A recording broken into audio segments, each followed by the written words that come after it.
Get some music going.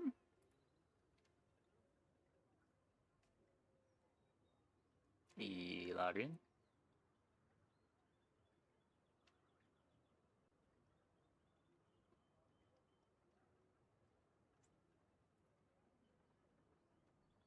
Okay. Hey, Super Gaz Man. Probably just one round and then we'll do patch notes.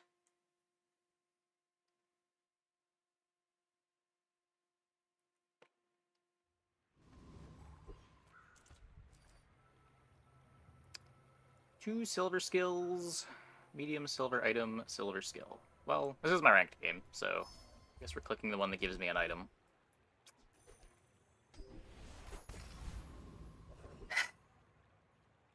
Looking forward to this never happening again. I can't afford to roll the shop and buy a Ganjo. Maybe we just get a Ganjo. I'm pretty laid. Nope. Just toss that on my back. Guess that's pretty good. Trot it to your door.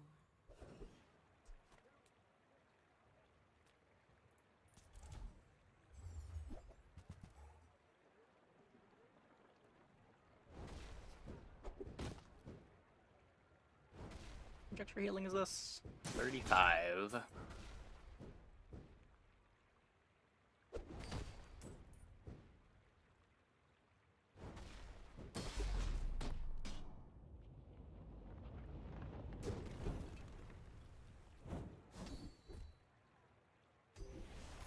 Good with the matchbox. You know, the matchbox we don't have yet, but gotta take the gold here because I have no gold. Want income? Nope, not even income. Let's make sure we don't get stuck without an upgrade hammer.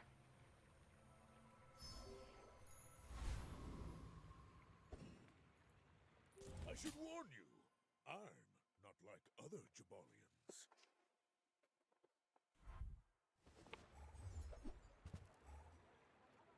Yeah, that's 2 burn skills and a trebuchet.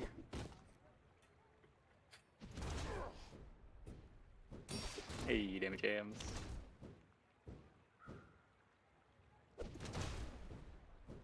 And strength. God, must be nice. It's fine. This is the last day that we're gonna have to get frustrated by the starts, I think.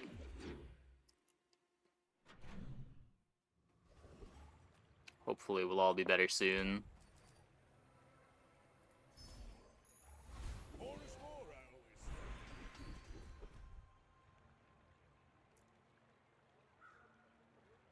Really like Healthy Hoarder.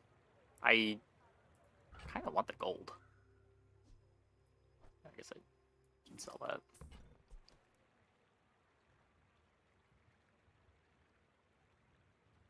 Just gonna take the money. Pick that up quickly. Maybe I'm getting better at this. Use that for the good of all. Worry about packs and monetizations in full force. I mean, we'll see what the implementation is.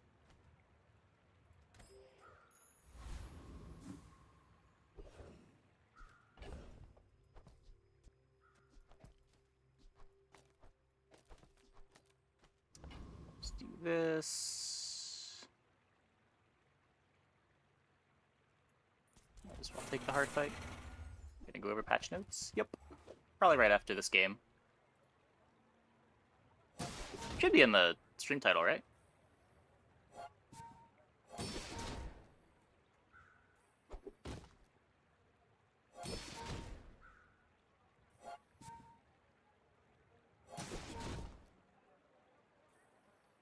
Did the actual notes page update, or do I need to just watch the video?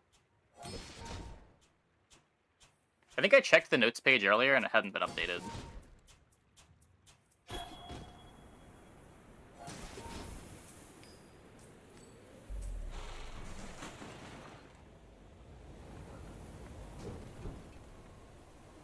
Yeah. Seem like a nice person.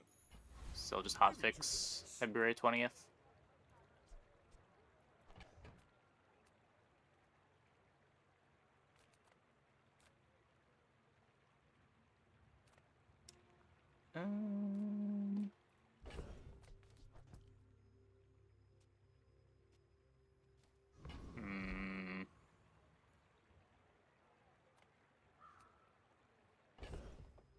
Boomerang is a toy.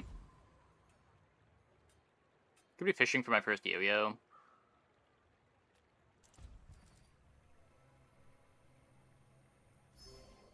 Gets me the level though, because we took the hard fight. I pay well for mid-sized things. Reasonable sized things. Mentality next to the Ganjo. You see that, Barker? That's how it's done.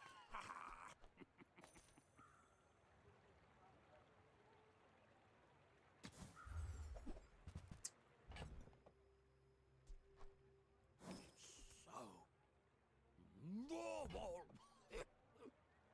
Nothing good. Could bench the bird. I can already see all the treasures I'll put here.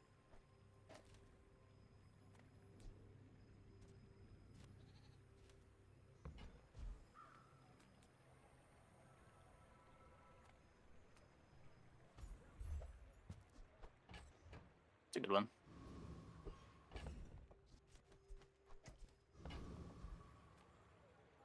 My dreams are too big for you to steal.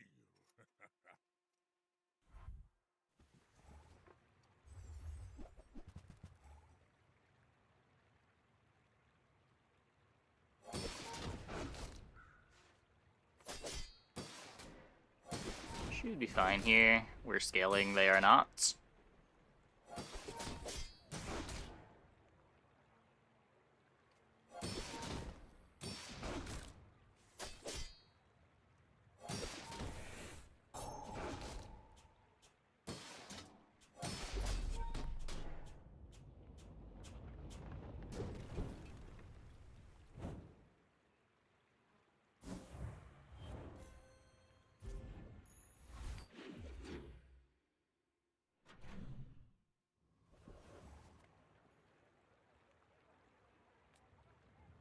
Medium and large items. Could be my Ganjo upgrade. I don't really have any smalls that I want to sell him. Just gonna chocolate up.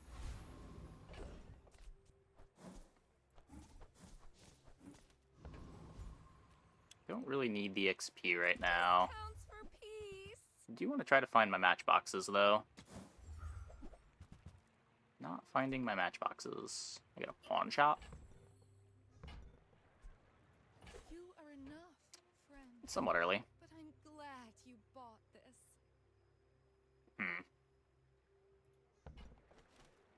I think I've had a good pawn shop game this patch.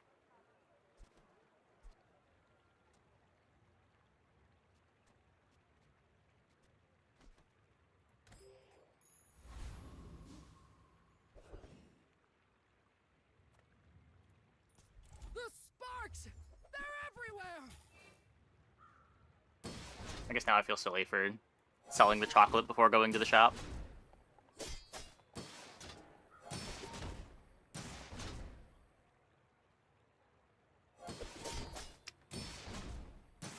Pretty good reason to want to hold it.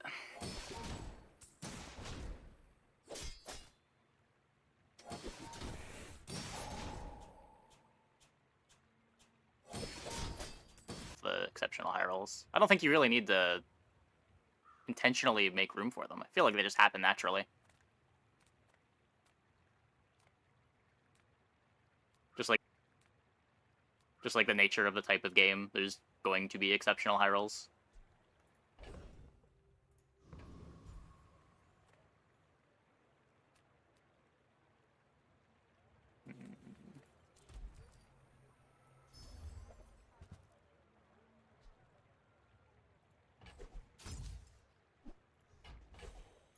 Okay. Get to upgrade a bronze. Or just take a skill. Tempted to upgrade the Ganjo. Maybe we should have just upgraded hammered the boomerang. If we're off of the looking for duped matchbox.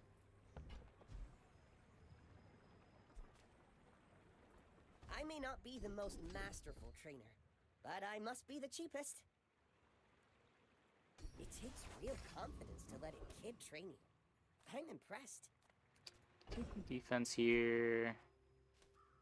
Still just gonna throw that on the Eagle Talisman.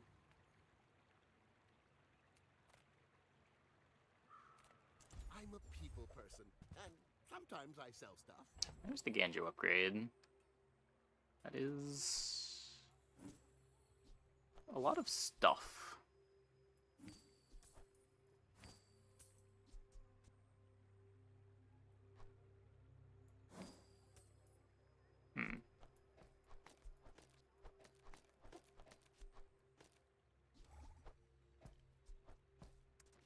Pretty bad pawn shop. It's not like the Halliday's doing much. So we can Ganjo the Spike Shield. Happy to make a sale. Sad to say goodbye. I guess this is plus 3 gold already. Even if I were to just sell it. Whoops.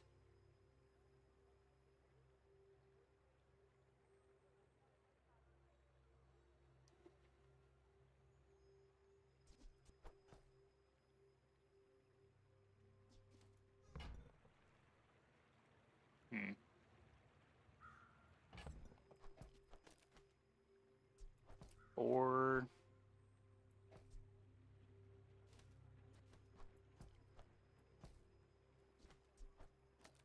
I just do this. I definitely want to have the deed. Enjoy your purchase. Leave this here, or just throw it on the upgrade hammer. Doesn't matter too much right now.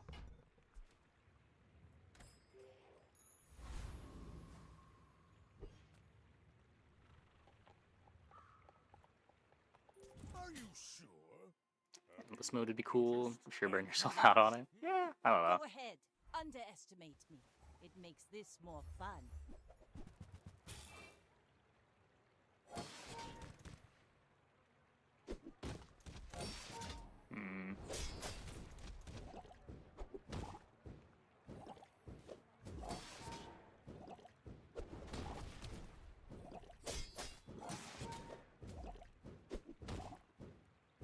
Looks good. If you've got talent, you should put it toward nobler use. No items over there. I guess no items over here either. Spawn shop's hardly an item, but...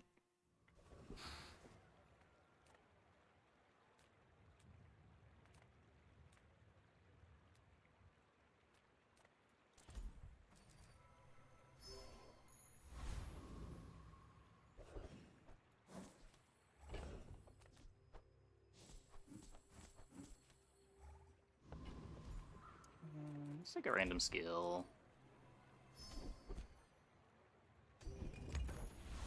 Would eventually be good.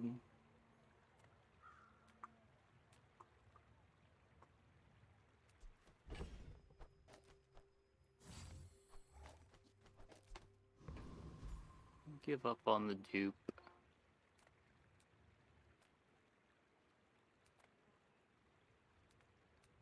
Your skill is cool.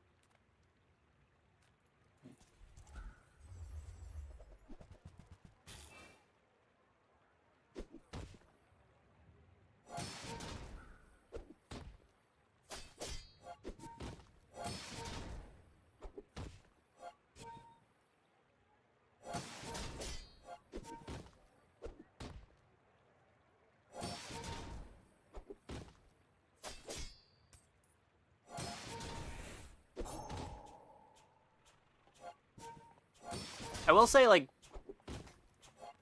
depending on what you mean by exceptional high rolls intended by the devs, I feel like the high rolls that are intended tend to be the least interesting ones. Like, if I have a crazy high roll, I want it to be something that's actually kind of unique, right? Just like getting the fire skill from Dragon isn't really that exciting after you do it the first time. I don't know how important stuff like that is to have in the game.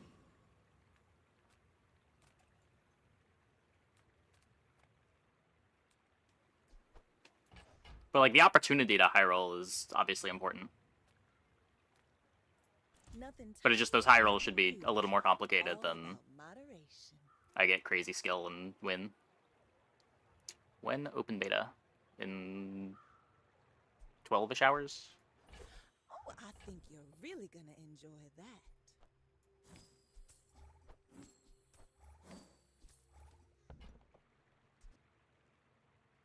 I used to offer a free ride home, but people thought it was weird.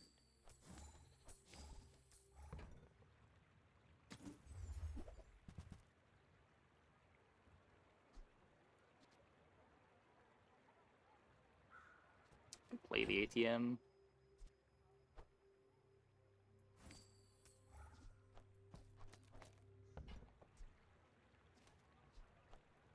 Oh, delivery's free. I like the exercise. I guess that's okay. I teach, you learn. We're a good team. If I'm planning on going like Lion Cane pawn shop here, improvised weaponry is not where I want to be. Property mogul's okay, but am I really buying that many properties? I'd rather get the one that's just when I go to a merchant. This is good. When you're ready, I'll send you to Orlin. But I'll keep you as long as I can.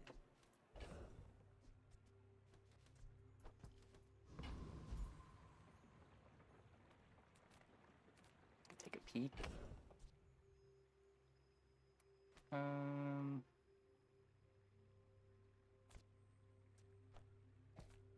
on. Could sell both of these to get 2 economy items. I prefer holding the feather, but I think this is okay.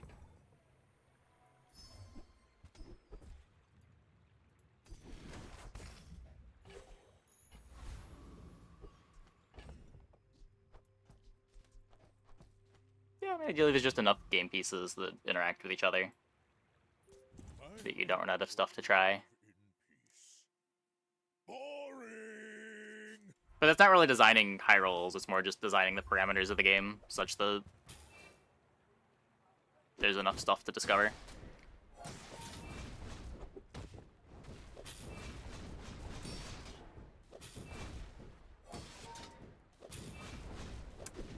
Yeah.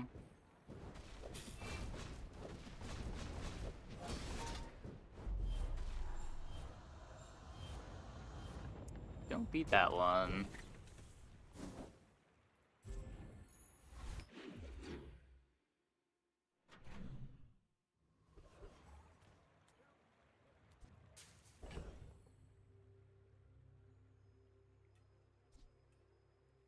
How do I start rewards carding this?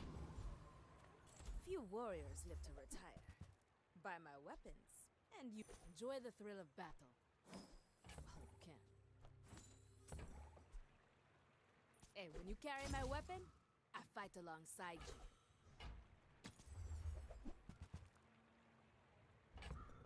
Flail for the player fight.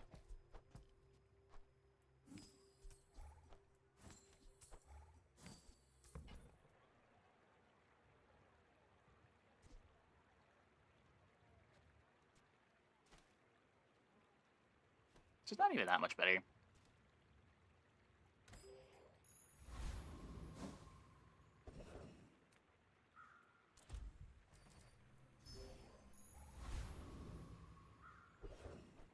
I could try holding these until we get to 7 so that I get more pawn shop value out of them.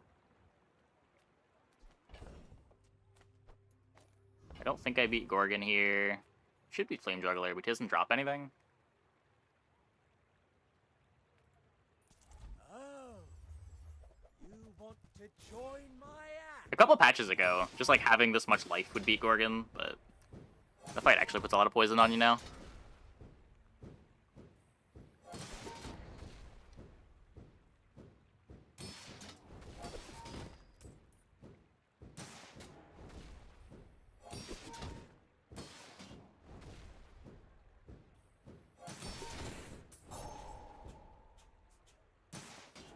The big issue right now is that kill times get so low, a lot of things are pure dead weight. Yeah. It can be an issue. Like, there are some tools for slowing down opponent kill times, but they're a lot harder to get than they were in the past. Because back in, like, December, kill times were pretty quick, but, like, freeze skills were common enough that you could, use those to delay the opponent's kills and get by on a slower kill of your own.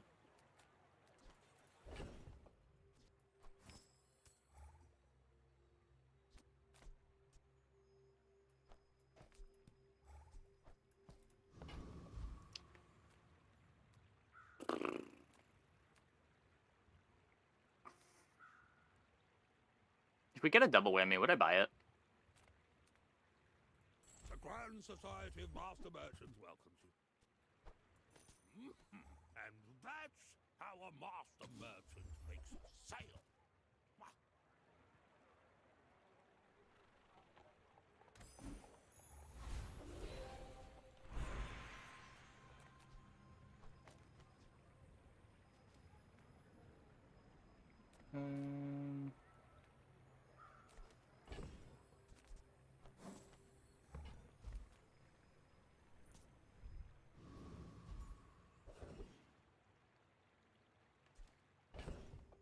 Well, don't really care about upgrading the chocolate bars. If you have to ask the price, you can't afford it. This is XP, kind of. I think that suits May as well hold it. Marbling.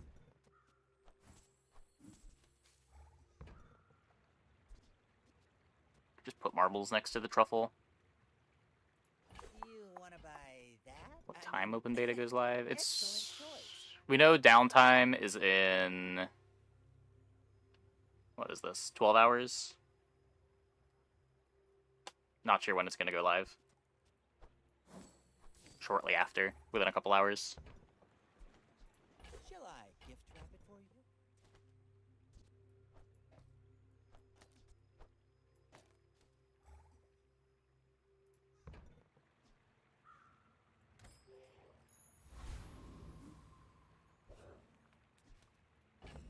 I also like that we saw 2 bronze yo-yos on day 5. That's...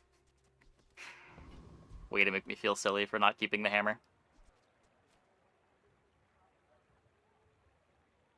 Just go. I can get, what, slightly more life? Good crit chance to bandages. I'd much rather save this for Lion Cane.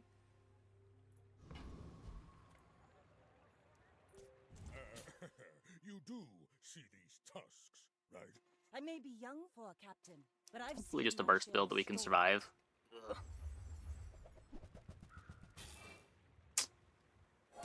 Yikes.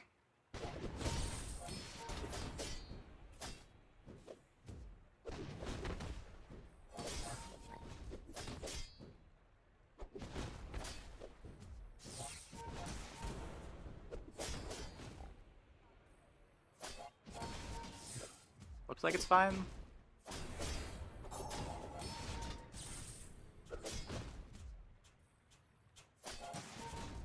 Looks like it's fine.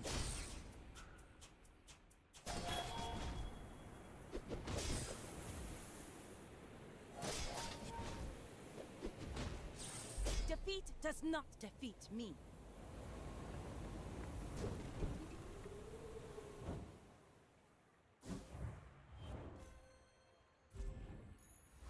We do have a lot of life.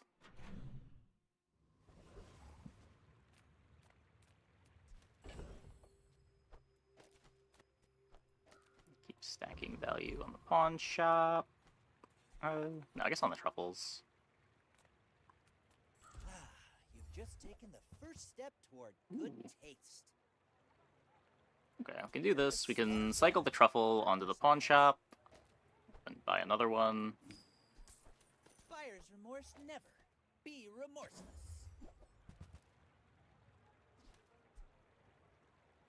And if we're playing it, Tell might as well, everyone right? you got it here.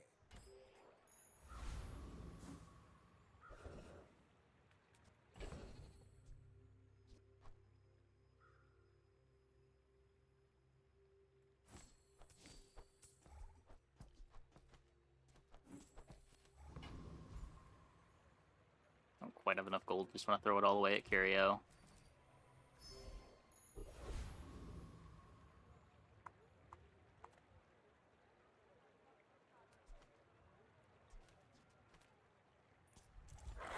Just go here.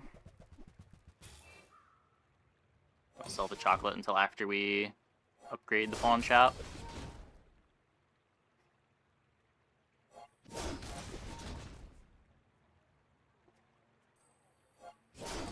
I guess I shut off my ability to get the Eagle Talisman here, but... Oh, I also griefed my boomerang.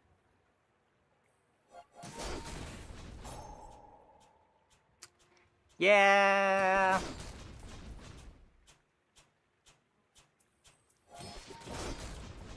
Messed up that min-max a bit. It's a gold boomerang too, kinda hurts. Believe you'll win, and you'll win, but not against me.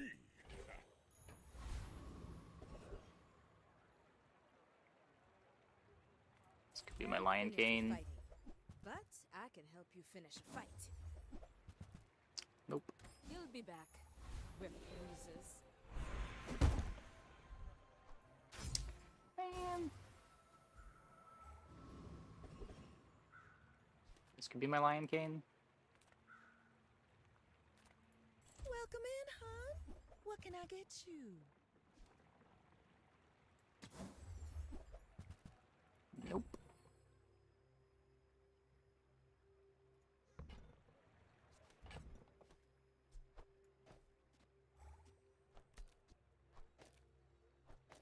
So what, the Fang is better than the Boomerang.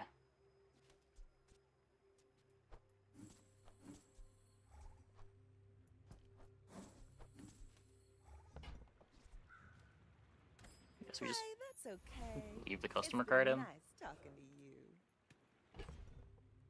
Nothing better to put in.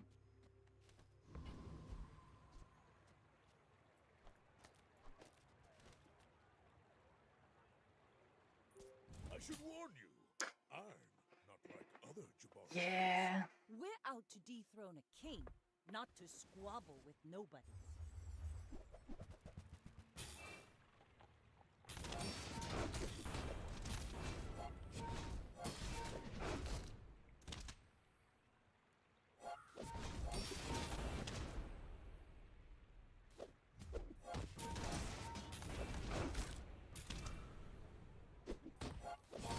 I mean, there's no scaling over there. I think we're fine.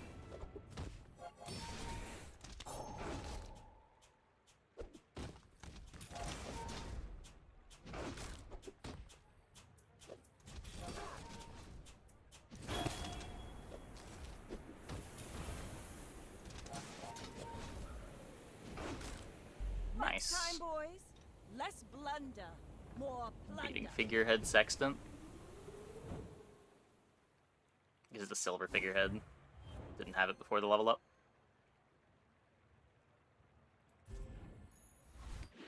Yeah. I'm interested in seeing what that system in general is going to be like.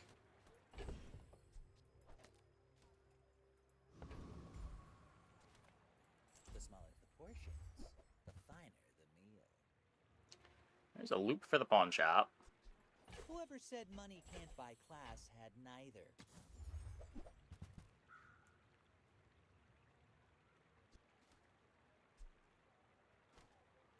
So, we could cycle 4 costs. It puts value on the pawn shop, but I never want to sell the pawn shop, so... just chill.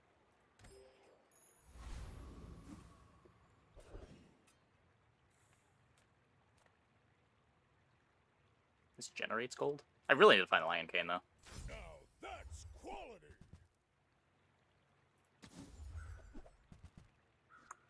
Nope.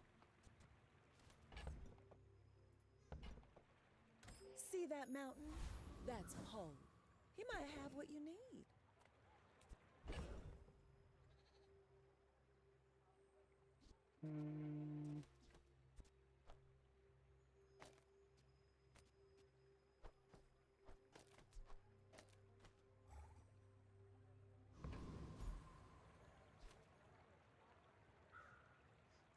Got space for boomerang this time. Not punting too hard.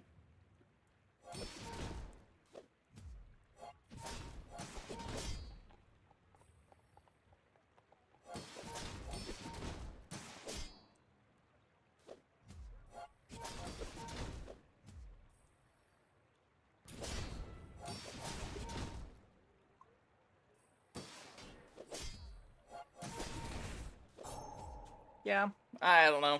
We'll see.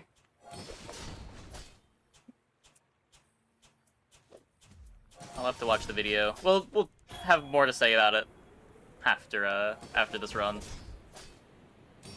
game is this? This is the Bazaar.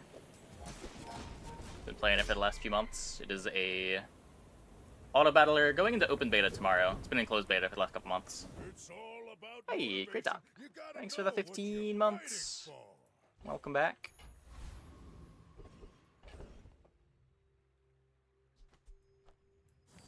Okay, well, we're skipping XP again because I need to find this Lion Cane. My battle days are over, but my It's weapons confirmed to be in one of the won't. passes until 1 month, I think. I didn't pay close enough attention when I skimmed the video initially.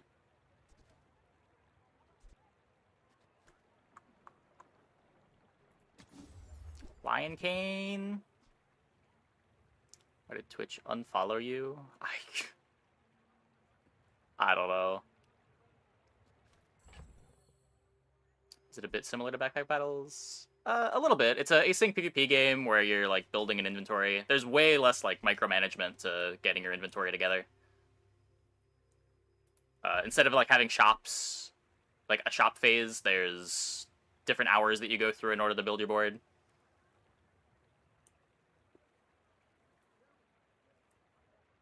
But the core idea of like you're building up an inventory to fight async battles against other players, similar to Backpack Battles, yeah. Is double whammy good enough?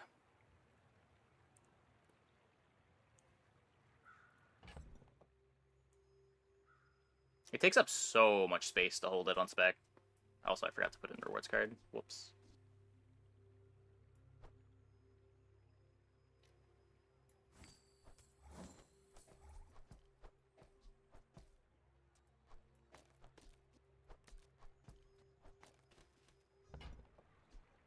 Use it well. Make me proud.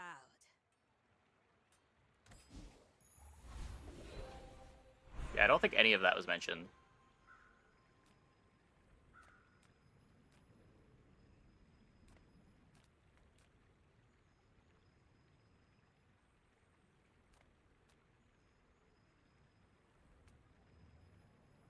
Oh, it's on the Discord? Okay. Teaches gold tier skills. Why does Lufu set himself apart? Soon I think you will Big? be ready for Adira's training.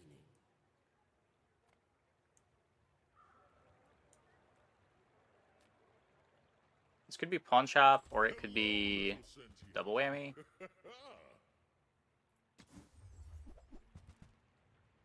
Nope. Tiny Andy says I need to close the deal. Nah. So what's this damage at? Garbage. I did sell the... Maybe I shouldn't have sold the obsidian thingy.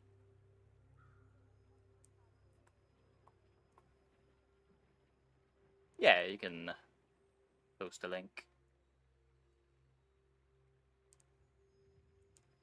Um...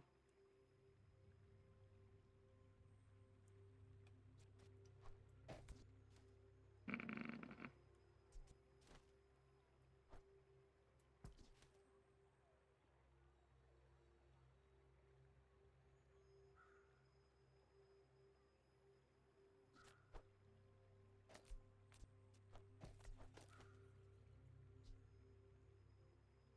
What is healing when it does activate?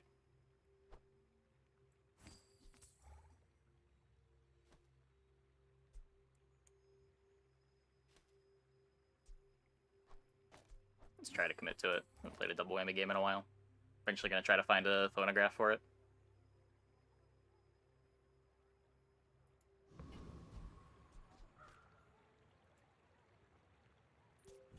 dreams are too big for you to steal. You should know, I'm a bit of a legend on Pelago.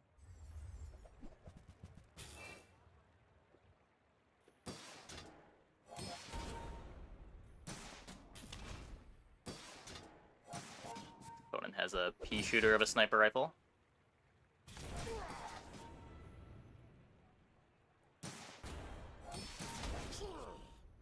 Yeah, I think we're gonna have to just watch the video.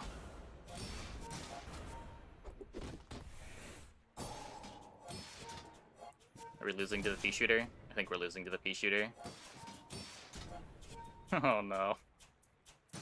No, stop critting! Oh my god. Okay. We're good. We're good. Like my crew says at the bar, another round!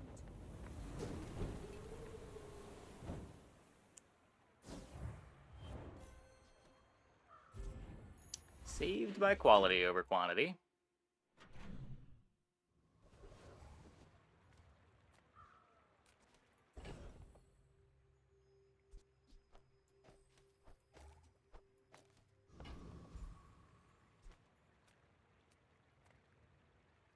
I would never debase my wares by haggling. Remember, diamonds come in It's small in play. boxes. I'll upgrade it. I think that suits you beautifully. Oh. Well, I don't want to sell this yet. I could sell the truffles now.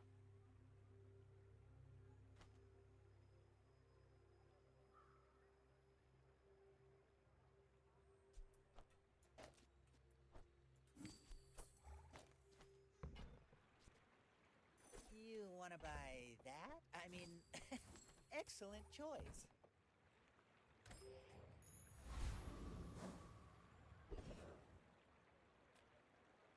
Gumball.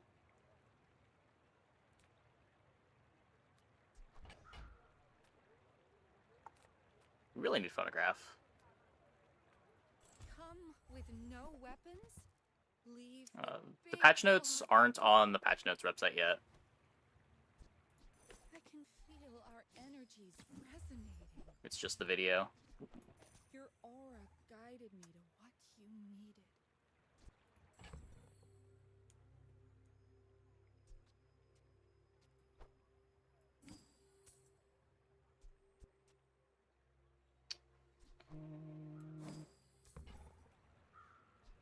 I'm so glad we could share this experience today.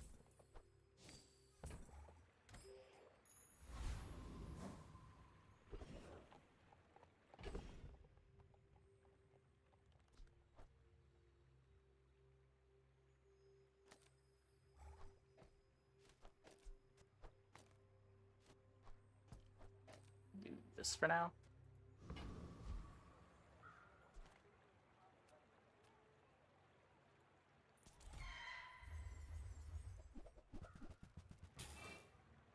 Small bronze enchanted item every game. I don't know. I did see that that was their change to the start. It is an improvement. It is not the change that I would have made, but it is an improvement.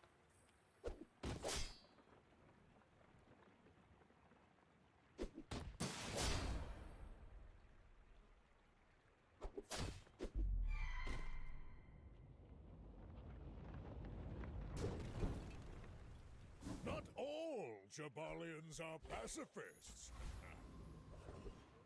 Gold skill every time, hoping for silly skills. Yeah. I don't know.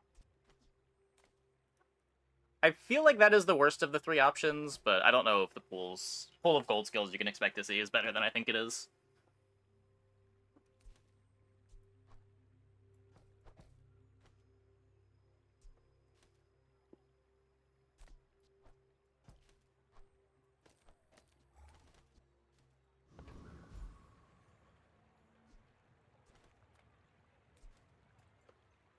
Skill upgrades. Healthy hoarders, whatever. Rigged is good. Ah, a friend.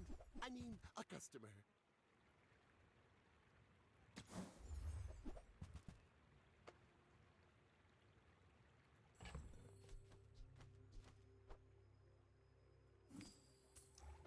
Patching every 2 weeks, even with seasons being monthly. That's cool to hear.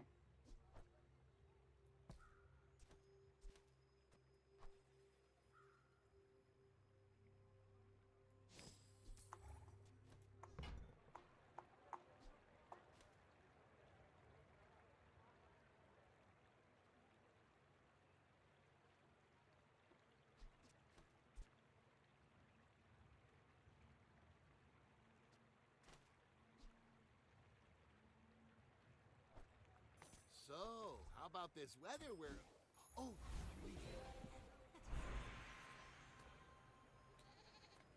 Not making enough space for this. Hardly even making enough space for this.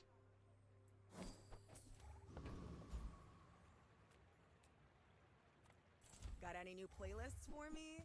Fill the tunes, heal the wounds. So I don't need the marbles anymore, because I'm just playing the belt.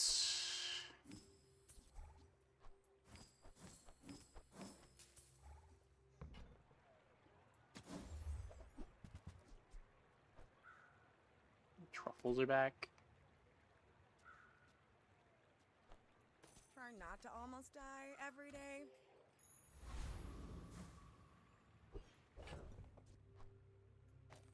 Instead of boomerang versus the player fight, can do this.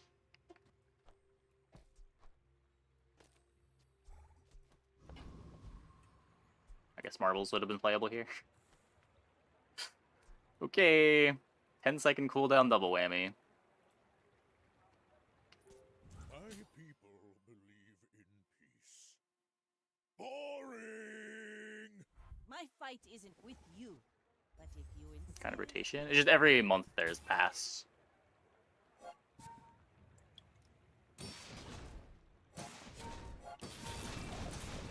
So basically just at the end of every month.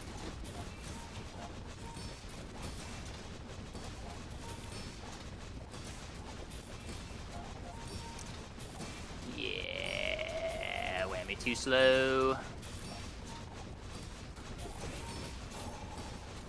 We found the board, but loses to Puffer. Unfortunate.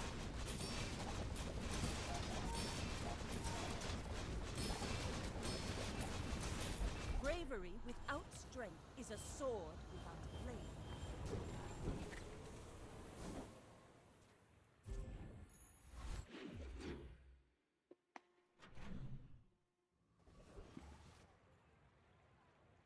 Good for Puffer. True. Just close your eyes and grab something. Warms my rusty circuits to see that find a home. Time to make some sales.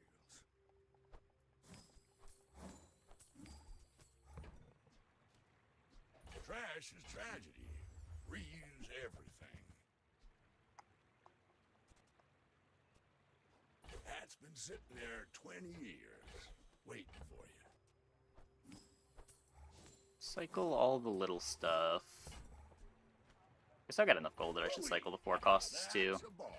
I might hold these to see what our enchant is first.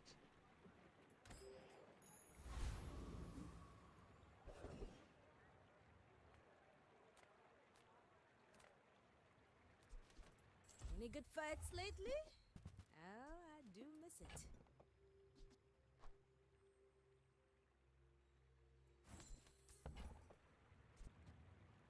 Newful teaches stillness.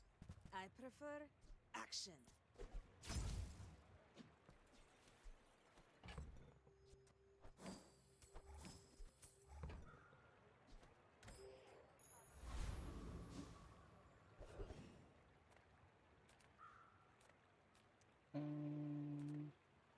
Skill would be good. Ye look like cloud-top scum to me. Yeah, I mean, for what it's worth, I took that as you don't even... If you miss the month's paths, you can still unlock it later. Like, that statement alone does not imply that it's necessarily only on the paid path. Oh.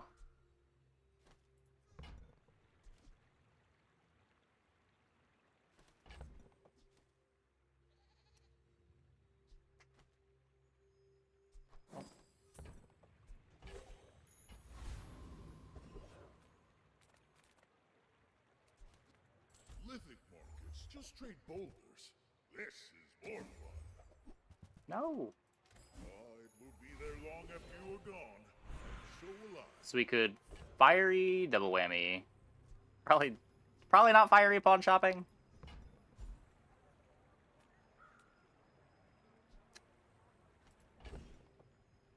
What are the enchants that I do want?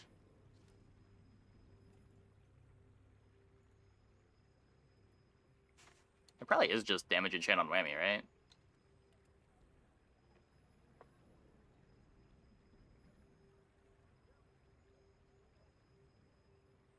Yeah.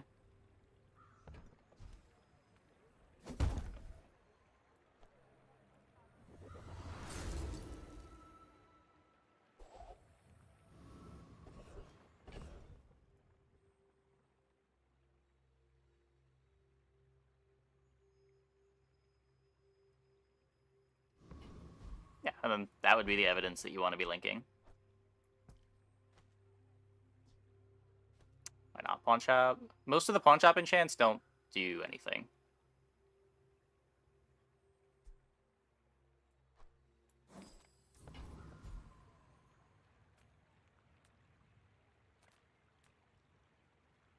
Unless you mean why not fiery pawn shop? It's because we're not really set up to even pivot matchbox here. We have none of the pieces we'd want.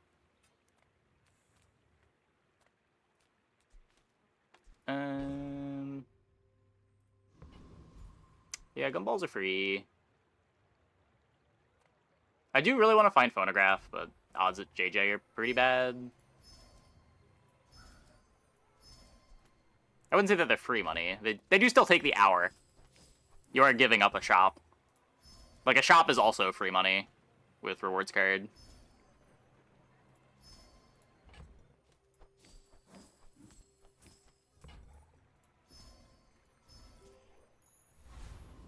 Like, if we go to JJ, find phonograph. That would be better.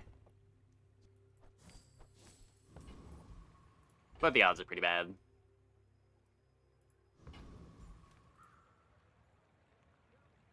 Are you sure?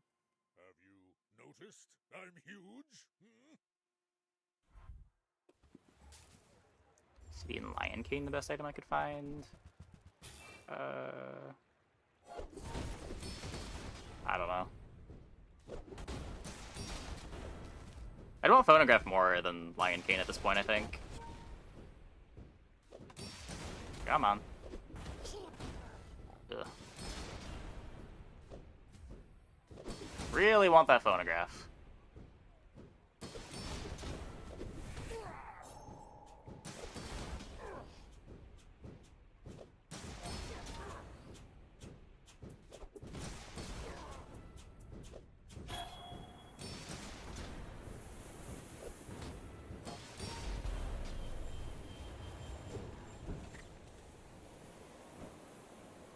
Yeah, this board is not playable until you get phonograph.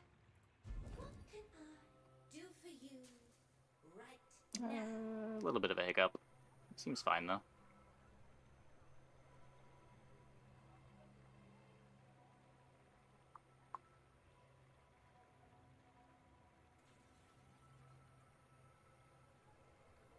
Didn't care about enchantments. You get fiery again.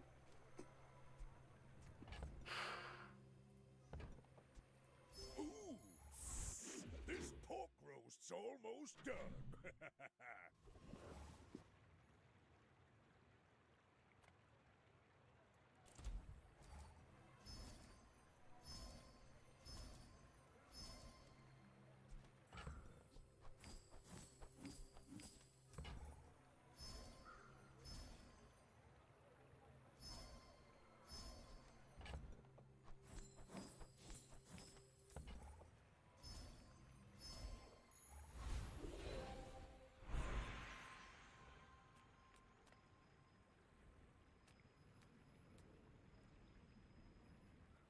Defense grid, maybe? Nothing beats the look on your enemy's face That's when they realize they just almost defense grid. can't hurt you. It's kind of a late defense grid.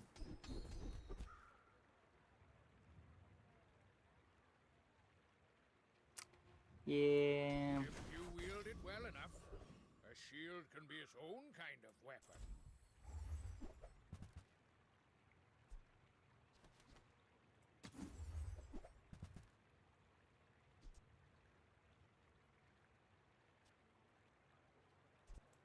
Use that for the good of all. It's a boatload of damage at least.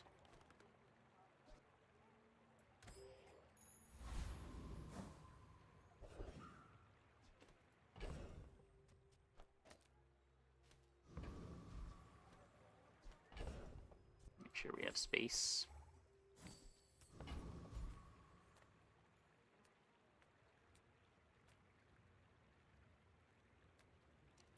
The dunes are waves on a sea of gold. And when they share the patch notes, there was a video published. They didn't update the patch notes site for whatever reason. The bazaar is corrupt. Let the We'll go over the video after this run, but it is here.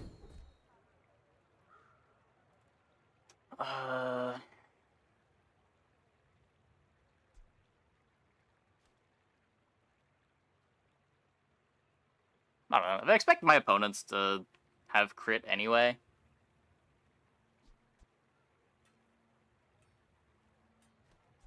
Eh.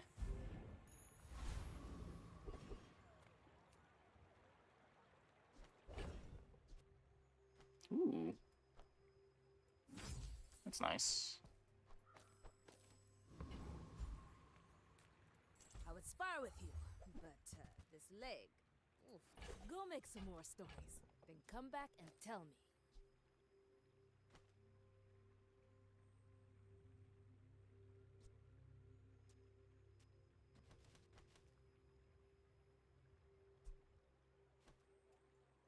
I guess that's fine.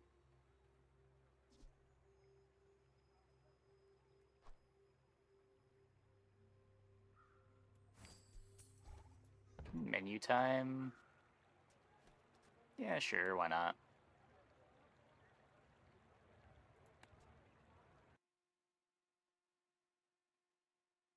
It's a big upgrade if we can get it.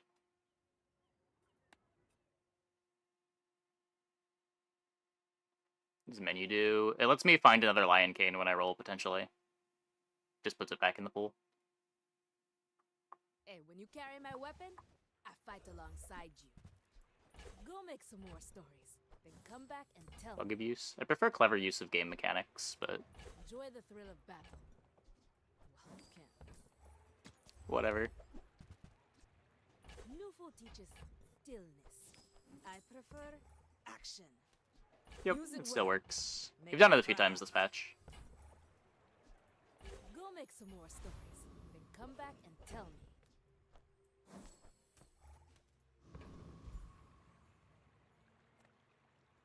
You're not getting hurt on purpose just to come see me, are you? Might leave a scar, but nothing a tattoo won't cover.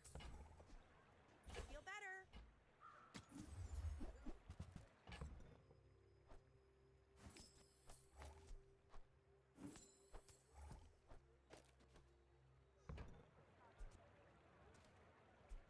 Why do my people live in forests? The cities where the wounds are.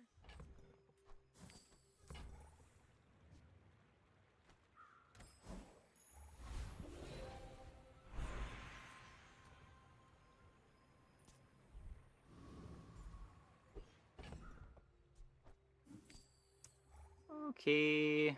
I don't know. Hopefully good enough.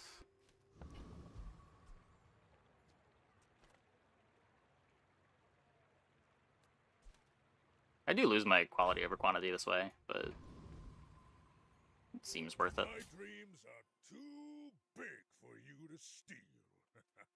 You should know, I'm a bit of a We legend. just gotta get him dead.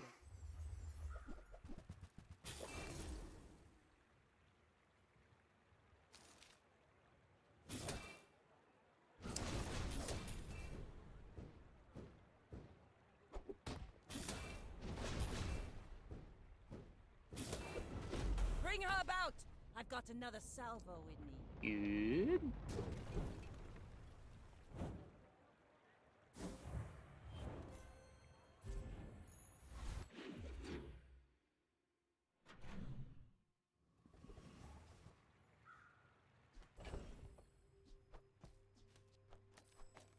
Still would much prefer phonograph to the Lion Cane. Profit 10. So, how about this weather where... Oh, you're leaving.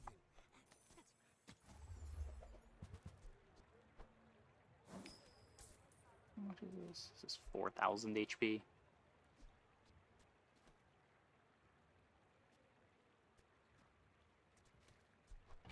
Now, if that doesn't work out for you, come back for a refund. Happy to make a sale. Sad to say goodbye.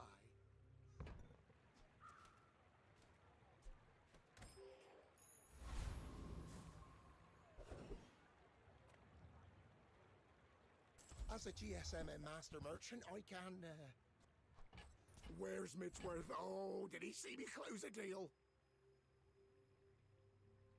I should not have bought that one first.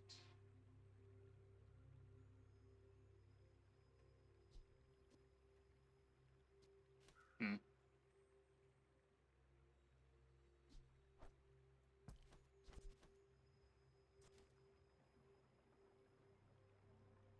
Well, Well, okay. I'm gonna sell the Signet Ring first, I guess. I'll show those stumps back home. I'm gonna be a business tree. I'm almost sure that was a good trade.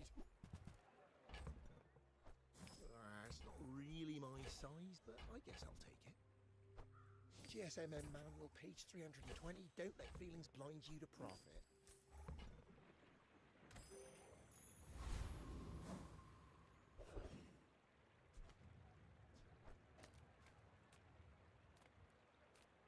It's a lot of regen.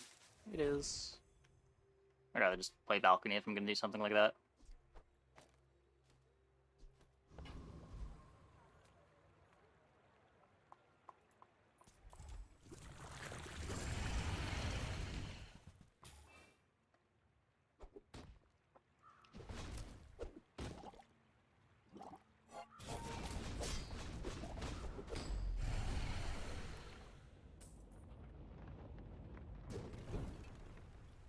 I've come too far to let you stop me. Nice.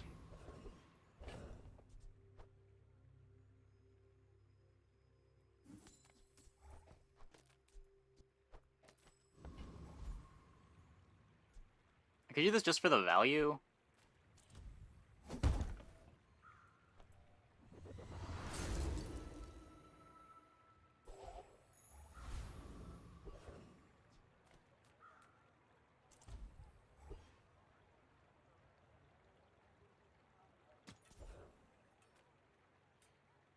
Sure. Hello? Could be phonograph or my upgrades. I made a sale. I bet Quixel or Midswitch would like this. Gonna not buy the 24 cost ones. Don't you have anything smaller?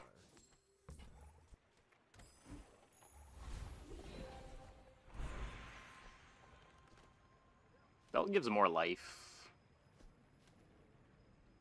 This is just 5%, right?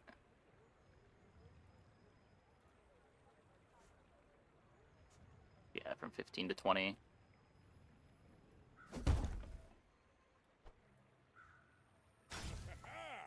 Moving up in the world.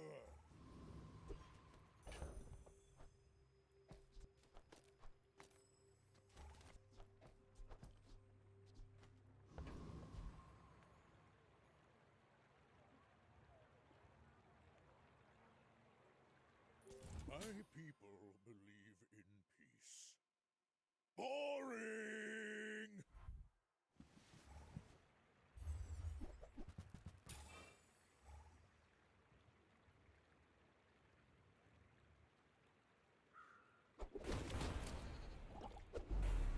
Bonk. I'm bigger! I have full crit.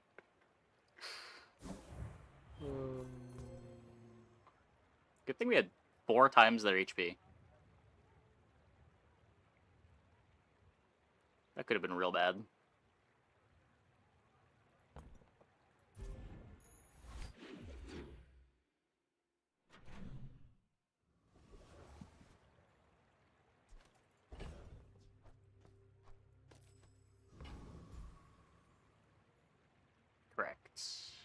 It increases your max HP, but not your current HP.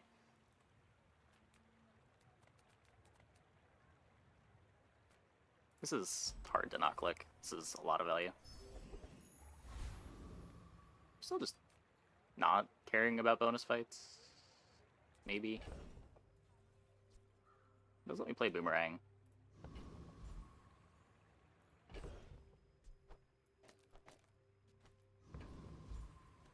Yeah, Pawn Belt is full HP, but when you gain value on the pawn shop, the increased value does not increase your max HP, or does not increase your current HP.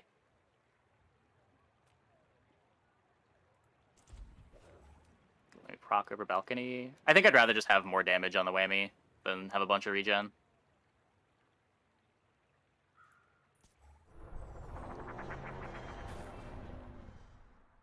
Like in the fight we just won, having the extra damage would have been very important if we didn't hit our crit.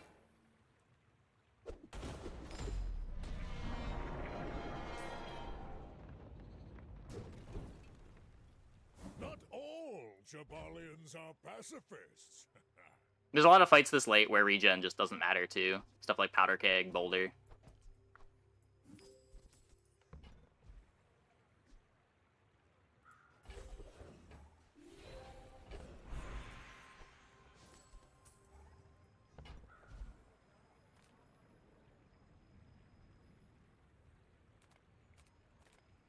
I am eager Look to for some test defensive your skill here. abilities and to improve them immeasurably.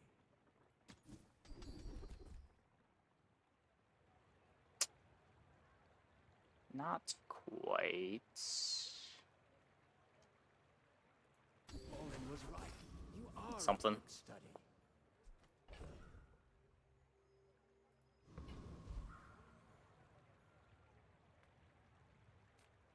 Nah, I'd rather just have the life. The odds of getting shielded whammy here is so low. Alright, I guess Master Salesman's good.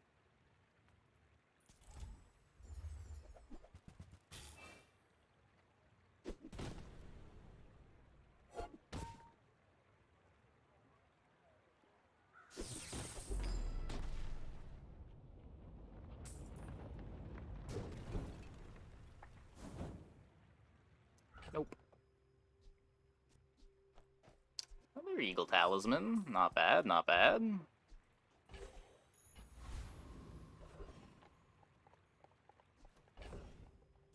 I could hold this to try to get Master Salesman later, but I'd rather hold the Lion Cane, I think. Come with Still no looking for the weapons. phonograph. Leave with big. I'm so glad If we could share this there's experience. some internet trouble. It seems to be intermittent. It should be fine. Don't worry about it too much. Hopefully it stabilizes.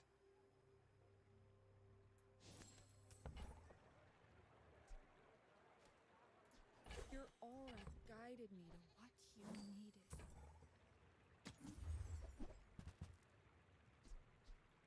Use that for the good of all. I can feel our energies resonating.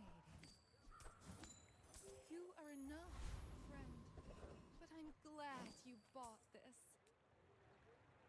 No small items that I care about finding. I guess we just gumball.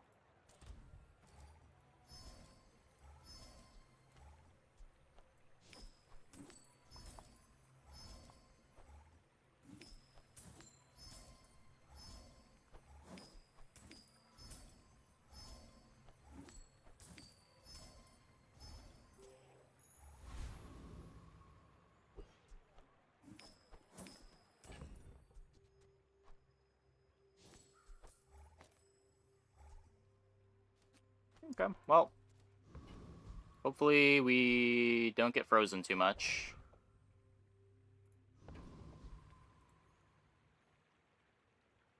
I should warn you, I'm not like other Jabalians. There's one very big freeze. Oh, and a boulder. We're dead. Okay, well.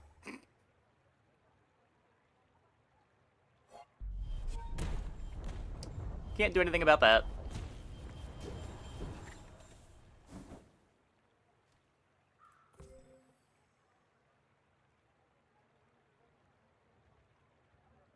Yeah, even with the phonograph, we're dead here.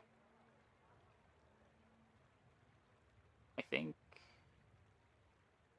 3 seconds slow.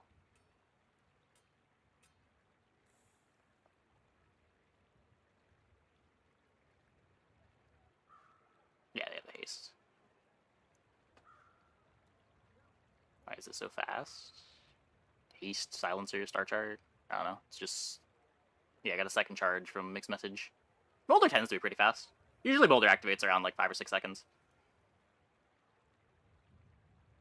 Not hard to get it to that point. Yeah, most Jabalians will never know this feeling.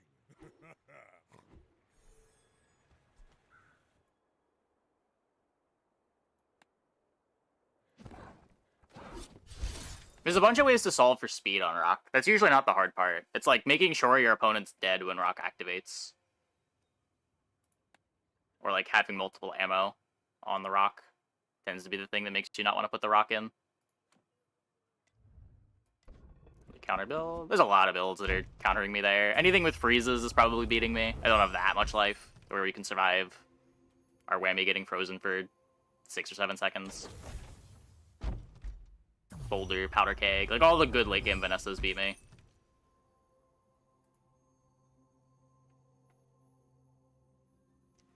But you like Kane more? Yeah, I usually do too.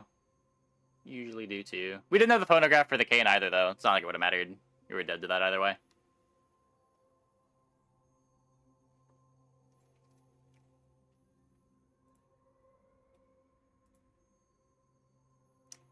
Okay, I'm going to take a quick break, and then when we get back, we will go over the patch notes.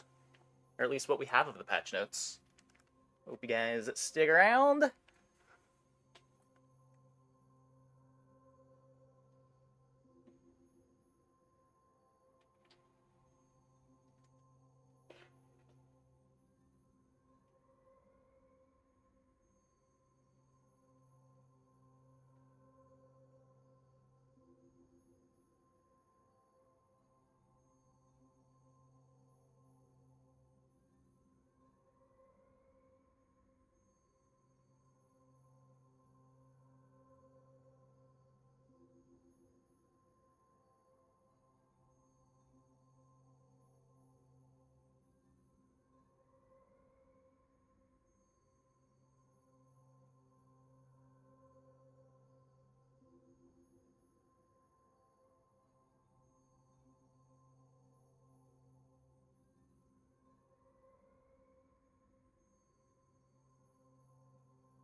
Gonna be balding.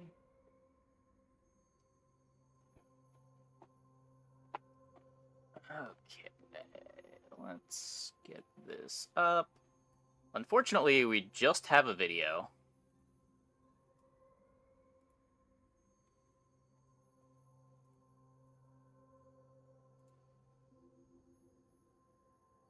So this, the open beta patch notes review. Let me get this audio captured so that I guess we can listen to it too. Okay. Hello, and welcome to the patch watching this video, the Bazaar.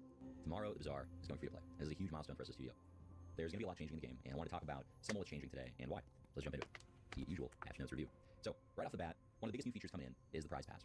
Now, the Prize Pass is a rewards track that you'll be making progress on in normal and ranked play. So, in normal play, you won't just be only getting stuff if you get 10 wins now. Now you'll always be making progress along this Prize Pass. There's a lot of awesome rewards, collectibles, and even some new content inside of it. And ranked tickets are available through this Prize Pass inside the track. These are pretty cool. We wanted ways to so another reward for normals time, as the game develops. And so the base card set for Hero is 100 cards, and we want to add. You're gonna be streaming normal hours once in a while. Those expansions are mostly going to be coming through the Prize Pass the first month that they're introduced, and after the first month. Quiet. So you can turn it back up. When the Prize Pass rotates to the next season, these expansions will no longer be available because that Prize Pass rotated out, but you will be able to buy them with gems in the game directly at any time after that point. So basically, getting the Prize Pass is a way to play with these expansions a little early. Anyone can get them for 999 gems is what we're pricing them at right now. Currently, once they rotate out, is the plan. So that's the current plan. Again, all this is subject to change. Open beta is still a beta, big reminder. But we think this will make the free play experience a lot better. We think that releasing a couple expansions into the game for Vanessa and Pygmalion is a great start to our regular expansion releases. We think this will be a fun way to introduce new. Too fast. Oh, my bad. I watch everything on 2x. Okay. Cards to the game. My bad. And yeah, I hope you guys like the work we put into it. God, everyone talks so slow. That's some exciting stuff. So getting the premium Prize Pass will essentially let you play with these expansions a little earlier. All right. Subscriptions. Seems like a good middle ground. That's fine. That's fine. Okay, okay, so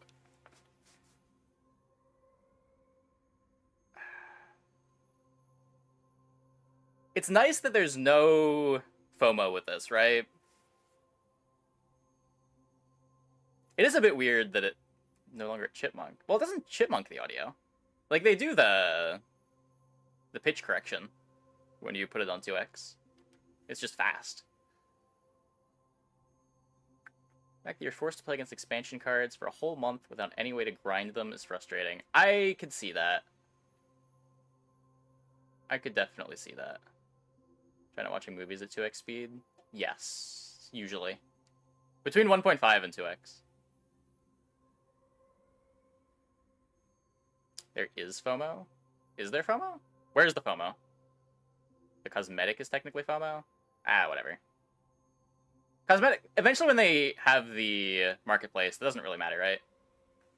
You'd be able to buy them from the marketplace, even if you're not getting them from the Prize Pass track. Whereas to buy cards or your builds are strictly worse. No. Definitely not strictly worse. Strictly means something. There are going to be situations where the card expansions aren't something that you want because they're expanding your pool of cards, right?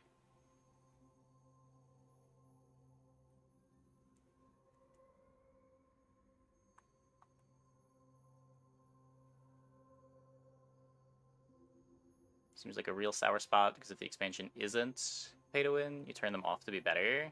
I mean, if you couldn't turn them off, I think that would be worse. Like, you don't want to punish people for paying money.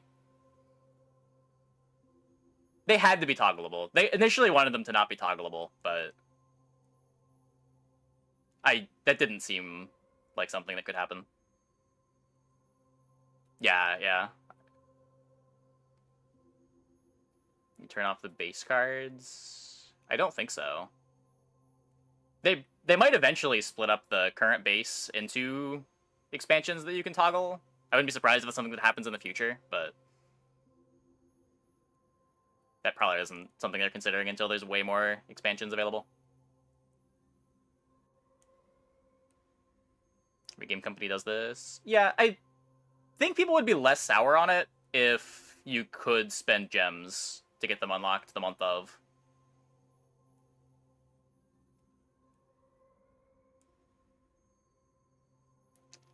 Depends if they're weak or if they're strong, because there might be an incentive for them to make new ones stronger because people paid / they missed the mark. Yeah. Play these games for the same reason. I mean, you can sort of just see it as like a monthly subscription to play the new stuff. Like, I hesitate to call this type of stuff pay to win ever, because there is a cap on how much you're spending. It's not like Skill Legends Royale, where every game you played, you wanted to spend some amount of money to have the tarots for rerolls. This is just like, you pay 20 bucks a month and you have access to the game, or 10 bucks a month you have access to the game. I understand people might not like that, but Yeah, it's pay to play more than pay to win.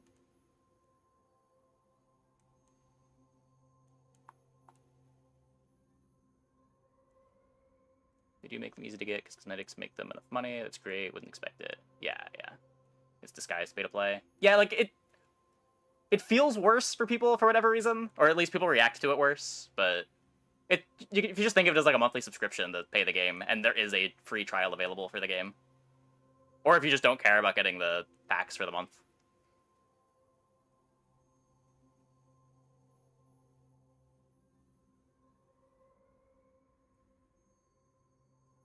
Yeah, I don't disagree.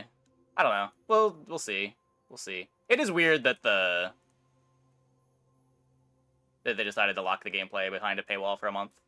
I was not expecting that. I did think the expansions were going to be viable via gems right off the bat.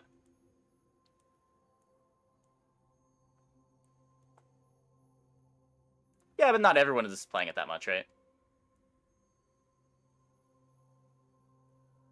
I guess the argument is if you have the gems to unlock them, it's not as big of a deal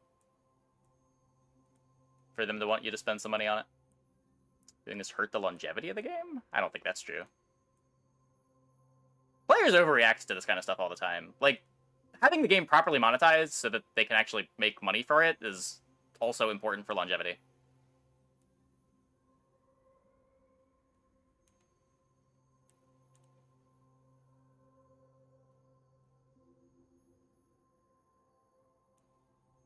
Can you post video link? I think so. Could do that.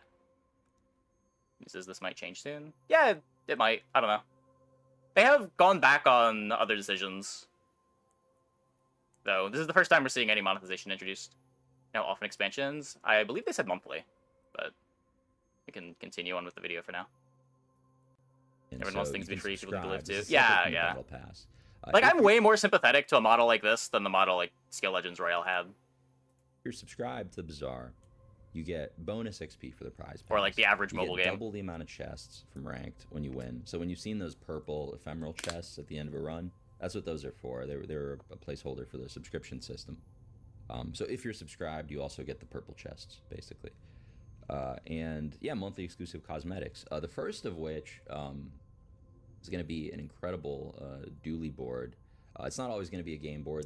Is their choice to advertise it as free to play? Well, it is still free to play. It's just there is more to the game that you can pay for. Like, is Hearthstone not free to play because you need to buy packs to have access to all the cards? You can still play the game.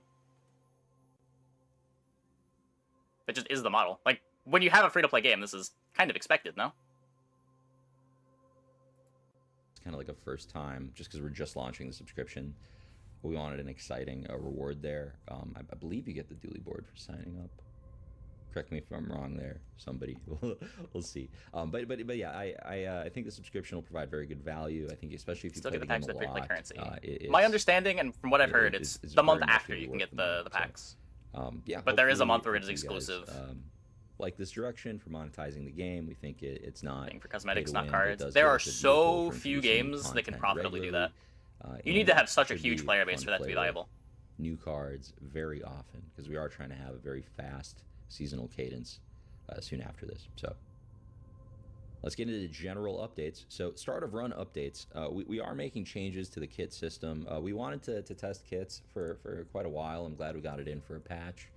It had a lot. Yeah, but again, there's a huge difference between the hero rerolls in Battlegrounds and something like this, where the Battlegrounds, the amount that you have to spend scales with how much you're playing. This is just, there's a monthly fee to pay the game. It's more similar to how it was the whole time with Hearthstone, where in order to have the 2 extra heroes in the hero selection, you had to pay monthly. Or pay per season.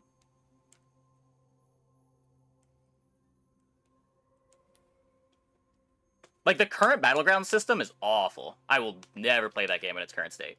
But the same reason why I have no interest in going back to Skill Legends Royale. Like, those kinds of systems are awful. A lot of pros and cons. The pros were that the early game played out differently. Like, it introduced more variance in how the early game plays, which is great. That's what we're hoping it would do. Sure. What's there's the a lot problem? of ways to do kits. Oh, he's There's a not lot of ways going to do into the them. problem. And the question is not just what's the best way, but like whether to do them. Just for a second, how skill legends are all different. Every game that you play, you expend a resource called taros, which give you extra rerolls. In order to get more taros, you spend money. So the more you play, the more you end up wanting to spend. Turn up a bit. Problem is that kits are manually made. No, the kits aren't manually made, and it's not a sustainability problem. The problem is just where the randomness is. It's you click on a kit and it gives you a bunch of stuff. You have no decisions to really make from the kits. So where are we at? Start of run updates, Vanessa and Pig, 8 gold, 5 income. Dually starts with a choice of 2 cores, 4 gold, 5 income. Options are now plus 12 gold, plus 3 income. Choice of 3. Okay, so you either get 12 gold, 3 income guaranteed. Choice of 3 enchanted small bronze tier items, and you get 4 gold. So there's a choice after going in here now. And choice of 3 gold skills.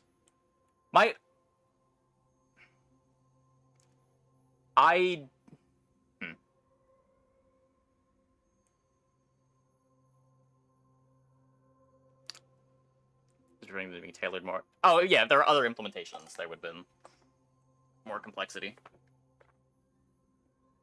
Helps mitigate start RNG. My problem with this is you're just going to want to click on the same one every time, right? Like, you're not really getting the diversity. Like, it's better than we had, for sure. But I don't know, I still prefer the, just, like, being able to see what's in the packages before clicking on them instead of this.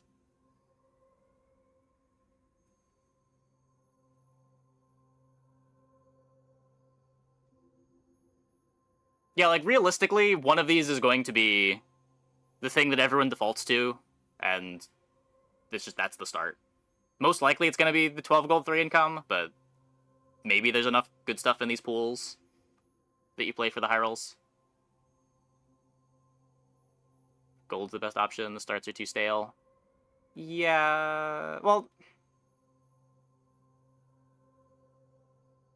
at extremes. It's just players are always going to have the one that they default to, right? Because there's nothing happening before this.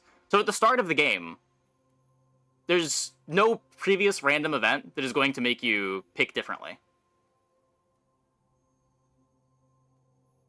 Because it's the first decision that you're making. Like, even if they're all evenly balanced, you're still going to have a preference, and you're just always going to click on that one.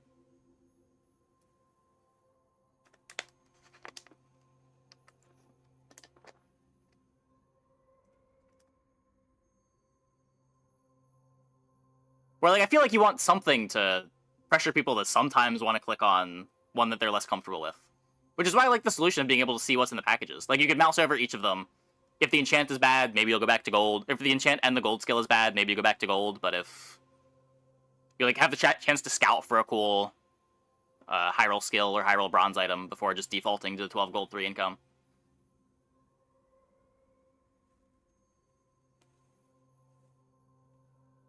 Your mood is the variance? I guess. I just feel like there's a better way to implement this decision.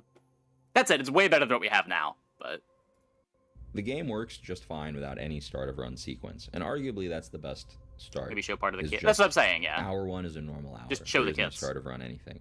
And it's possible that's the best route.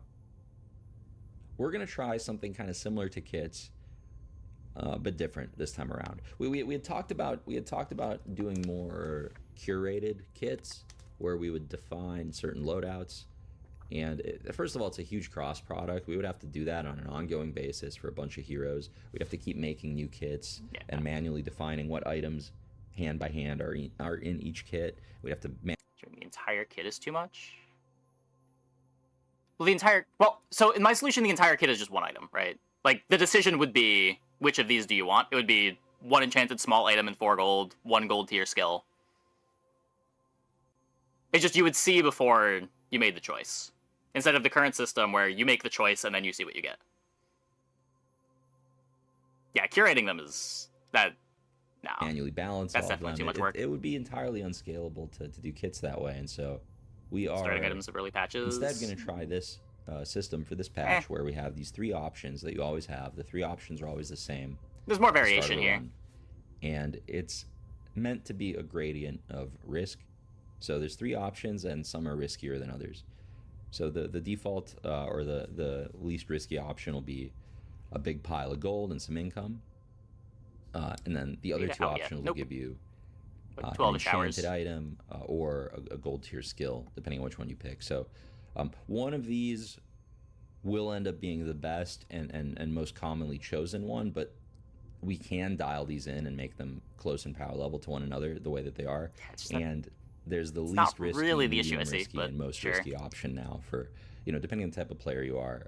Or actually, I did that out of order. The enchanted item would be the riskiest probably, but the idea is it's more uniform than what we had before. It's going to be more consistent, like the power level of your starting kit. It's not going to be a ton of extra design work to manually curate hundreds. It probably takes golden income every time. My guess is that unless these pools are significantly better than I think they are, there's no reason to not click this button.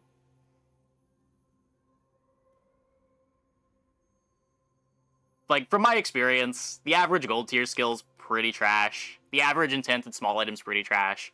Maybe getting to choose between 3 of them, there's enough good stuff in the pool that it'll certainly make unranked runs more exciting. Like, you'll probably never click on this in unranked, but this is just so much value.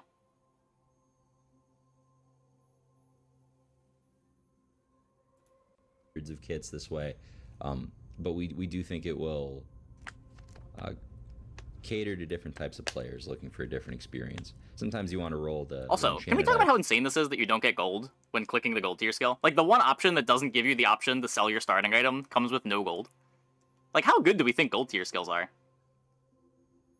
That seems crazy to me. And try to get lucky early on. Sometimes you just want to play it safe, take the money, and have most flexibility going into your run. So we're going to try this out. Again, start of run, still very much something we're looking at and developing, but we're learning a lot by trying new things. So thank you for the feedback on kits and start of run in general. Yeah, I mean... So let's see, we got some enchantments cleaned up, as always. Like, gold tier left-handed is, what, as good as having left and right-handed at bronze? For your entire start?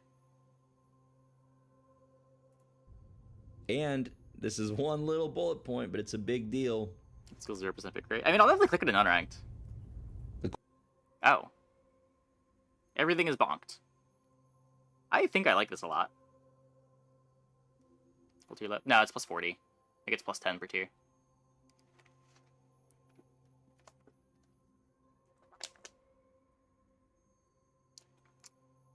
Most items have their cooldowns increased by 1 second. Jewelry having already been bonked is exempt. I also like that. The game definitely needed something like this.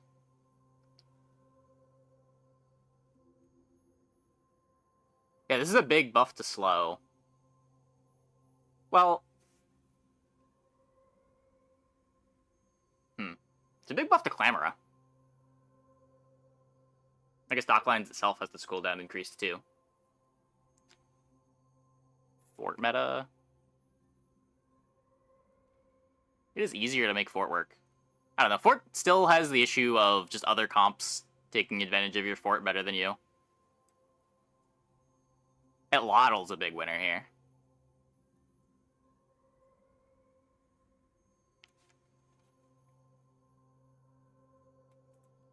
Cooldown of everything has been increased by 1 second. Guess we'll see as we go down the notes. Thug is tired of everyone farming him for his sweet loot, and he has decided to bonk the entirety of the bazaar. I think this is... No, a slow of 1 second, if everything is 1 second longer, is a smaller percentage of slow. I mean, it effectively makes the 1 second increase a 2 second increase.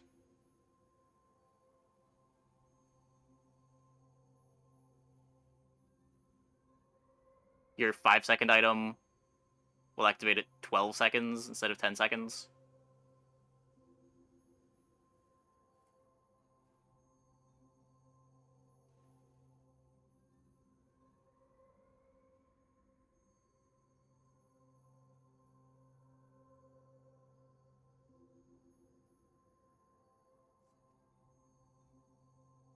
makes time go 50%, doesn't it? It's the duration of the item, it doesn't matter. It matters in the context of, like, taking dot damage. Or, like, you building up to one big activation.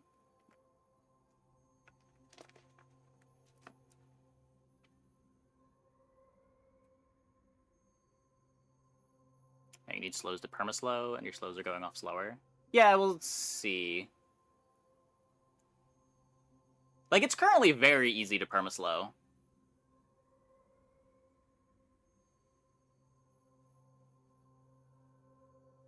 Perma-haste is probably harder.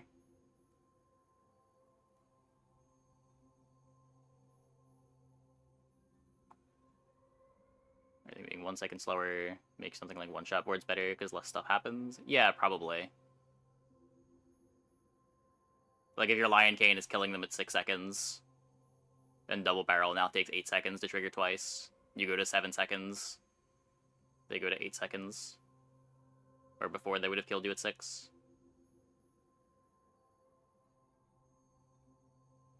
I don't know if that made sense.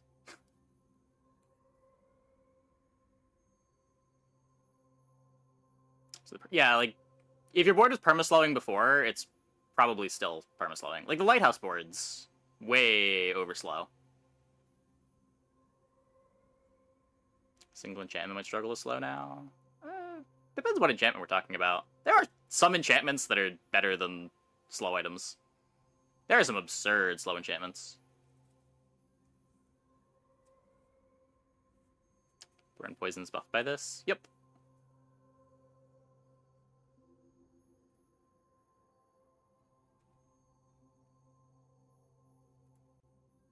A change with a lot of implications. I think they're good implications. I think they're good consequences. We've always wanted to slow the game down. This will give us more room to play with cooldowns.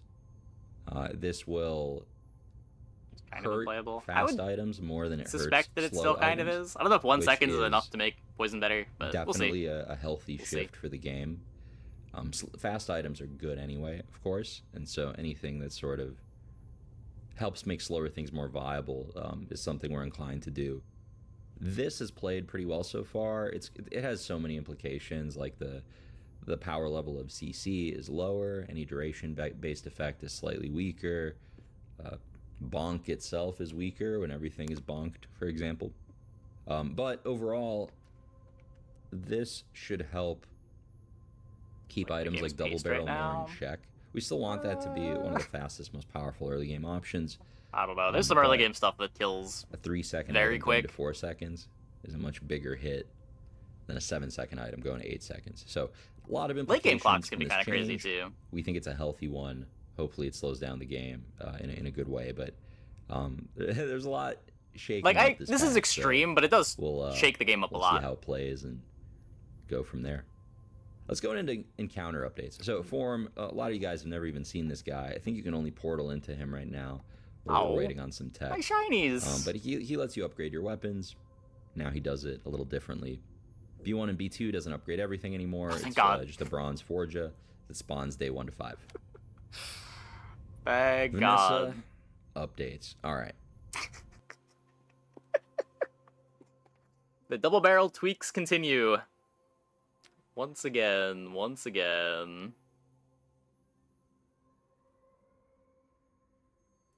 Double barrel. Reddit seething, their auto win event got nerfed. Are they seething over that? B1, B2 was absurd. Slight nerf to damage. We've gone back and forth on these nerfs. Also, wait, no change to upgrade hammer. No change to upgrade hammer! Oh, but Matchbox got bonked.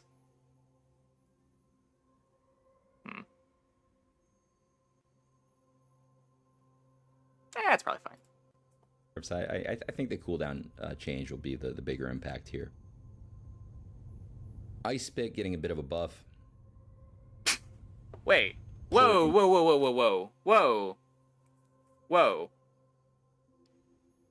So its cooldown's going down by 2 seconds, while everything else's cooldown is going up by a second? I don't know if it's enough to make it good, but that is probably the single biggest buff that we've seen an item get. And we've seen some pretty big buffs before. Not counting, like, full item reworks. Oh. Don't worry, card pack will have something to dupe. Ooh. Ice Pick is good. Ice Pick only freezes smalls, right?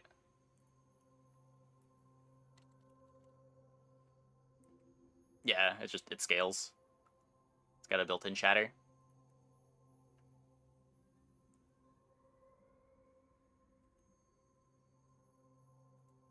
Enchantments getting fixed. Ramrod's not going to be reloading as much anymore. So that, I guess that matters for throwing knives.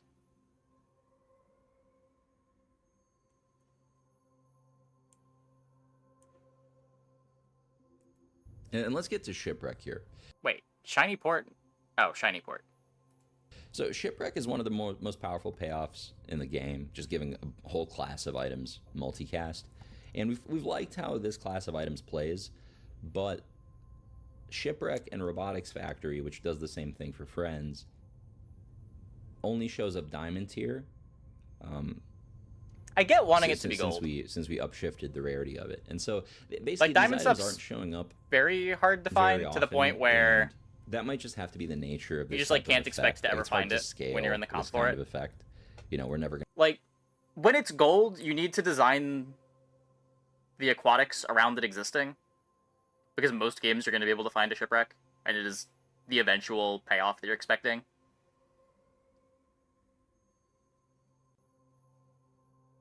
It's going to be a horrible upgrade? Yeah, probably. It doesn't really matter. Getting it to diamond's not going to be a priority. It's just being able to get it at gold, making it much easier to find.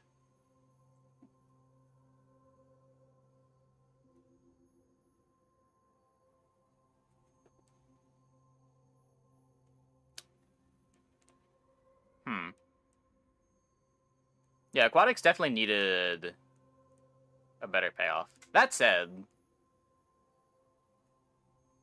Shipwreck is good. Shipwrecks are you're gonna start seeing Shipwreck boards starting what, like day 5, day 6, if they're high rolling.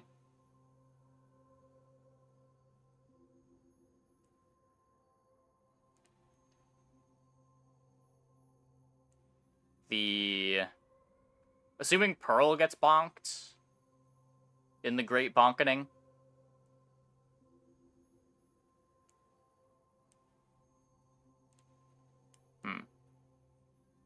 Stream lagging. Yeah, I'm having internet issues tonight. It should be sorting itself out, but it's not great. Gold, it gives adjacent multicast. Diamond gives all aquatic multicasts. I mean, that's a way you could do it if it's too good. I don't know.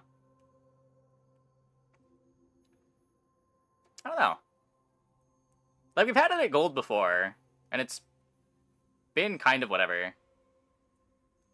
When it was at gold before, the diamond upgrade gave +2 multicast, which is when it got absurd.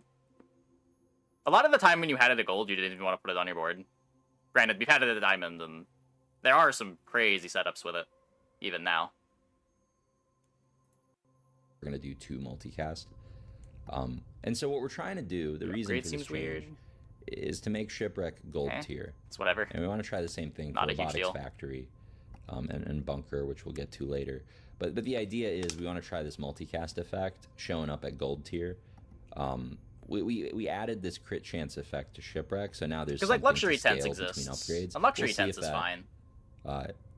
Ends up being the right direction. It's a lot cleaner at diamond only with 1 line of text, but you can maybe say aquatics are better than heal this lets it show up way more often, because now Shipwreck will show up at gold, and hopefully that's not meta breaking. Hopefully that's just one powerful, interesting build around item showing up a lot more often. So Silencer had its obsidian enchantment changed as well.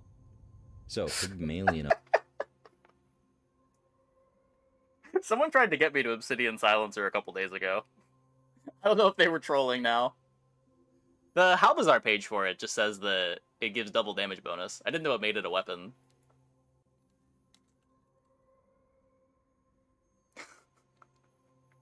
That's messed up. Updates. Outlawdle. So since we nerfed the cooldown of everything, The Otl is a very strong item. It can still get to 1 second cooldown, especially after we hit everything. This item was strong already, but it got... I'm not going to complain. I'm glad they did something to it. This does make it even harder for Diamond Crook to get it to 1 second cooldown, just on its own. But... I mean, realistically, Atlatl could be 1 damage at all tiers, and it would still be one of Pig's best items. It just would be harder to make work.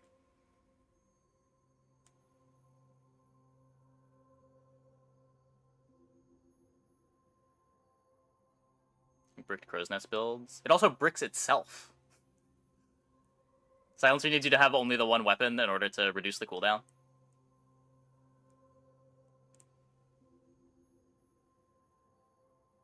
With these big multi-payoffs, wouldn't it be better to have a base effect that's kind of meh gold and get the multi at diamond?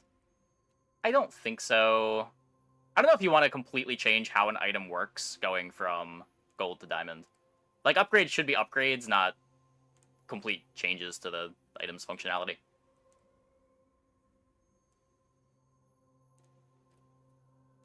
I could see something like that if they really need to rein it in, but we'll see. Stronger when you bonk everything. And so we're hitting it a little bit here. Beast of Burden's coming back. He's going to be having types of items you have. Oh, interesting. So just the... We're pretty happy Does this count with how he stash? played last time around. A little too strong, but we think this design's cleaner. So hopefully this Does he say? Plays the way we want without being too out of line early game. I think it still multicasts. It just... It doesn't gain the types when you buy the item. It gains the types for items that you hold.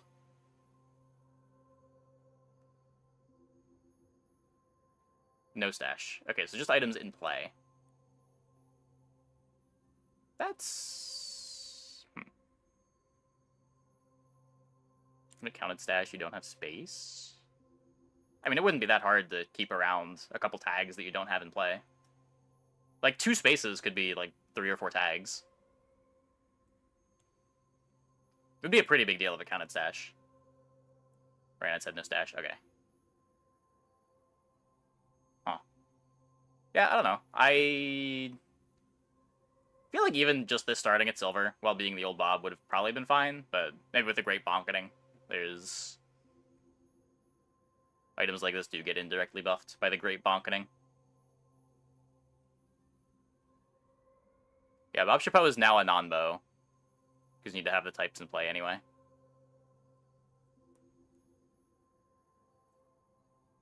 I thought just making it silver would have been fine. But, yeah, I don't know. It really didn't feel that overtuned on the day that it was okay.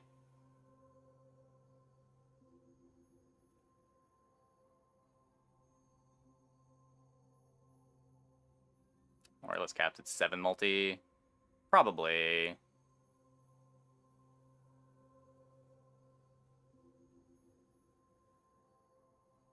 Even 7 seems like it might be kind of hard.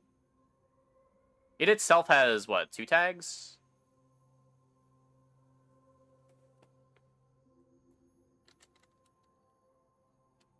Friend vehicle weapon, 3 tags.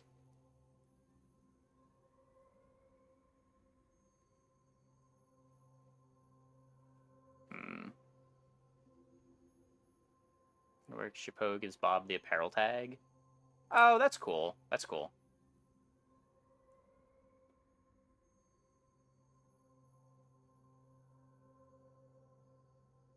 Yeah, I don't know. I'm sure we'll try some Bobs. Keep an eye on it, though. Sharing types is definitely powerful. Bushel, some number change. What? Why are we buffing Bushel? What? Changes. Hold up. I just let him Ice talk. Club. Nope, he's not going to talk about it. What? Why are we buffing Bushel? What? Hello? What are we doing?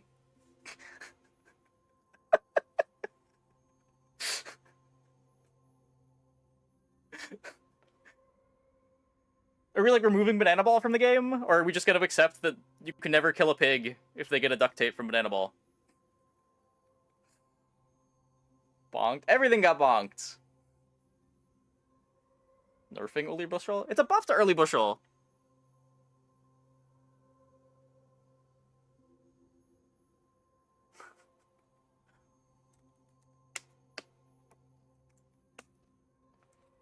The principles again? Is it? I guess. Oh my god. Bushel was a nightmare early. Like, it's not as much of a nightmare as Ganjo, but like, it's another thing that makes those Ganjo boards so hard to deal with.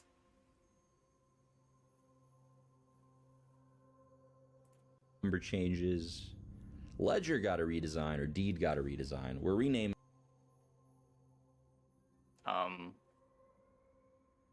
Okay, I already was kind of low on Giant Ice Club. Now I'm really low on Giant Ice Club. You get slightly more damage, well, 50% more damage, but instead of full charging off of 2 slows, it always full charges off of 4 slows, or freezes.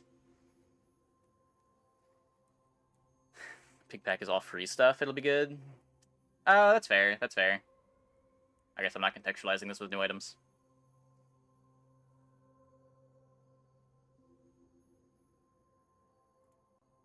Deed to Ledger. And when you sell 10 items, it's going to grow the value of adjacent things. So there's another way to scale properties that doesn't involve customer card. There's a lot of things you gotta sell, though. So it's like a bad medium-sized customer card that can buff 2 things.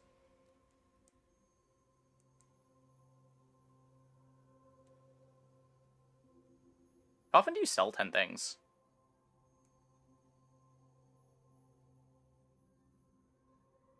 Coins and gumballs. Yeah, I guess gumballs do it on its own. So Silver Ledger lets Gumball Machine break even. Just in terms of gold value. The skills that generate chocolates and coins. Yeah. Item that gets value, you can put it onto other item. Ruffles, yeah. 2 of those, use it on Fixer Upper. Yeah. Yeah, it's another customer card sort of effect.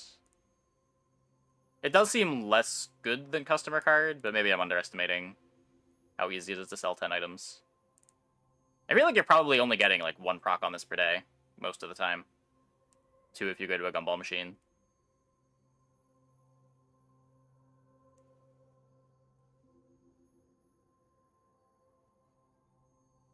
It's rolling its a buff per shop on average. Assuming you can buy out the shop.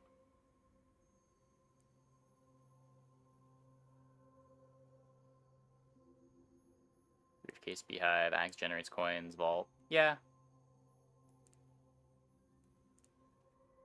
Plus 30 per day. Plus 30 per day at Diamond.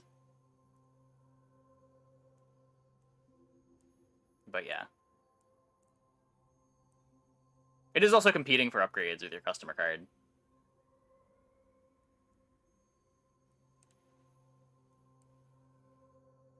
I don't know. We'll see.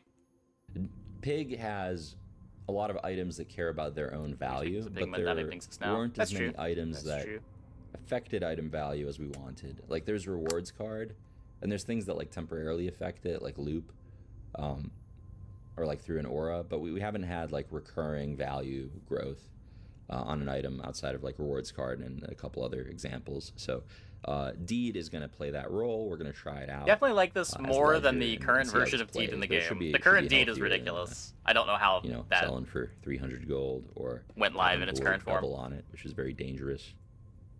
So Dooley, so I mentioned how we bonked everything. Dooley got bonked last patch and the patch before that quite a bit.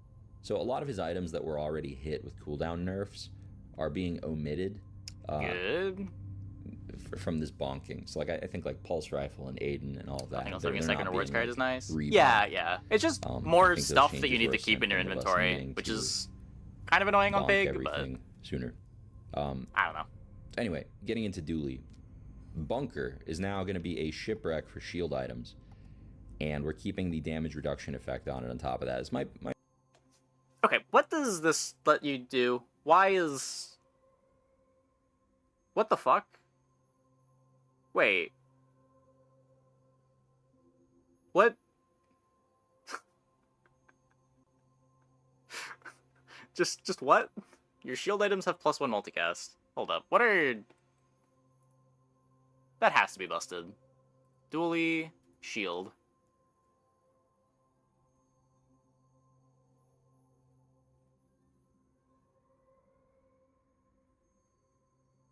Combat core. Force field's good if you've got the skill for it.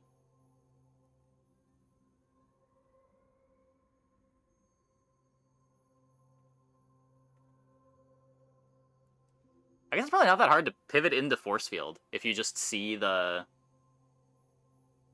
either defense grid or the when you use a large item get shield equal to 20% of your life skill. Like, it's basically just a 2-item pivot.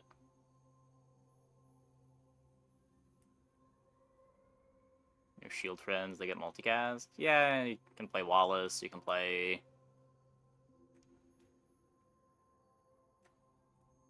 Brick Buddy.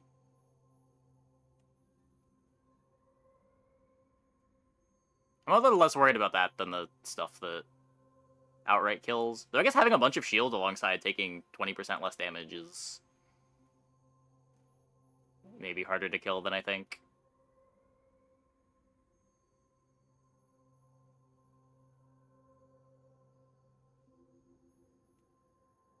Bunker for fixed rubber. Like, combat core is interesting, because not only does the combat core get multi-strike, but the things that you're using to scale the combat core get multi-strike, so you're getting double scaling too. There's just not really any fast shield items that you'd want to use to make combat core faster. Your Nola bar, 4-second cooldown.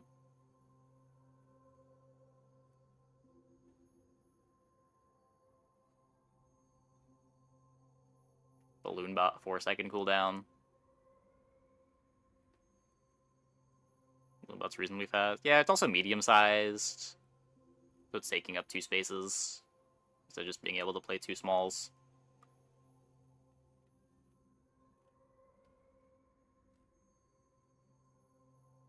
Welding helmet's 3 seconds. But again, 2 spaces. Not gonna have a lot on your board with 2 large items, though. You get to play 4 slots of things that buff the combat core. Balloon Boat was 3 seconds patches ago. It got bonked.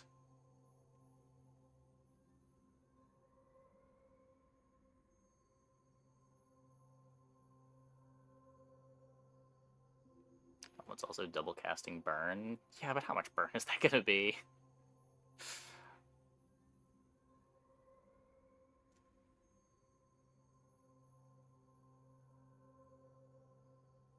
Yeah, it probably has to involve enchants. But I can imagine that being crazy with shield enchants. This would be a lot spookier if you could, like, if we still had the old enchant system, where it was easier to find specific enchants that you wanted. I mean, it's very strong. This is, like, way stronger than what it used to do. We'll see. It shows up in gold tier as well, so we'll see how that plays. Isocoric Freezer. It's going to be a 5-second cooldown, targeting things with 5-second cooldown or less now. It used to be 4 and 4. That's the only real change. It used to start at bronze as well. Now it starts at silver, so it's not going to be freezing for as much either. We might have nerfed this too hard. We'll see. Oh, they definitely didn't nerf this too hard. Only having 50% uptime is a pretty big nerf, though.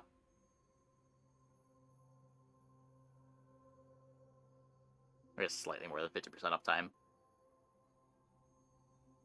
Still probably worth fiber opticsing.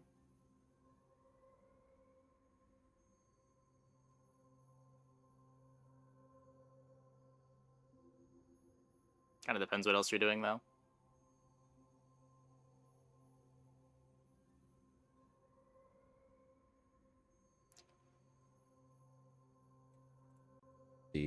I hope it's still Defensive Ender's a must-go with Bunker now. viable. Maybe. We'll give it a shot. Nanobots enchantments are working now. Robotic Factory also downshifted to gold tier and also giving crit chance to friends. So hopefully, Sure, whatever. hopefully these changes play well. There's going to be a lot of these multicast large items going around now compared to before. But we think they're fun and aspirational. And I'm glad that we'll be seeing more of them. So getting into other item updates, Citrus is food. Claw is faster than other things now. Interesting. Seems like it got nerfed, but it actually is a buff. Everything else is slower. Coconut is food. Eagle Talisman enchantments are fixed. Fang is going to be pretty fast. We're going to have this be at 3 seconds.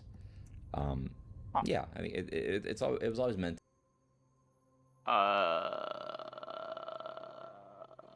Huh. I have played the gold drop that is also a 3-second cooldown. The lifesteal. I don't even know what it's called. But it's like lifesteal, 3-second cooldown. Just as a weapon. That's a drop from a monster fight. I've played that a good amount on weapon boards. Now you can get a 3-second cooldown Toxic Fang from Viper.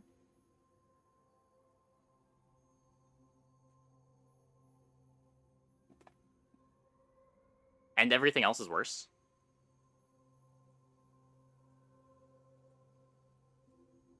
They're close to 0, 3-second small weapons now. It's all a bonks, it seems nuts. Yeah, yeah.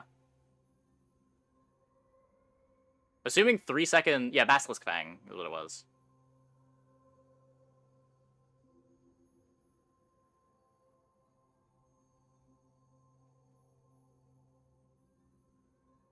I mean, it makes the Viper fight a lot more exciting. Because, like, not only is this a buff to Fang, but with everything else getting nerfed, this is... You can sort of think of this as, like, a 2-second cooldown buff. Sort of. Assuming the Great Bonkening is as widespread as the video would lead you to believe. And a lot of the time, the cooldown is the stat that you care about. To be kind of like the fastest little neutral weapon in early prototypes, and it's nice to have the room to go back to that now that we've upped the cooldown on everything. Against Dooley. Truffles gains the loot type. So Truffles is a pretty big change. I mentioned how we wanted more things in Pygmalion that let him affect the value of his other items. And we are changing Truffles to a token item. We're going to be replacing it with a different item in his set, but we're going to change Truffles to a loot item, basically. And it'll work like spare change works, but you know, when you sell it, instead of giving you money, it'll increase the value. Dude, where do we get it from? Of your leftmost item instead. It does that already. And so this will let you up the value of your buildings. You can try to find a bunch of truffles as Pygmalion. There's going to be items he has that spawn more truffles. You can up the value of your truffle to then up the value of another item when you sell it, which kind of doubles up in the value gain part. So, yeah, it does that already. Yeah, all in all, a lot of creative, powerful ways to use.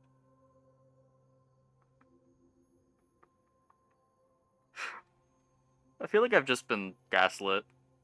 I've played a lot of truffles. You don't get the gold from selling anymore. He just said you double up.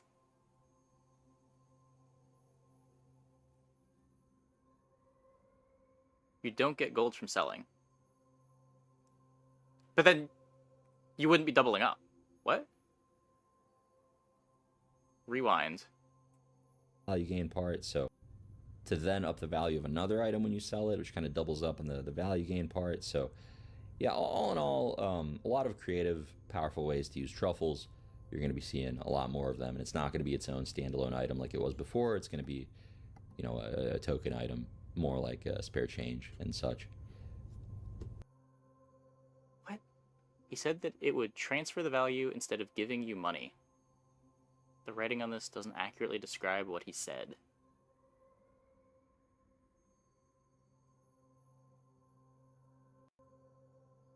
I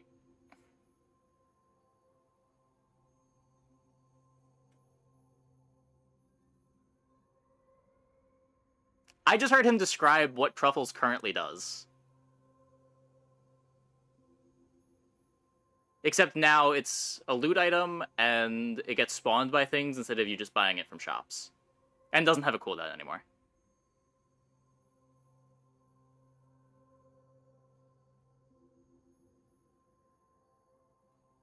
Back up further. Okay, one more time. To then up the value of another value works, but when you sell it, but affect the value of in early prototypes, and it's nice to have the room to go back to that now that we've upped the cooldown on everything.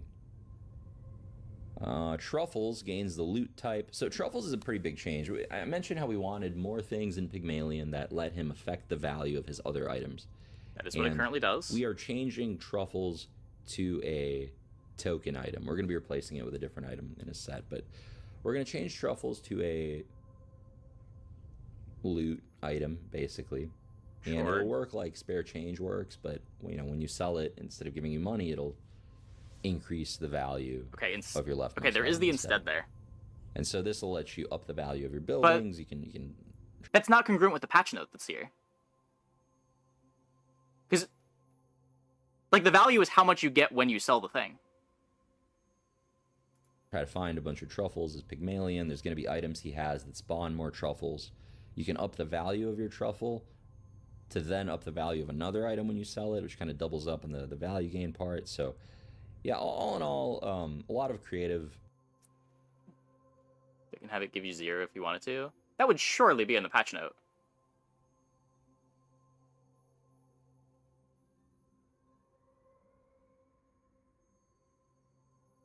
So it's a loot item, but that it works like spare change. So it's in the loot item pool or not. Yeah, it doubles up on... Yeah, exactly. The double up suggests the opposite as well. Yeah, I don't know. Powerful ways to use truffles. You're going to be seeing a lot more of them, and it's not going to be its own standalone item like it was before. It's going to be, a token item, more like a spare change and such.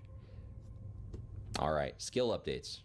Alacrity and Flurry of Blows were bugged.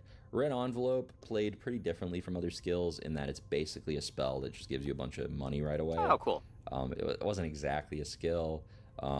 It had some it keeps having like weird interactions when we deal random skills. There's certain ways that we do that where this doesn't feel appropriate. Like, get a random gold skill and you're getting like a gold red envelope. Like that doesn't play very naturally. So with kits, you'd see this as an issue as well. So not that we have kits anymore, but there's going to be ongoing issues with a skill that works this really way, simple. and so we're reworking red envelope. All right. I agree that that's probably what it is. But I would not have called that a big change to the item, and he said things that were contradictory and that you don't get the value when you sell it. But you're still doubling up on value somehow. Yeah, like, there's 2 outcomes of this. But they contradicted each other. Either it's like spare change, but you don't get gold for selling it. In which case, it wouldn't be gaining value, it would be gaining some internal number. Or you would say it doesn't sell for anything, but that would be weird to track. Because things that sell for 0 value still show as 0 value.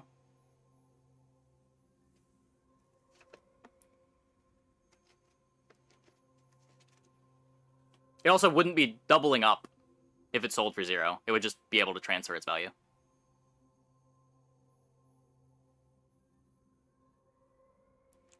I don't know why they didn't just make it 10, give 10 more each tier, make diamond 40 gold. Yeah, they could have, but they didn't. Arsenal. Your items have more crit chance for each weapon you have. Like good envelope. Bit of a buff. It was powerful, but I don't know. Not the most exciting thing. All right, Yurdan is spawning, I guess. I have not looked at this guy's build yet, so this. Hour 3 monster pool. Wasn't this supposed to be a late game fight? Oh, maybe not.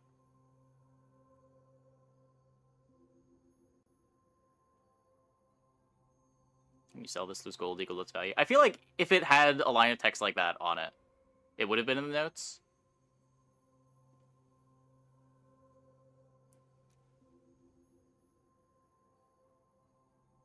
Hour 3.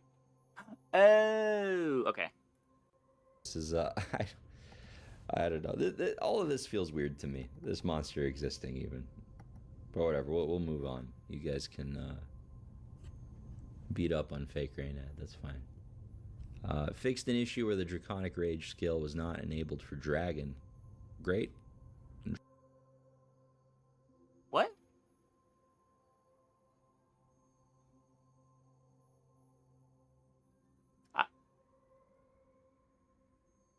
What?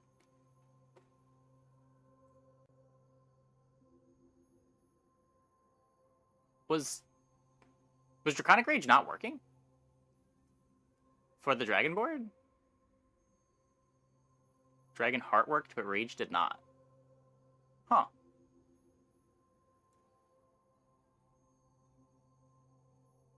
I never noticed. Oh yeah, you could definitely drop it. It definitely worked for players. I just assumed that it worked for the Dragon as well. That's weird.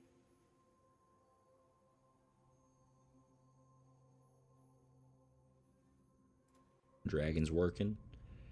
Kyber Commander, new day 5 monster, Counter-Strike skill. The first 5 times your enemy uses a weapon, charge one of your items 1 second. Super.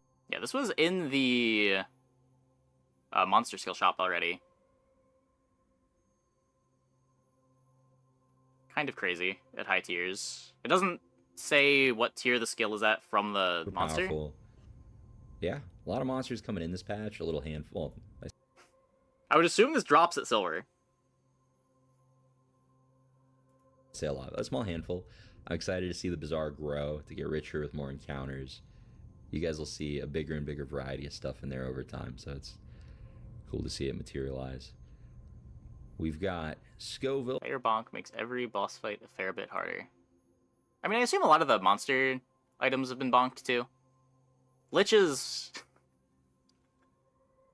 Wait, Lich might actually be unkillable.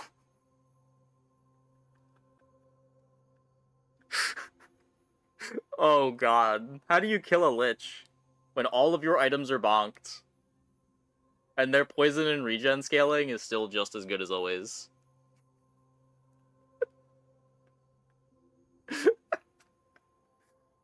Have a day 5 boulder. Would that even be fast enough? A new burn enemy. He's I like the design of this guy a lot. Yeah, somehow Lich is the big winner of every patch. Character. I hope you guys like him too. He's got a bunch of jewels items and stuff. Skillet, black pepper, hot sauce. Okay, wait, we don't know this one. Each adjacent food, this has +1 multicast. 10-second cooldown.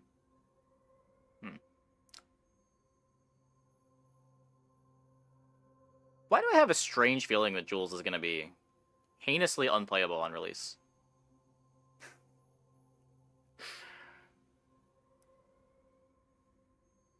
Oh, this got buffed. This was a 7-second cooldown, right?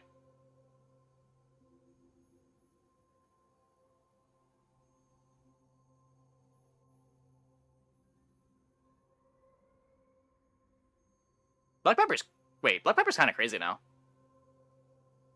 With the great bonketing. It was already kind of playable at 7 seconds.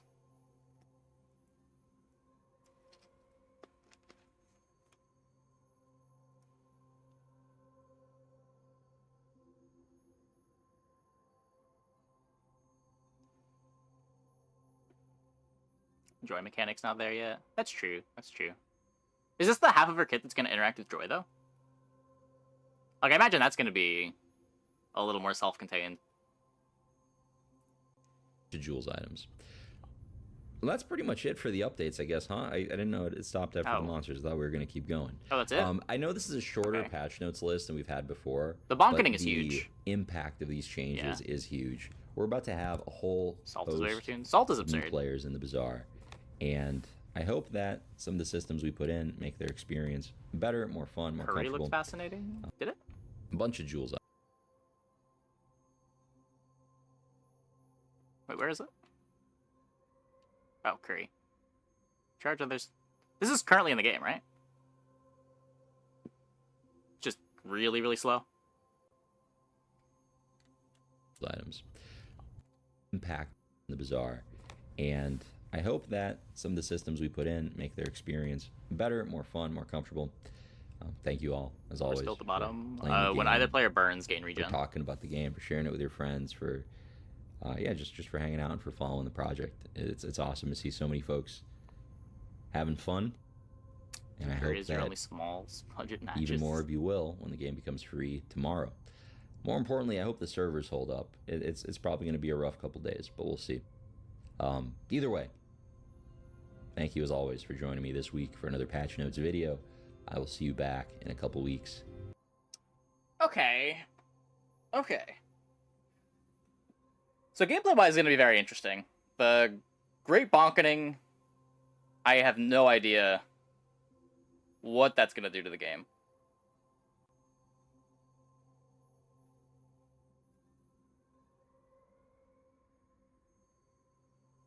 Very interesting. Very interesting.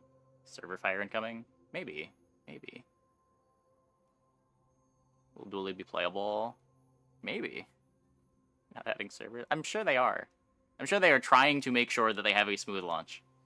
Everyone wants to have a smooth launch. Lottle Stonks Rising? Yeah, Lottle's a hell of an item.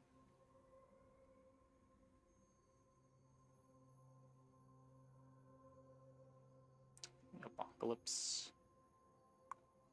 If I understand correctly, not paying Battle Pass increases the consistency of the card pool. Yep. You can disable the card packs, according to devs in the Discord. So if at any point you unlock them and then don't want to play with them in the future, you can take them off.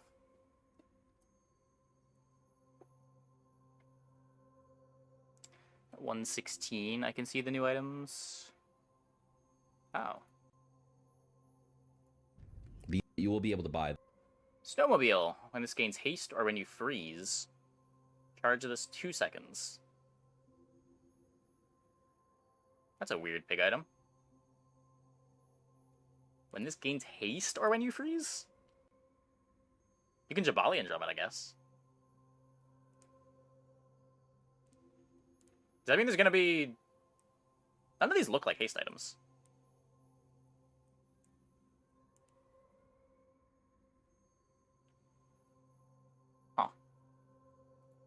them with gems in the game directly at any time after that point. So basically getting the prize pass is a way to play with these expansions a little early. When any item gains freeze, your shield items get plus 10 shield for the fight on a medium?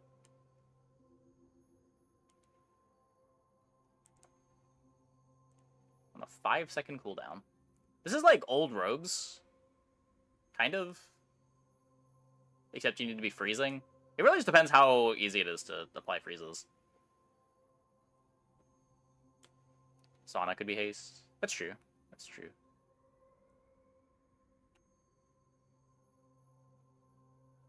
Yeah, without knowing what the early anyone freeze can get enablers them are, for it's kind of hard to evaluate either of these. 999 gems is what we're You find the patch notes. It's pricing just the them at right video. now. Currently, once they rotate out, is the plan. So, there were more, right? There was like I know I saw that Vanessa item earlier. Yeah, adjacent items are aquatic. Plays pretty well with the buffed shipwreck.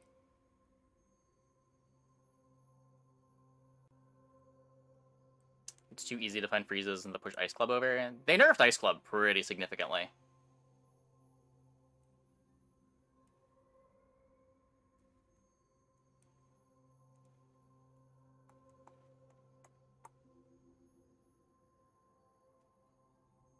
Let me see this on BazarDB. See what on BazarDB?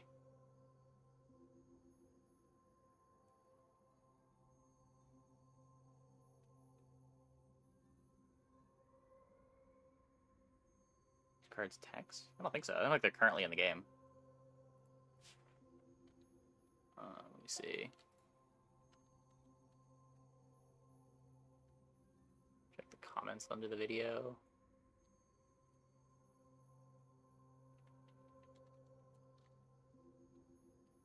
Yeah, I can't find diving helmet on BazarDB.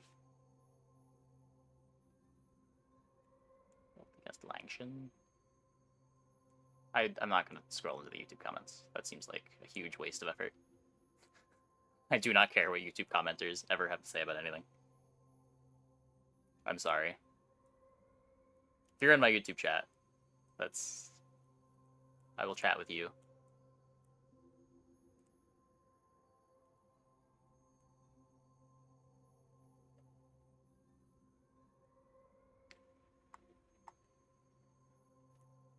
We're running 2 passives. Large, a non-item in Diving Helm and Langshan. Oh, yeah. I don't really see that working.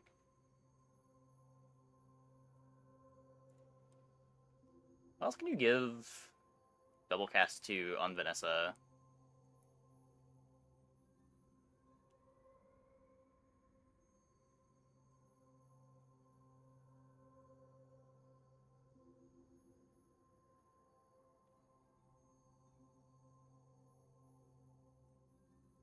I really can't think of anything crazy. You're using up 2 of your limited spaces.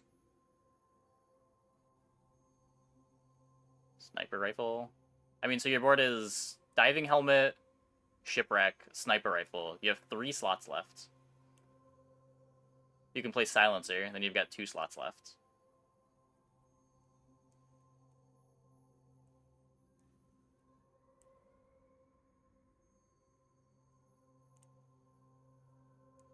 Star chart.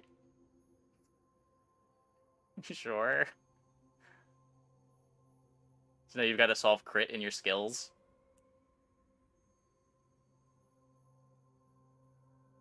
Because you don't have Crow's Nest.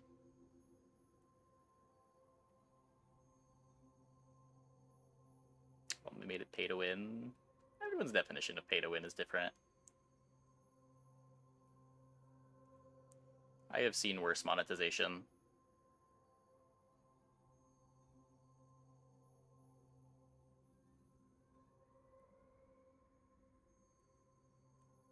Aquatic boulder. That's cute. It is a tool for rowboat too. So you'd have vehicle, aquatic, weapon, tool.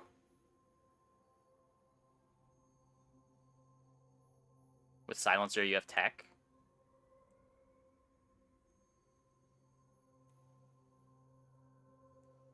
I don't know. It solves the kill them problem with Boulder, but like Crow's Nest already kind of solves that problem, getting you the crit. Paying for cards is about as pay to win as it gets in these kinds of games. No, paying for cards is like the expected thing. As pay to win as it gets is like the new Battleground system where you pay for rerolls.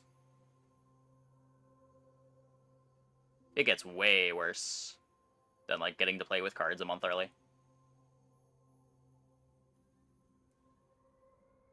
Yep, open betas today.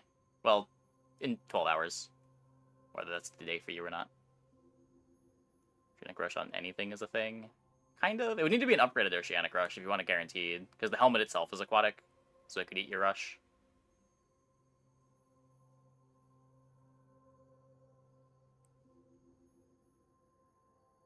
$5 IRL for extra dig site rolls. Yeah.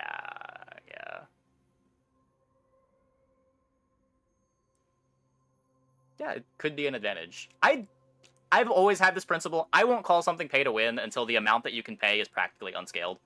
Just like a game making you pay $20 a month in order to play it at the highest level, I would not call that pay to win. Like, it's pay to play, maybe.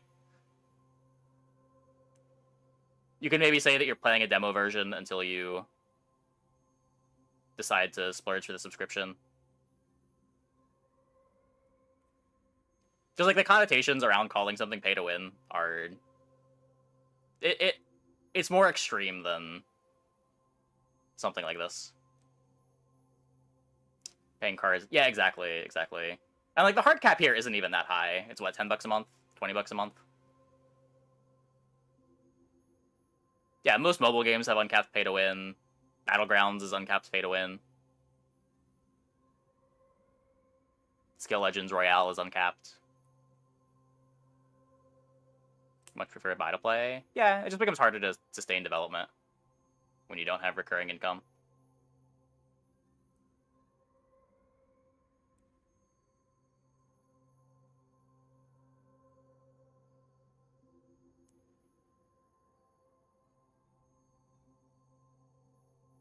$22.40 a year. Yeah, it's like a WoW subscription. And if you want to lapse for a month because you don't care about the card pack, you can do that. It's not like you can't play the game.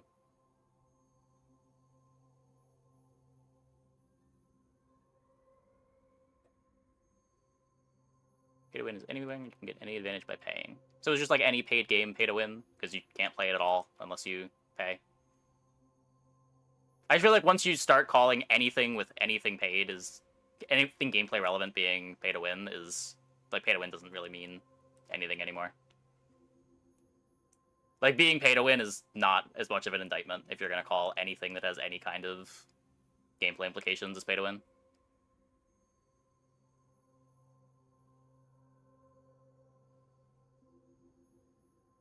There's two separate things. There's a $10 a month and another $10 a month thing. I think it's just $10 a month for the cards, but I'm not sure.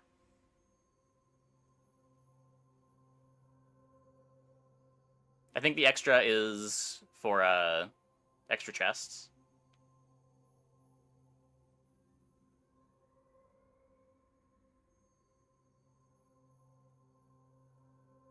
Kill the game before it will even be alive. People say that, but that's not really. I'm sure there are going to be some people that won't want to play the game with a system like this in place, but games got to make money somehow.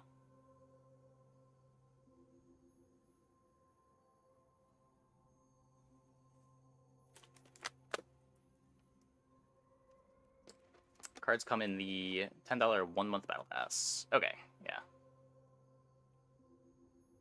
The exclusive cosmetic part, chest, are part of the card pack. I have... I don't know.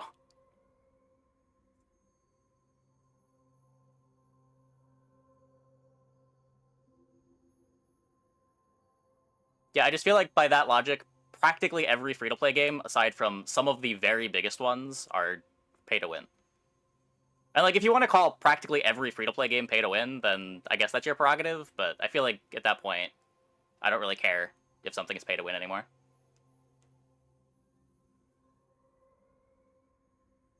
Like, if that's the definition you're going to use, it's just not really much of an indictment against the game.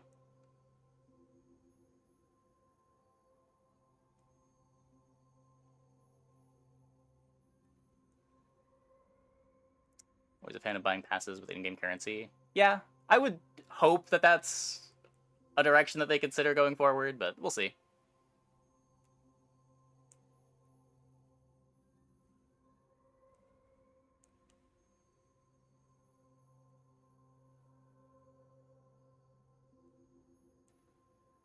I mean, the player pool isn't really that small. Like, we don't have numbers, but judging by, like, Discord activity, I feel like the game has a pretty big player base. Even now, while it's currently a paid game.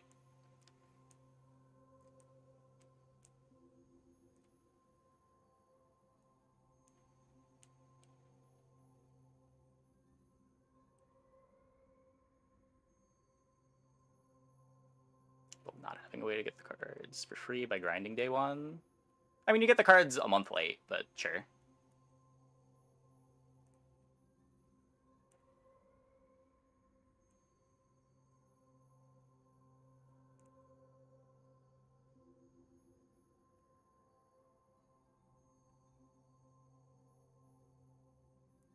Roughly.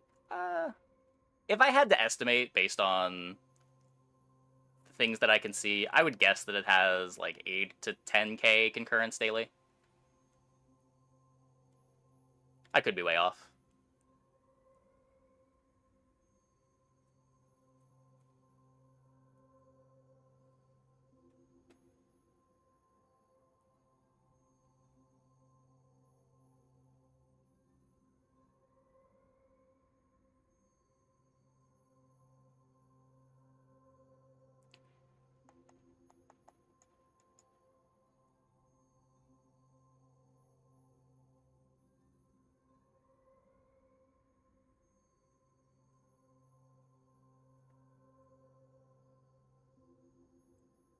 looking at right now. Mysteries of the Deep.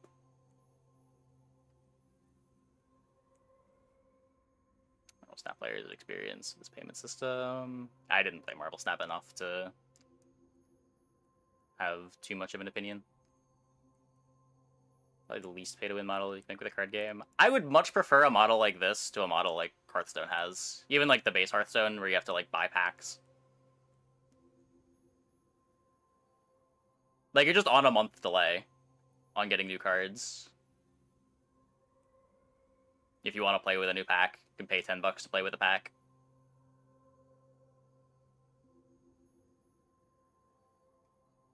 Cosmetics don't sell enough. Your game needs to be so big. You need to have such a huge player base for cosmetics alone to sustain development. There are so few successful games that can get away with it, and it's because they have huge player bases.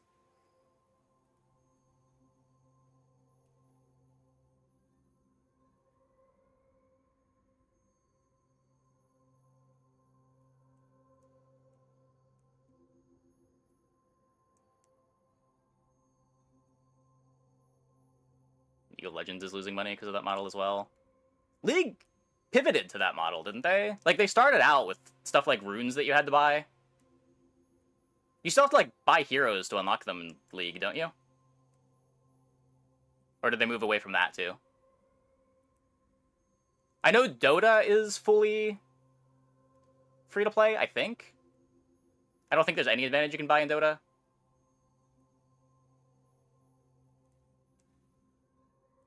Is there a game other than Dota like that?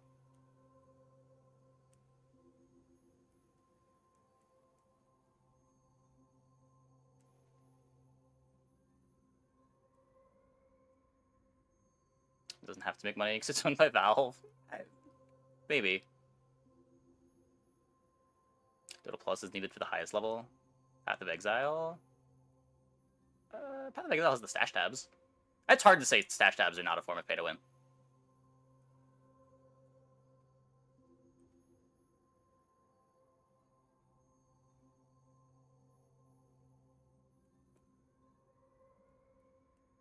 CS2. Is CS2 a free-to-play game? I thought it had an upfront cost.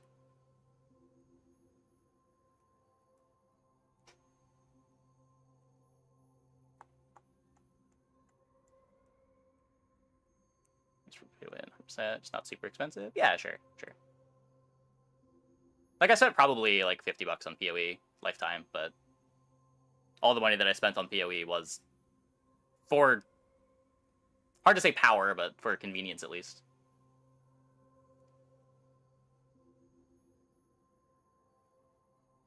Gameplay relevant advantage, put it that way.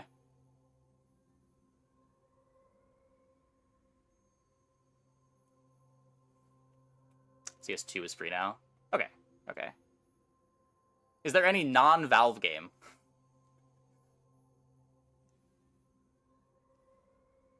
Like, I was initially hopeful that the, just, like, taking a cut of marketplace transactions was going to be a big way that the game was able to monetize. But, like, especially with the marketplace not being in the game right now. Obviously not super valuable. Can't access trading without premium stash tab. You can. It's just a headache, too. You can list things on the forums, and you don't need a premium stash tab for it.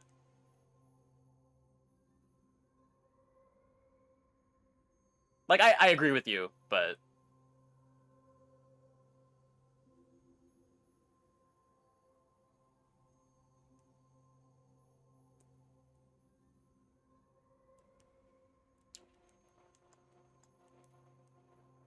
Gwent? I mean, look how Gwent turned out. Also, it's not like Gwent had everything unlocked at the start. Like, there was an incentive to spend money for power as a new player, even if you could unlock things.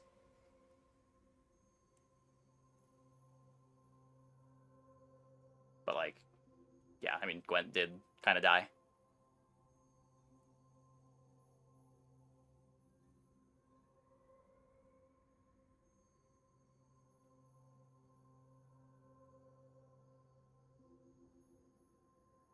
Another example.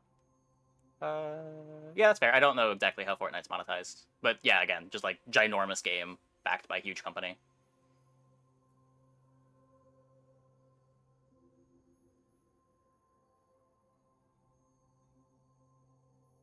Sub to 2 MMOs. I mean, assuming it's $10 a month for the cards, it's like an MMO subscription, isn't it?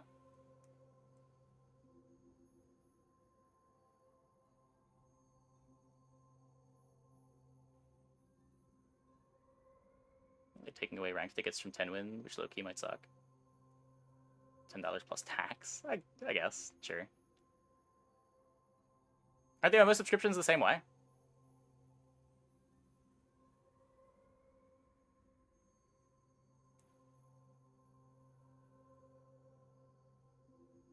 Worth as much as Spotify to you? I cannot answer that for you.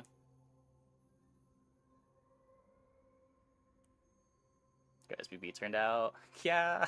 Yeah.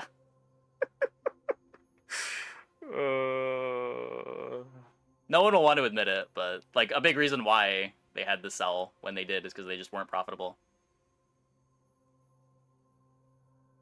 And saw how that turned out down the line. Backpack Battles monetization works. They're just one time. I think it's $10 to buy the game. But the scope of development there is also way smaller. Like the team is like 2 people.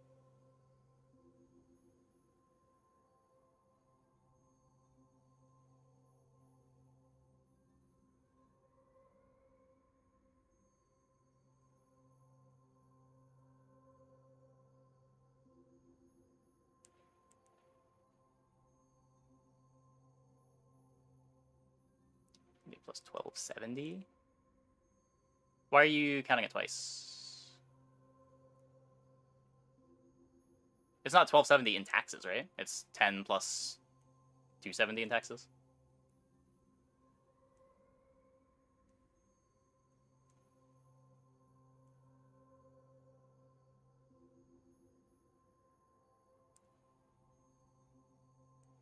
Solution. Much people are really upset about the pack monetization. Yeah, personally, I would have hoped that they launched this with the ability to buy with gems, but I'm willing to stick it out. I don't think it's a huge deal breaker.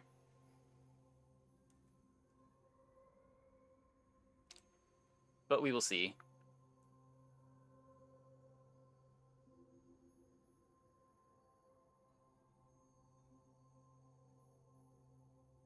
Like, I was really hoping with open beta we would get the marketplace rather than just card packs. So they could, like, test to see how viable the monetization path that is. Well, the battle pass is the sub to the game. The sub is a separate thing. The sub gets you more chests, I think.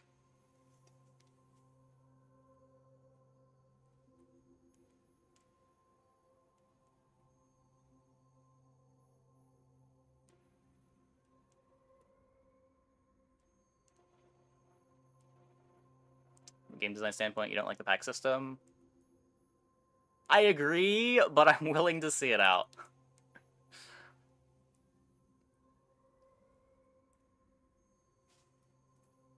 Like, at the same time, I don't know how...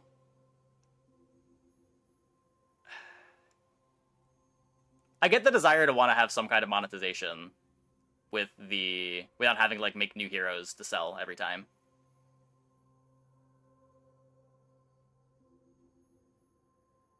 We'll see how it plays. No, they said they don't want to have an outright rotation system, though I guess who knows if they back out on that.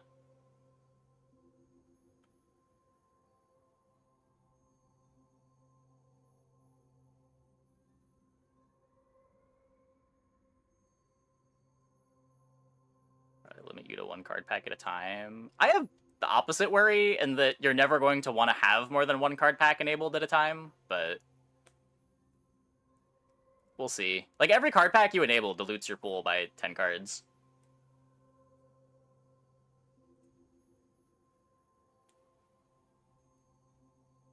It's not really that does have an acceptable pay system. Yeah, probably TFT. I'm not exactly sure how TFT monetizes, but I would guess that it's just subsidized by League.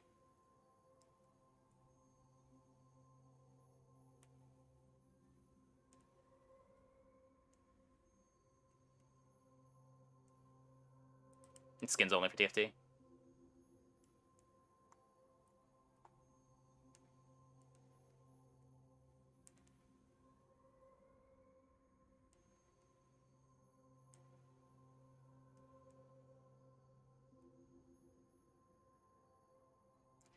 Rising Heart with gotcha skins. This could get disgusting. I don't know. TFT makes League the most money currently, since it has a huge Chinese mobile player base. Is TFT... Do we have, like, numbers for how many people play TFT versus how many people play League?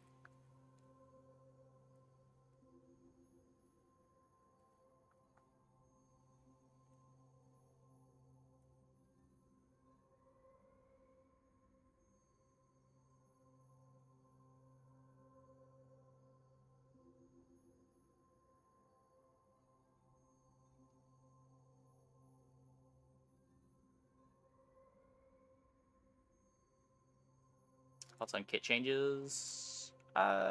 We talked about it when it came up in the video. I would have preferred to have it be the system that I proposed, obviously, where you got to see what was in the package rather than it just showing you 3 options after you select the package.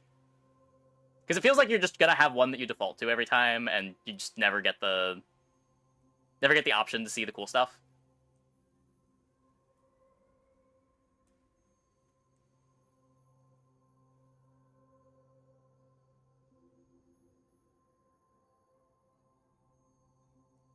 TFT 33 million versus 180 million. Okay.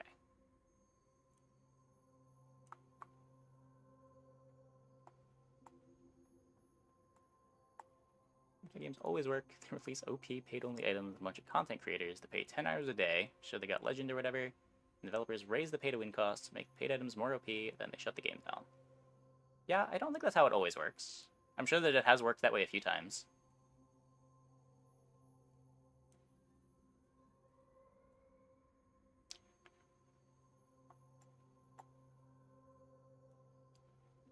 What about time spent advertising people of a game on closed beta and how it works to have a completely revamped system, economics, and all?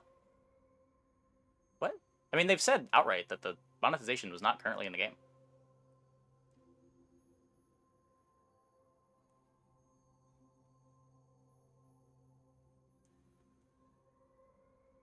Master Duel is fairly free to play because the gems are so expensive. People who do buy them fund the game for everyone else. Yeah. You're definitely paying for gameplay advantage in Master Duel, though. Or at the very least, you're paying for convenience of not having to make a new account every time you want to play a new deck.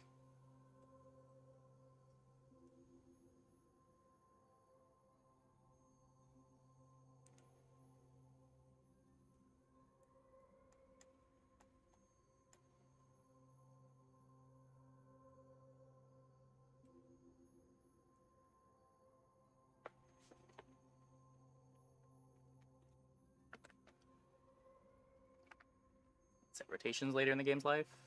Yeah, no, they said they don't want to do that, and I kind of get why. Like, it's not like the card packs are phasing out. Like, once they're not in the battle pass, you can just buy them for gems. Like, having a rotation would conflict with what I feel like are pretty ingrained design goals that the team has, of just wanting the game to constantly be expanding.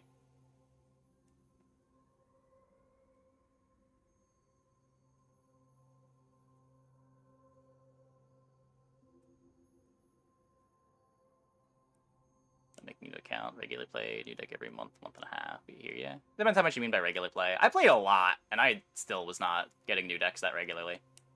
But also depends what deck you're trying to build. There were some decks that I couldn't even build on a fresh account. That was... ugh.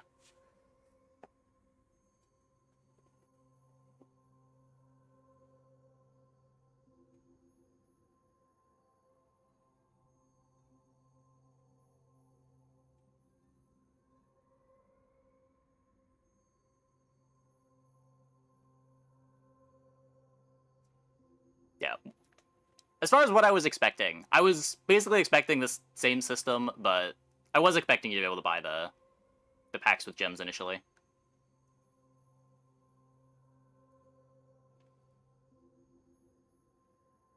Don't know how he's going to get that. You can opt out of expanding the card pool.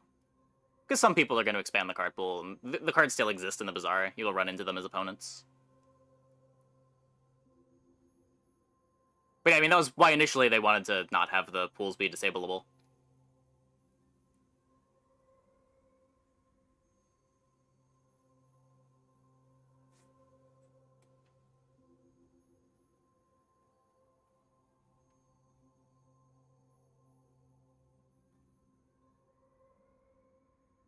If you couldn't turn them off. Yeah, exactly. There was always that conflict where the design didn't really make sense from what I had heard, but this seems like a more reasonable way of doing it, rather than bricking accounts if you unlock a pack that's bad.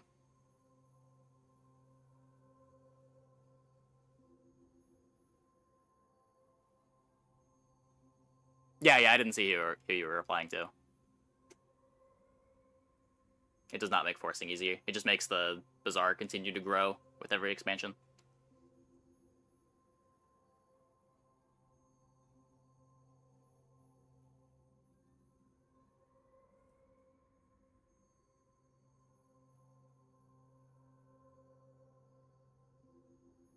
Yeah. I don't know. I would hope that that changes, but it is also not the end of the world for me if it does not.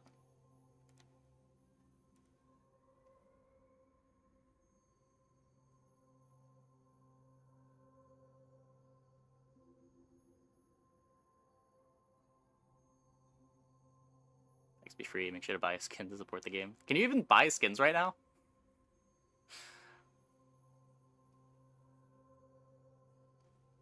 This is why I was hoping that the market, because then they could at least see how much they can expect to be making out of marketplace transactions, so they know how much further they need to monetize off the battle pass stuff.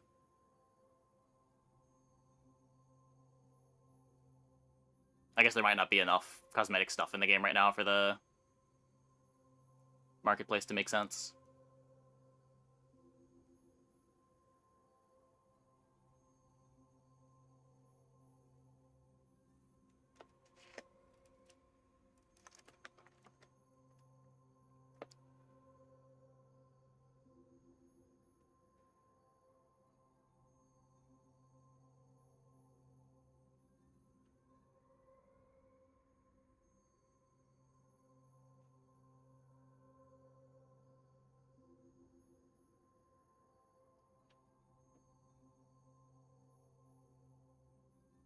Us in beta is wild. Is it? I feel like that's really common. I feel like that's really common.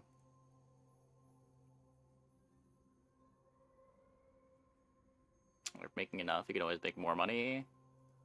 Yeah, but when you've got something like a marketplace that scales well with the number of players, the trade-off of like having more people come into the game because it's more free-to-play friendly could be more worth it.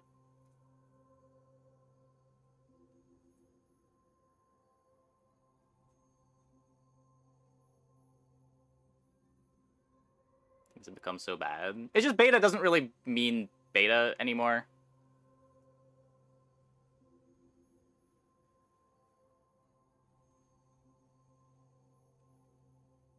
It really hasn't for the last decade.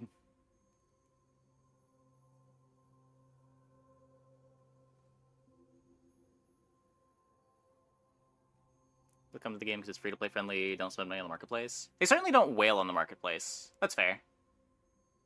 I don't know.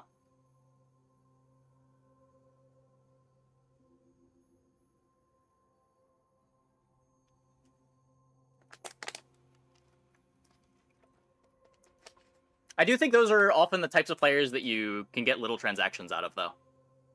That like might not want to spend, like, commit to a monthly subscription, but they might spend a couple bucks here and there.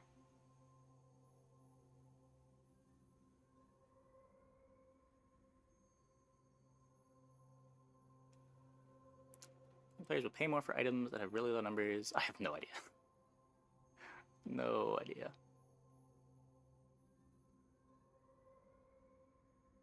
World of Tanks was beta for 6 years. Yeah.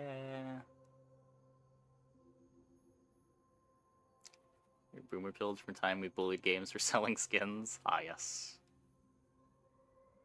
What was that, Oblivion horse armor? Yeah.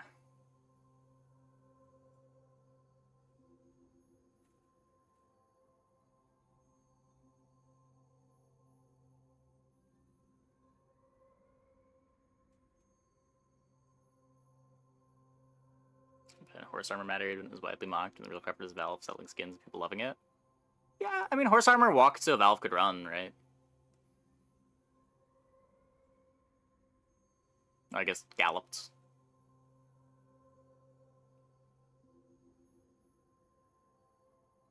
No, it's a little bit different, because if you want to play with the cards for the first month, you have to buy into the Battle Pass.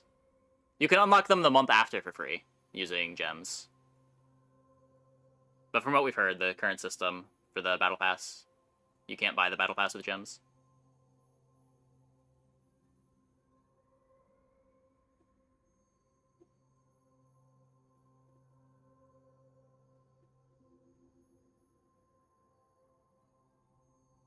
TF2 made gobs of money selling loot boxes before it was even a word. Yeah. But to be fair, TF2 doesn't sell boxes. They sell keys, right? There's a difference, right? Right?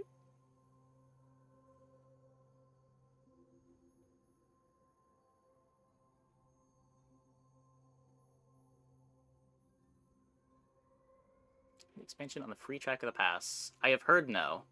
Apparently it was confirmed in the Discord that it is not.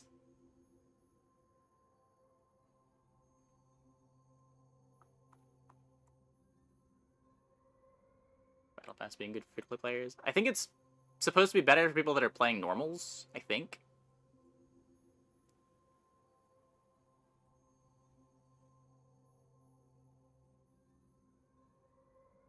I mean, also, again, I kind of contest calling it pay-to-win, but...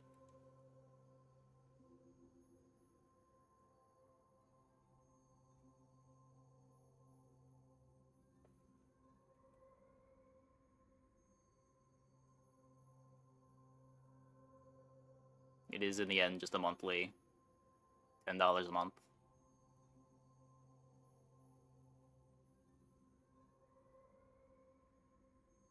Small games fail, period. Yeah. Especially small games that rely on getting a critical mass of players. Multiplayer games in general.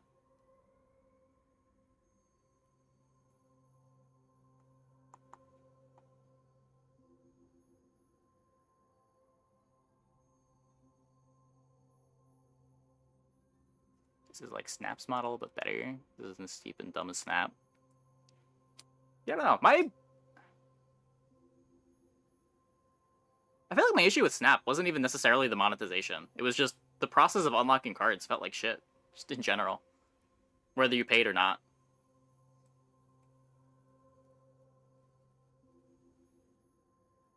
Just like not knowing what you were gonna unlock.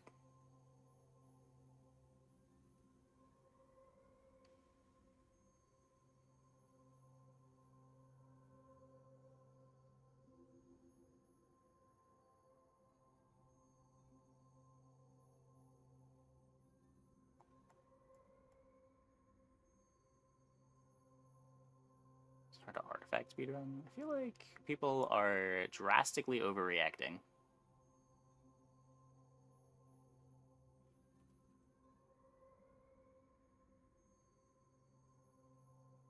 Oh god, the fucking balloons card game.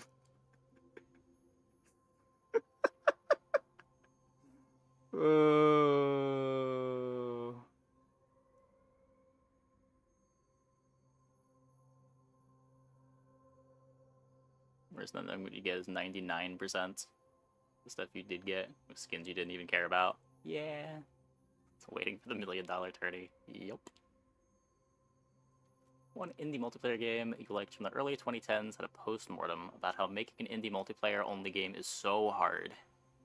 Even a system where you stay in matchmaking long enough, it gives Gamekeeper a friend. I love that. Oh my god.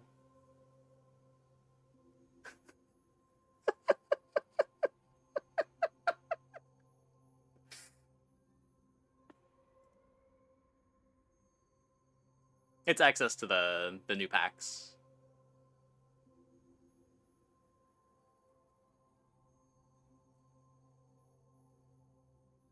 But yeah, making an indie multiplayer game, I agree. As someone who has tried to do it, it is very hard.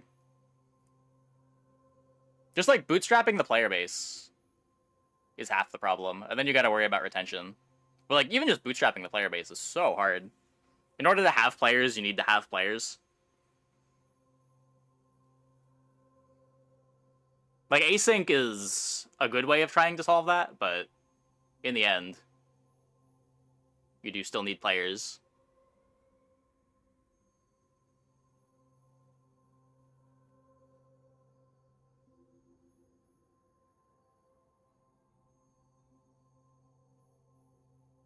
Includes players like yourself. You can spend for a beta and a monthly subscription. Yeah, I mean, the game is still playable. I understand how it might be frustrating. What does the new packs mean? There are expansions for Pig and Vanessa that add cards to the card pool.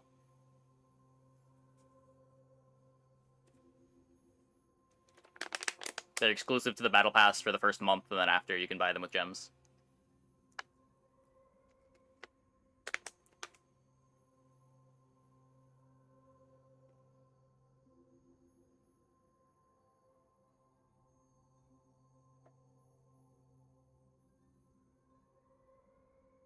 Will there be new packs every month? My understanding is yes. That is the plan.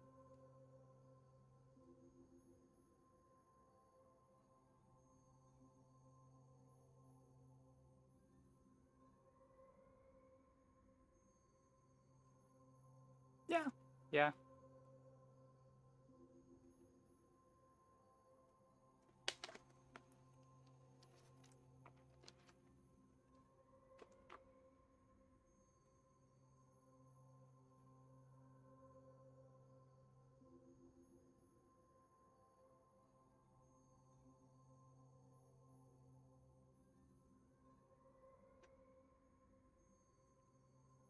Honest, the fact that you technically get a finished deck for a character you unlock is miles ahead of previous games where you're basically using poverty decks to grind for a decent competitive deck.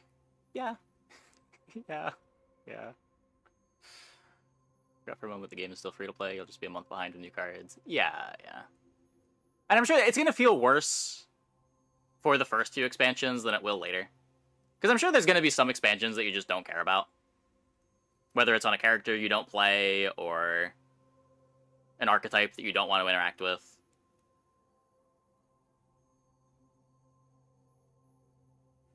Beta lose. So they did fix that issue. You can disable the card packs after you unlock them.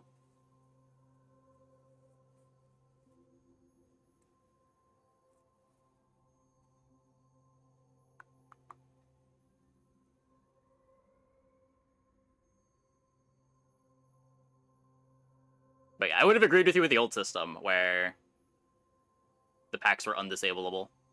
I think that was a rough idea. That I was not sure how they were going to make that work. You'll have enough stuff that you don't care about as much missing a month. Yeah, and if you're always a month behind, too, it's like... I don't know, then you get to play with the new stuff. Like, you're still getting new stuff every month, you're just a month behind.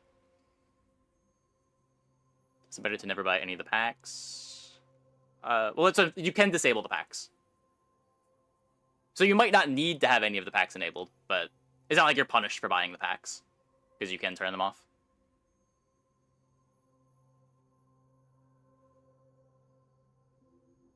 The more packs, the less consistent your runs. Yep, you're probably only going to want to have like 1 or 2 enabled. Unless there's some synergy between the packs that make you want to dilute the pool. Crazy barrier to entry for new players. Possibly. I don't think you're going to need more than a couple packs for each character, though. Like, I'd be surprised if 6 months down the line you're going to want to have all of the packs for all of the characters enabled at all times. Because it just dilutes the pool so much. There's going to be a couple of archetypes that you're going to want to have added to your pool. You add those archetypes to your pool and leave the rest disabled.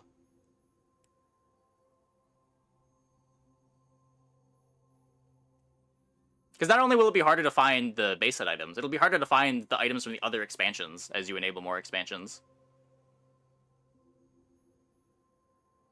Just like the card would benefit from a larger universal card pool. I kind of agree with that, yeah. But they really wanted to have this be another way to monetize.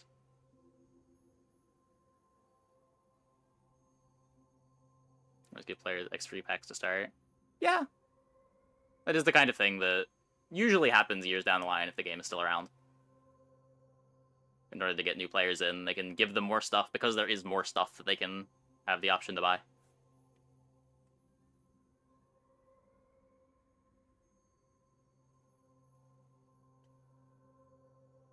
Buying new packs will leave you open ending monster. The meta is really rough on you, I imagine. Yeah, maybe. It depends how many people are playing free to play too. Like, you're not going to be the only one in that boat. If you assume that, what, like 80% of players are going to stay fully free to play, you're only going to run into the new stuff, well, rarely.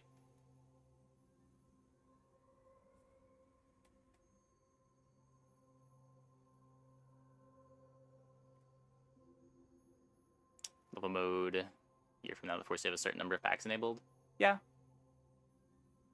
Any info if you have to face enemies with packs if you don't have them? Yeah, I'm pretty sure everyone's still just going in the same pool. I'd be surprised if it wasn't.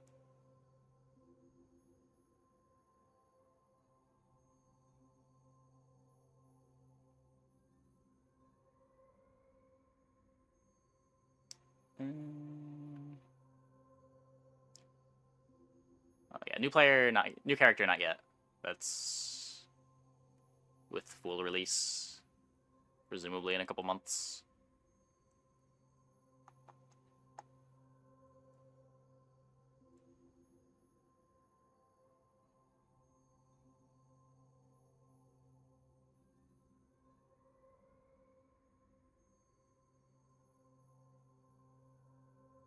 Yeah, I mean, it's certainly same pool. I don't think they would ever go back on that.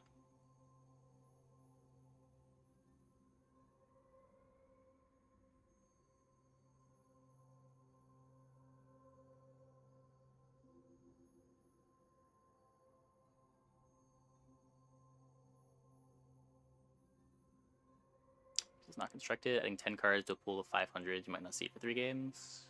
It's a pool of 100, but yeah.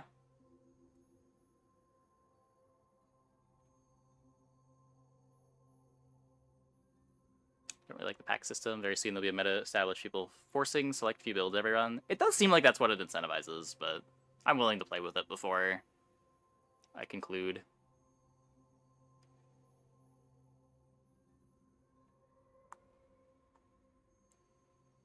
Pack work with stuff like pearls. Yeah, I imagine just everything's at pearls.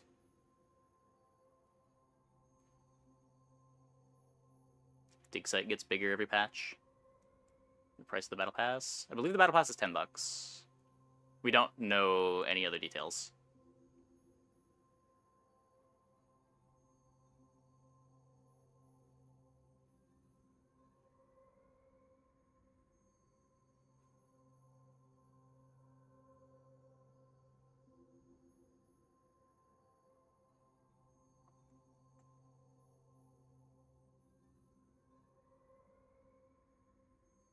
Paywall gonna hamstring the game quickly? Yeah, I don't know. I would lean towards it being fine, but we'll see. Players always rush to complain about monetization. I feel like this is not that bad in the grand scheme of things. I've seen much worse.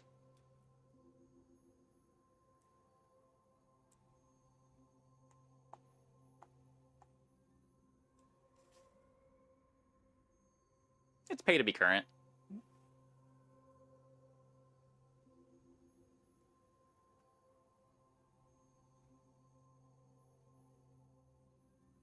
There will be a way to disable some.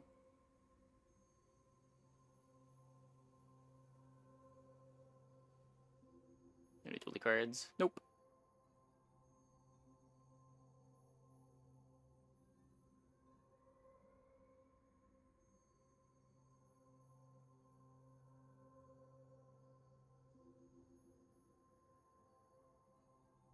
Yeah, just personally, pay to win has such a negative connotation that I tend to not call things pay to win until it's like practically uncapped.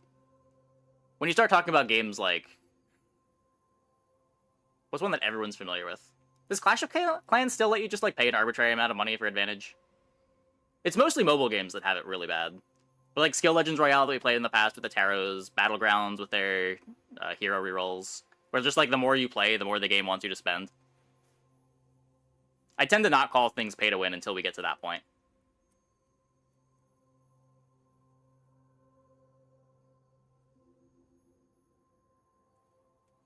Everyone has different standards for what they are willing to call pay to win, but I feel like for stuff like this, I don't know, just like pay to win kind of loses a lot of its negative connotation if you're gonna call everything that's like $10 a month as pay to win.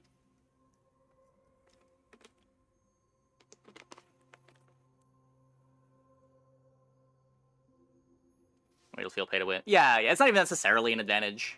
It's pay for variety at the very least. Pay to win on a purity scale, but pay to win is a scale. Yeah, I get that. It feels like it's more of a label than a scale, though. Or at least people apply it as a label more than a scale.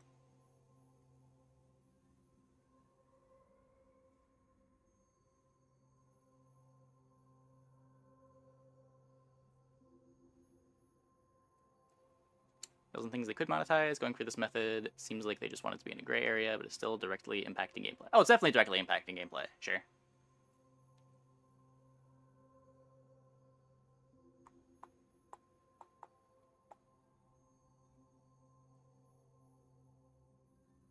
There are successful games with much worse models than this.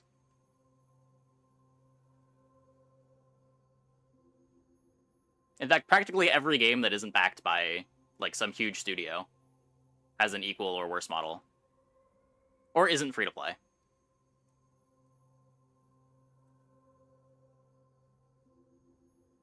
It's pay to win, pay to lose. I think the separation between the game for free players and the game for whales is something you want to avoid as much as possible. The separation between the game for free players and the game for whales is something that you want to avoid as much as possible. I don't know. Yeah, like, I do take issue with calling it whales.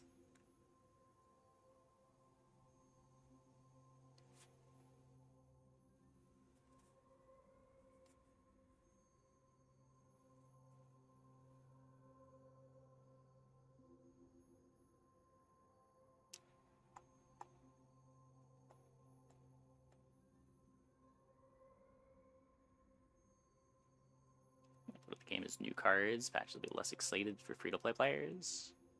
Maybe. I mean, if they're free-to-play, then they're getting to play with the previous month's cards at that point, right? I agree with you. Personally, I would prefer to see the battle passes available for gems. But at the same time, I don't think it's the end of the world. There are way worse monetization systems the game could have gone down. And it's a lot easier to go the other way than like take away stuff that was free in the past.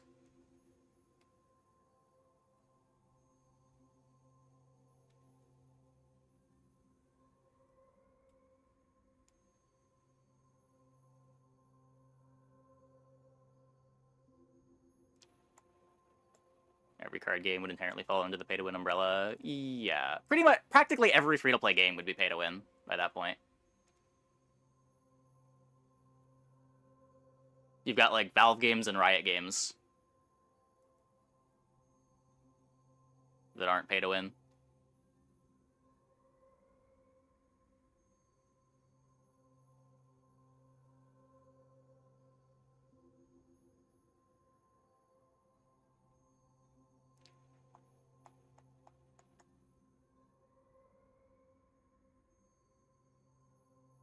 Pay to win if you couldn't get the cards for gems after a month. I mean, I disagree with that. I don't think it would really be pay to win either way, but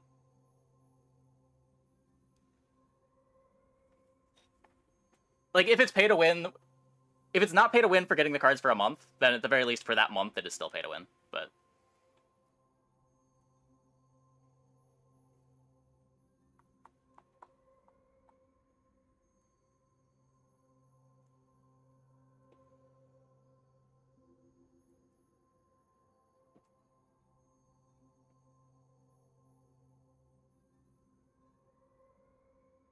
time ago, Rihanna saying he specifically wants to make a game where players have access to all cards instantly. Yeah, he might have said that. Things have changed.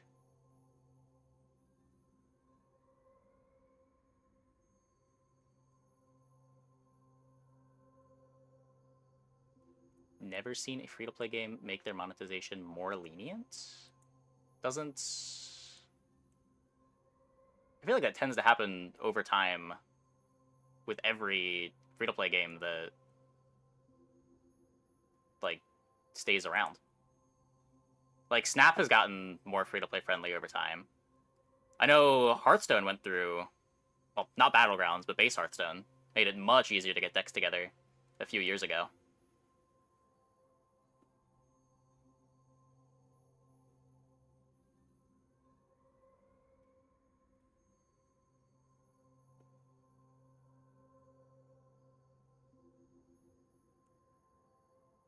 Yeah, I think we can all agree that if they release cards with a high power level and then nerf them weeks later, that would not be great. We would hope that that is not their intention. The paid cards should be a dig site. I don't know why they wouldn't be.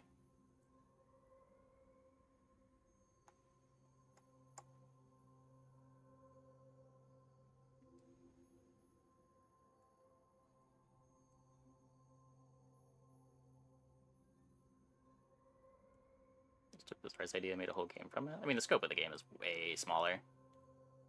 I would also argue with a lot of conviction that Bazaar executed on the idea much better than Backpack Battles, but people are going to have different opinions.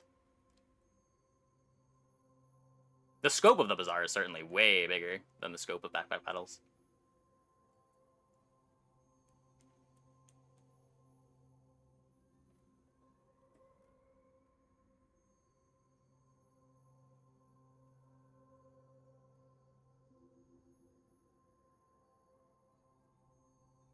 We're getting expansions, including card packs?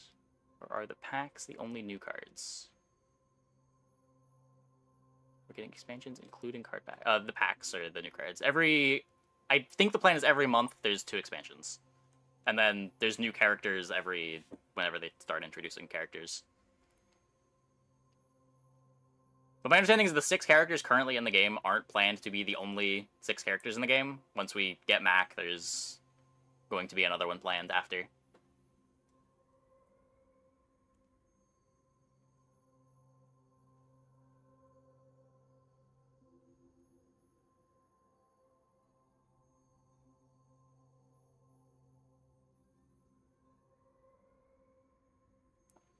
Yeah, like, especially given the development size and budget of Backpack Battles. Backpack Battles was wildly successful for what it was. But, like, its scope is much smaller. It doesn't need to make as much to be successful.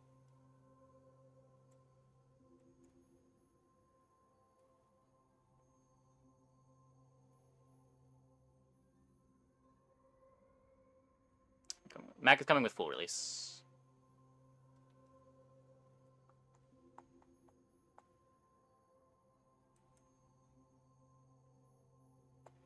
Entire hype coming from this game is potentially completely free gameplay-wise. Is it? I don't think that's the entire hype.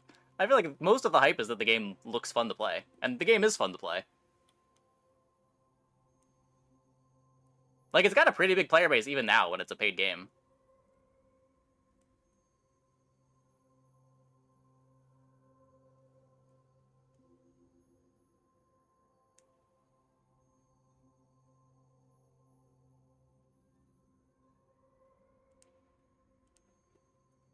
Does it say anything that I aren't playing and we're talking the economy and I still have this many viewers? I haven't looked at my viewer count. 372. I mean, it is, like, the biggest news, right? Like, does anyone really care about watching gameplay of current patch when they're getting a new patch tomorrow? Like, this happens every time there's patch notes. I just have no desire to play the game anymore once we have patch notes. All I want to do is talk about the new stuff.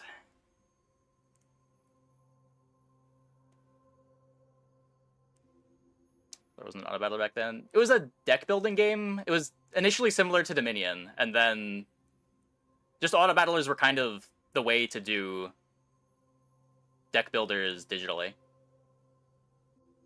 Like, it's a pretty natural evolution from Dominion to auto battler.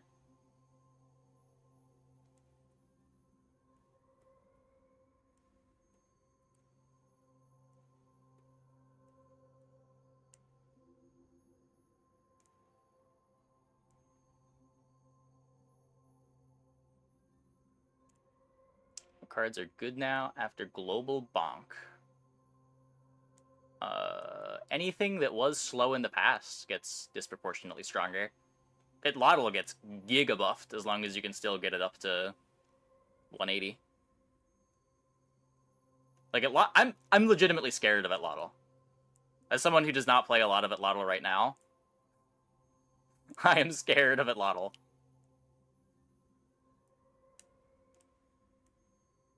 Don't know which items got bonked. I mean, given that there was a patch note for an item saying that it didn't get bonked, I suspect it's just about everything, but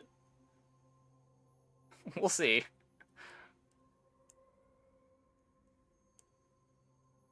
Multicast gets much stronger. Yeah, possibly a big win for Flagship. You love the square build. Yeah. I mean, there are other ways to play Lotl that aren't the square build. They tend to be better ways to play Lotl too, but we'll see. It is harder to get Lotl to 180 with just Crook.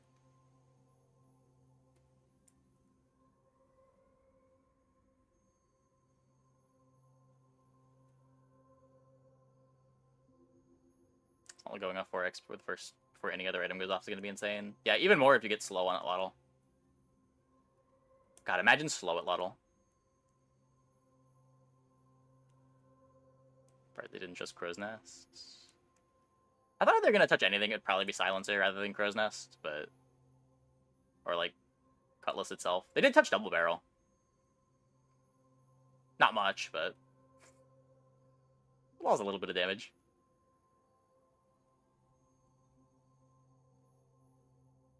Retrospect, I find anything wrong with Gwent's core design? The gameplay is great, it just didn't survive. I mean, even while I was playing open beta Gwent, I'd always said that I preferred the, or post-homecoming Gwent. I always said that I preferred the beta designs to things. It just, like, wasn't very monetizable, was part of the issue. Yeah, I don't know. I had my complaints.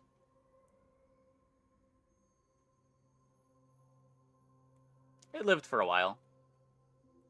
But I imagine the issue was it just didn't make money.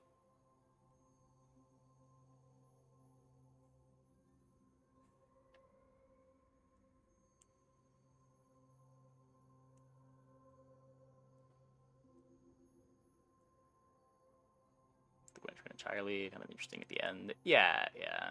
I played Gwent longer than my mental should have let me play Gwent.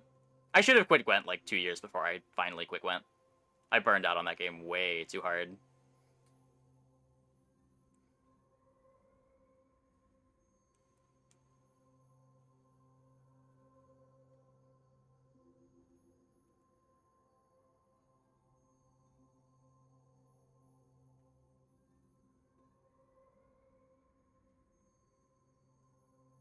MSY Ambassador, yeah. I had the goal of wanting to do commentary in an open. And then I accomplished the goal, and all of a sudden, just like all of my desire to play Gwent completely went away, finally. But I was burned out on that real hard.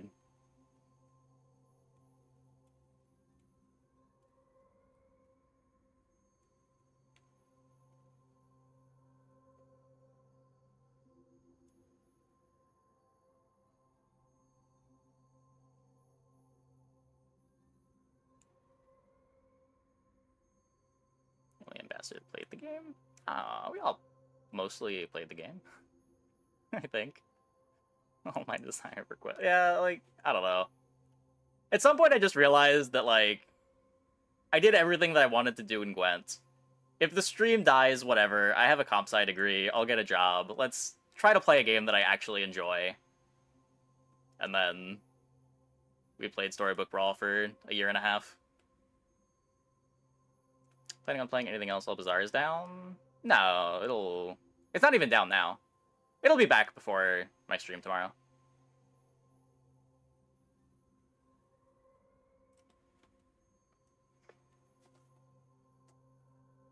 Murdering one game after the other. Yeah.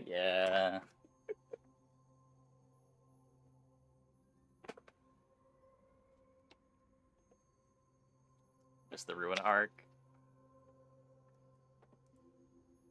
Ruina's like the coolest game that I really didn't enjoy playing.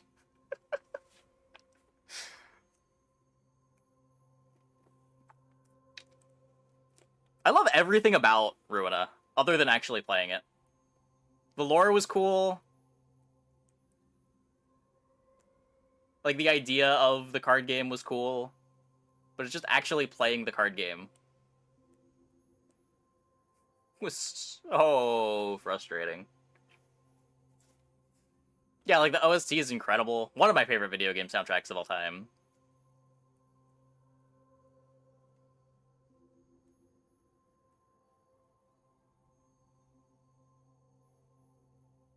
FTF died pretty fast. It's still getting developed. I think they just haven't really done any pushes for it. But, like, it's got some people that play it. They still patch monthly. They post the leaderboard to the Discord every month.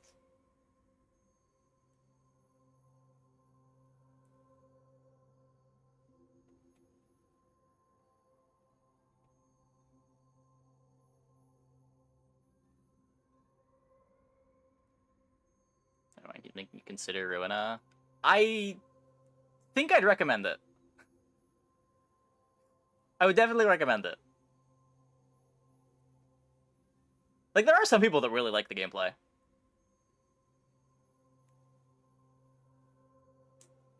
If you like the... I did play the no grind mod. Definitely play the no grind mod. 100% play the no grind mod. Oh my god, don't do it to yourself. But... I forgot that was even a thing.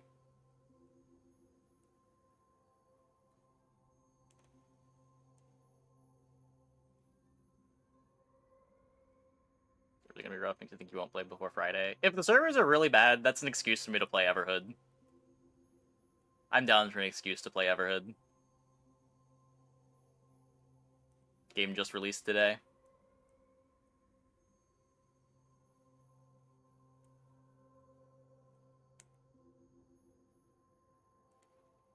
I don't know, just like the process of building decks in Ruina was so many menus. And the menus were not good. The patch is not in video form? Nope, just the video.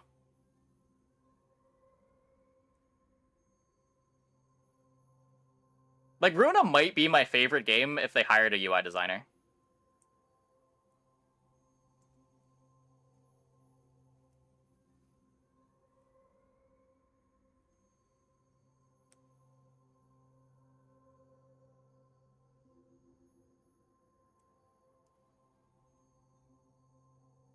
Pay to win. People are always going to be outraged about any kind of monetization that is ever announced. People are always going to be loud about it. UI still bad in Limbus. Yeah. Yeah.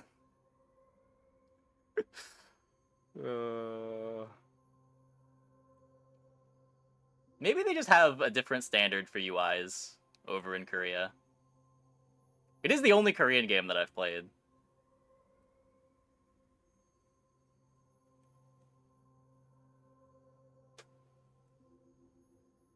Maybe what we think of as clunky UIs are actually just peak player interaction over there. Maybe people like feeling like they're struggling to get their menus to do what they want them to do. Bad UIs, build character, and toughen the soul. Yeah, the more you struggle to add cards to your deck, the more rewarding it feels.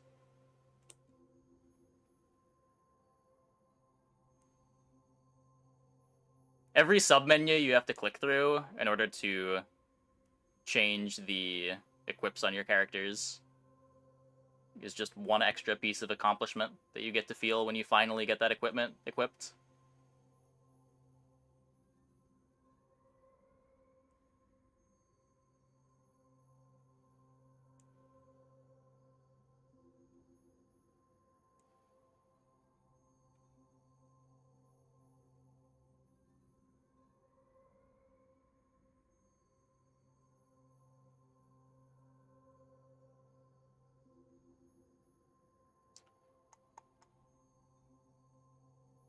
I'm gonna charge 10,000 crystals. For people would be fine then. Yeah, like they could have it be just like an absurd amount of gems too. Like, people wouldn't complain, or people would complain, but the complaints would be less.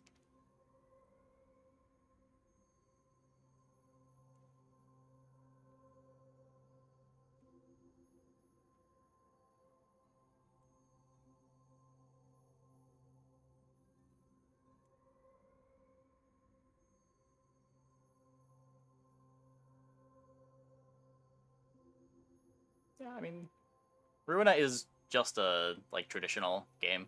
There's no like microtransactions or anything. Limbus Company is a gacha game, but their previous games were just regular games.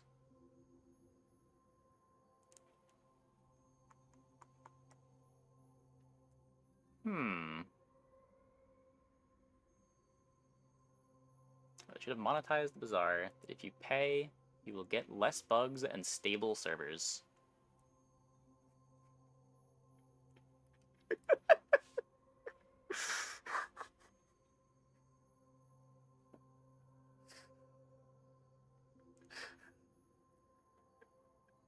Yeah, why didn't they consider that? Why can't we pay to have access to stable servers?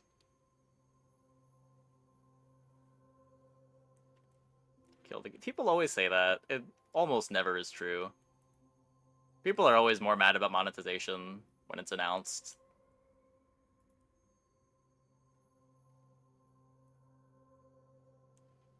Pay for priority bug reports. Yeah. Fewer cards, fewer bugs, free-to-play wins. True.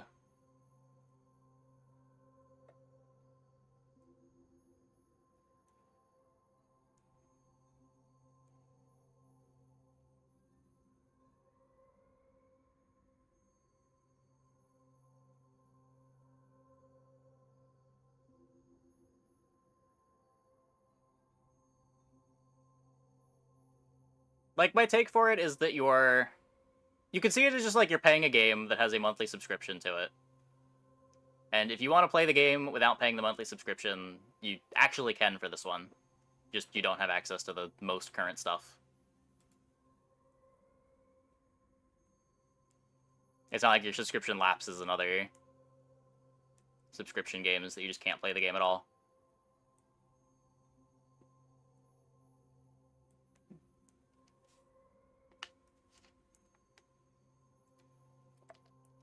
I remember there's an actual game that it was like a weird MMO that you get priority server that didn't force DDoS and bug out if you paid. Oh my god. Yeah, that's that kind of monetization seems a bit rough.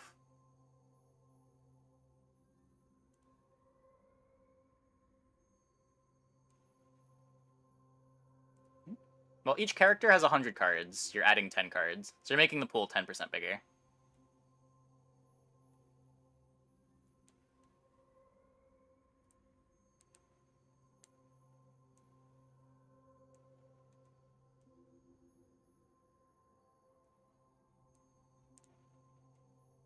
On a per character thing.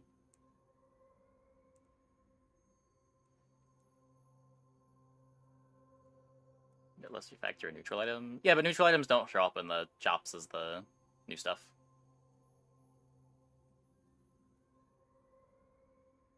You know, when it'll be open in EU. I don't think we know when downtime is going to end. We know downtime starts in, what is that, 9 hours? 8.5 hours.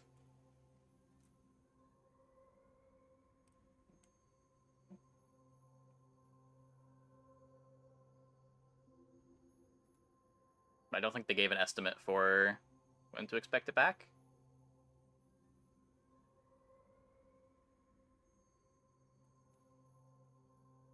Yeah, usually it's like 3 hours.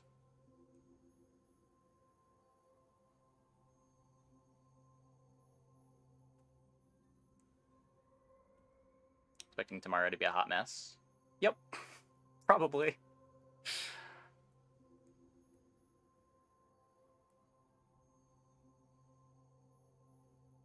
New cards are gonna be kind of good. Maybe.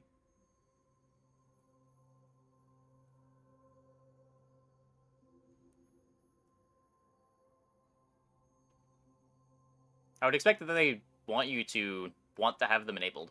So the pass cost, $10.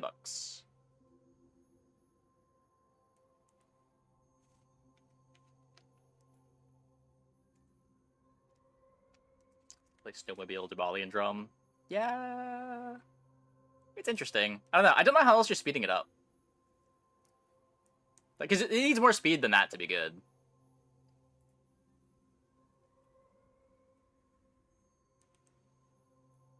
Like, Jabali Jump effectively makes this a 5-second cooldown item, which is not playable. So how else are you hasting it or freezing things? With your remaining 5 slots.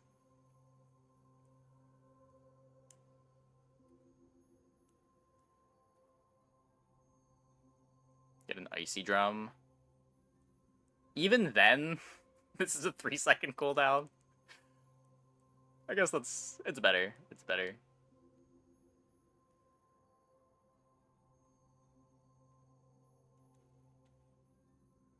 Been monthly for something like this. I don't know, it's just a... I get people's aversion to wanting to have monthly subscriptions to games, but it's not like it's an unprecedented model. And as far as other games that have a monthly subscription go, like, at least you can still play the game if you don't want to pay the month. It's not like if you lapse your WoW subscription, you just can't play WoW for the month. I'm sure there are going to be some months where you don't care about the packs. And then you can unlock them with gems later.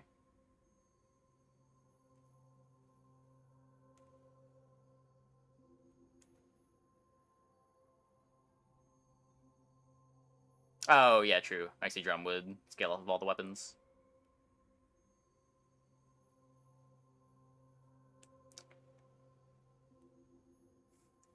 Your comments are a bit harsh. They're YouTube comments. What do you expect? You're talking about, like, 2 things that incite the most hostility in the world. YouTube comments and games trying to monetize.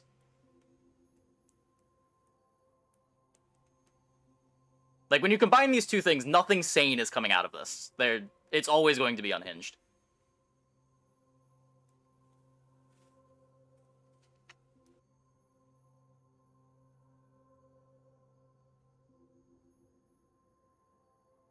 Can't say the monetization is exactly what you would have wanted, but you understand and willing to give it a chance. Yeah, that's basically my take too. I think there are worse things that they could have done.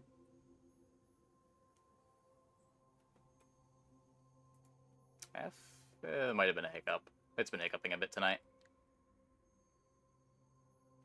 Was people that are too opinionated need to say something about stuff. Normal people have normal takes. Yeah, I think normal people also just don't venture into YouTube comments for whatever reason. I don't know what it is about YouTube comments specifically, but...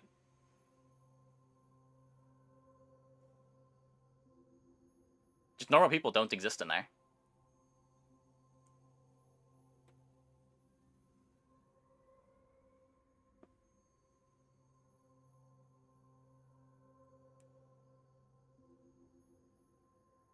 Bad monetization is normalized, doesn't make it okay. That's what I mean. I don't even think that it's necessarily bad monetization. Like, people complain about WoW's subscription model or like any other MMO having a monthly subscription. Like, when you want to do ongoing development, you need to have recurring revenue.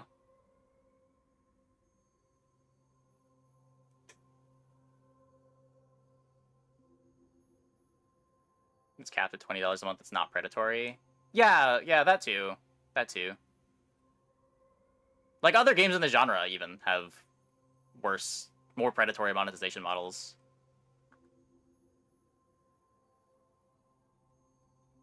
Not every other MMO. Okay, most other MMOs. Most other MMOs.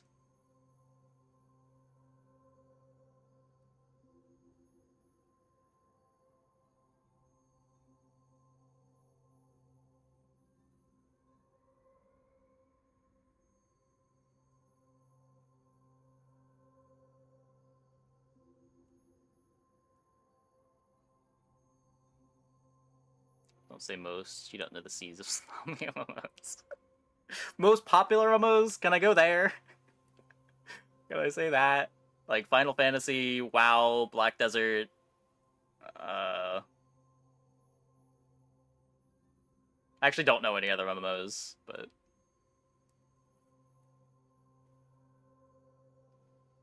oh, RuneScape, yeah. It's basically the RuneScape model, right? Because you can play RuneScape free to play. MapleStory aware. MapleStory's monetization is significantly more predatory than the monthly subscriptions. I don't think anyone would argue otherwise. Like, even the players of MapleStory would agree with you.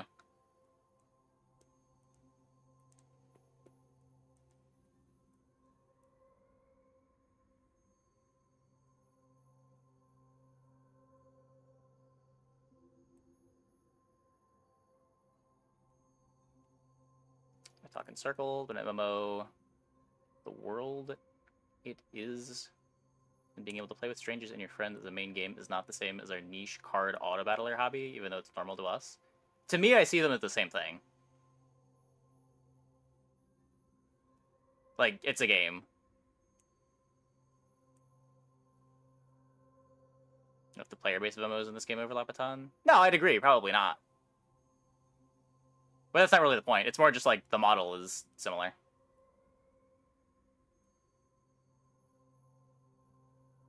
Yeah, they run on servers. You have ongoing development costs that need to be paid.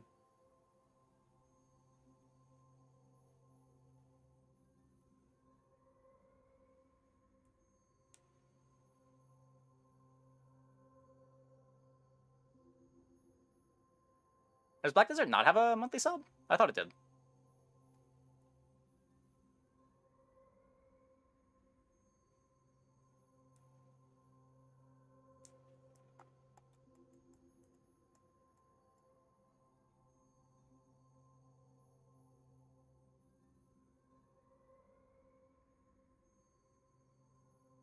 Pure fairness terms, you think being able to packs later is pretty fair? I think that's necessary, but yeah, I also agree. I like that there's no FOMO.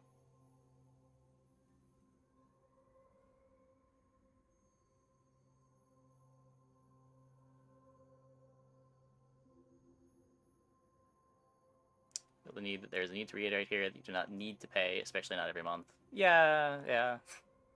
I feel like it's an important distinction, but we're back on monetization discussion. To be fair, the patch notes are... I don't want to say the patch notes are... I guess sparse is the word. The patch notes are significant, but there's not a lot of them.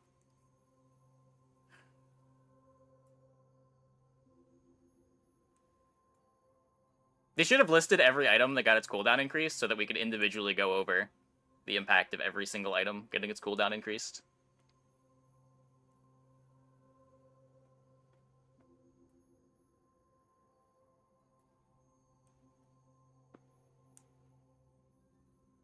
Entertain us, Mr. Streamer. That's what I'm trying to do.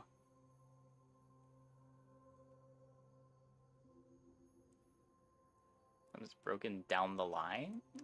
Well, down the line you can unlock it with gems, right?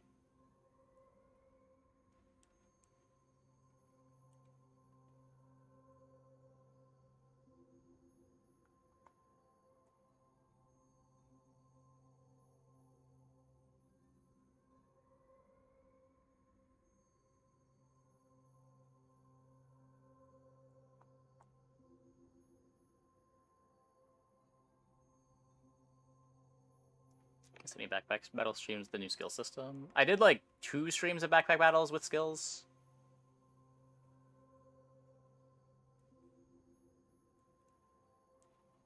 I did it while they were in beta. I haven't played it since the beta branch with skills. It's going to be most items or all items. Considering there is a patch note explicitly stating that some random neutral item did not have its cooldown increased, I think it's probably every non-dually item.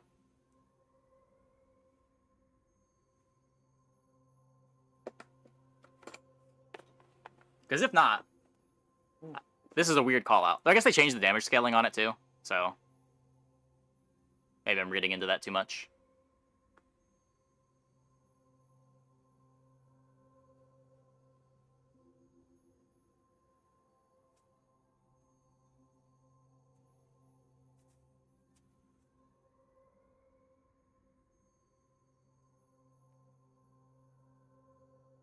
Well, again, it's not like you can't play. It's just you're playing with without the expansions for a month.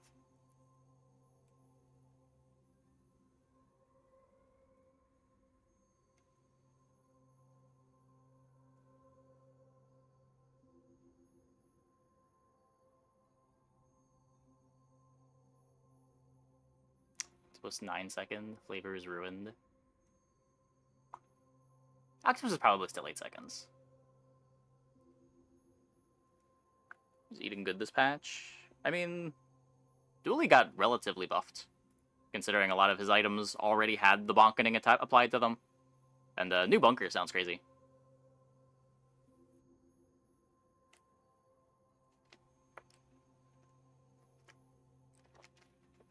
Yeah, re-remotes months, yada yada. Ready to talk this, but you gotcha. Yeah, it's just, I don't know.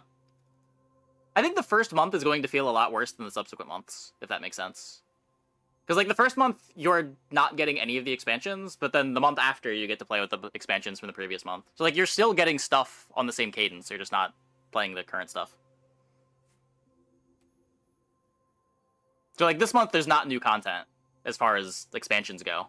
But for every future month, there is new content for you.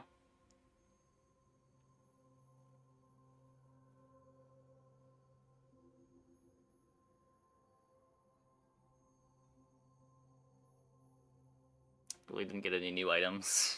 True.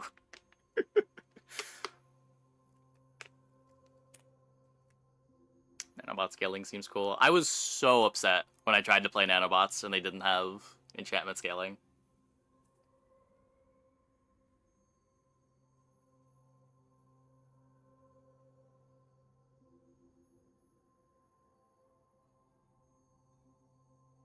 Level playing field will be a thing on months you don't pay. Yeah, to an extent. It depends what you mean by level playing field. Like, people are going to be playing with different cards, but the new cards aren't necessarily going to be stronger. And again, if you expect most players in a free-to-play game are going to be free-to-play, most of the opponents that you're playing against are going to be in the same boat as you. Just with the bonketing on Dooley, Dooley likes low CD items. Yeah, of course, of course. Yeah, this is 1,000 gems.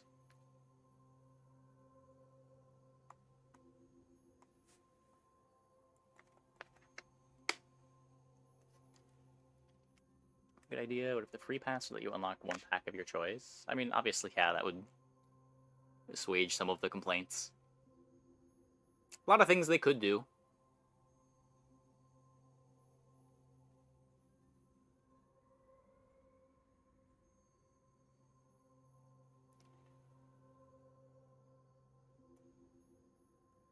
You think they wouldn't make new cards really good? I mean, I don't think they want to have blatant power creep like that. Like, from what we've seen of the new items, granted, we've only saw a couple of them, they don't look egregious.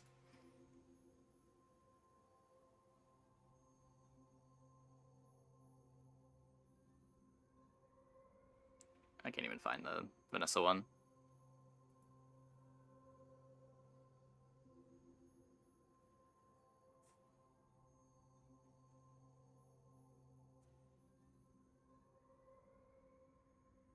Like, it seems like pay for variety, rather than necessarily pay to win. Like, diluting pools is a big downside as well.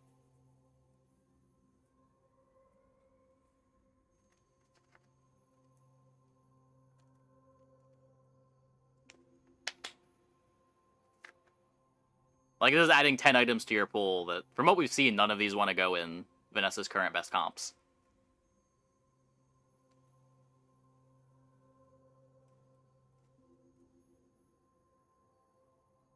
Pay to lose. It could be. You can always disable the pack if it ends up being bad, but it's pay for variety. Pay for the new experience.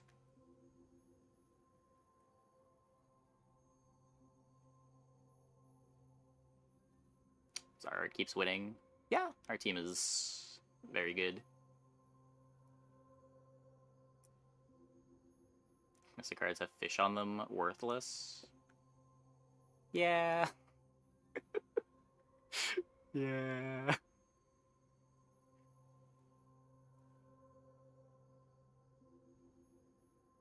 Synergy being made, like the diving helmet shipwreck combo. Yeah, of course. There's going to be new synergies with the new card packs.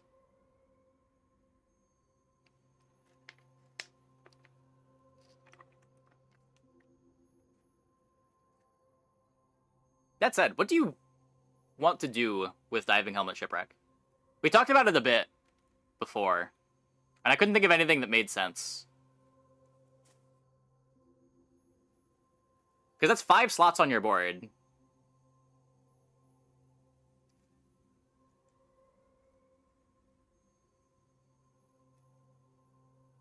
You have 5 slots left. You can double strike 2 items if you want. What are those 2 items that you want on Vanessa that would make that worthwhile?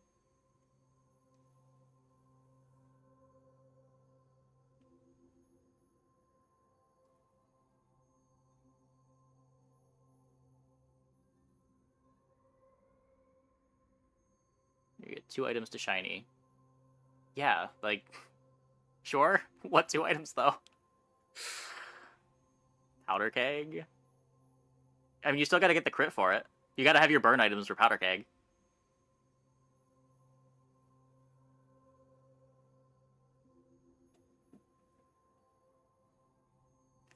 Femur dock lines. That's cute. I don't know if that's better than just, like, playing Crow's Nest and giving the femur crit.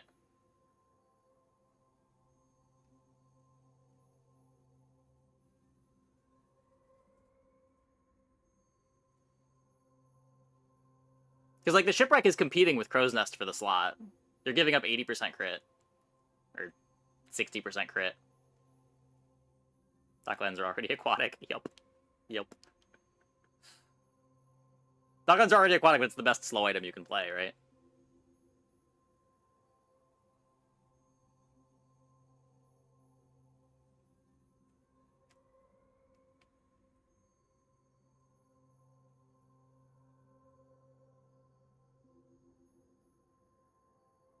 Another slow item or 2? Well, there's not room.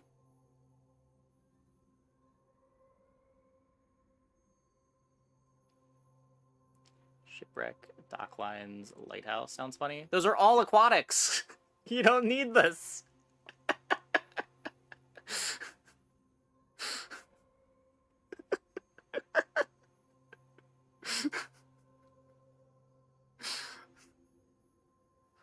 Yeah, I mean, there's obviously Shipwreck boards that are good, but it's like, what does this enable? I can't think of anything.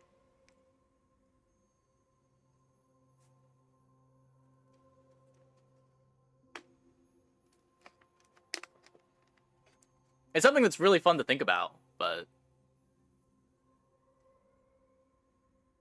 buy in-game currency using PayPal? I am the wrong person to ask. That's a question for devs. I am but a humble streamer. I do not have any inside information.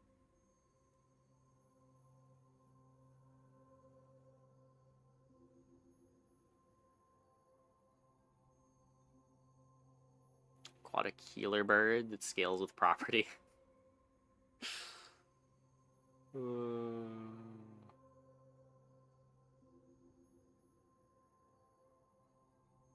The only item you've said I wish this was aquatic was Arbalist. I can see that. Aquatic Matchbox. Like, that's good, but not really a Vanessa item. Like, I'm sure there's some cross-class stuff, maybe, but...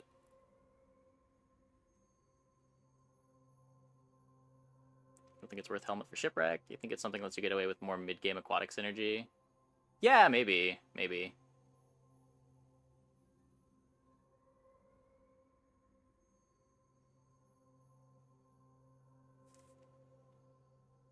What's on Armored Core getting multicast?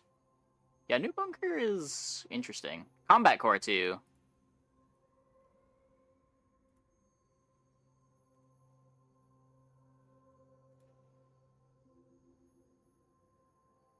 Very, very interesting.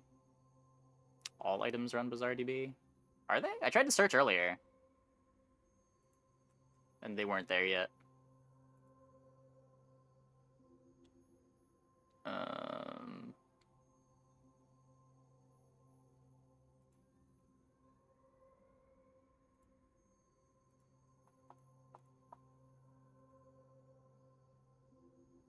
Oh, I didn't have C unavailable checked. Okay, is there a way to query this to just show new items?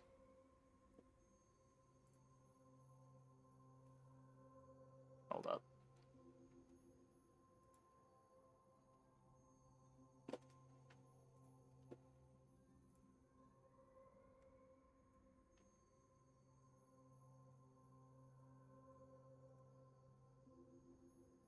Let's see.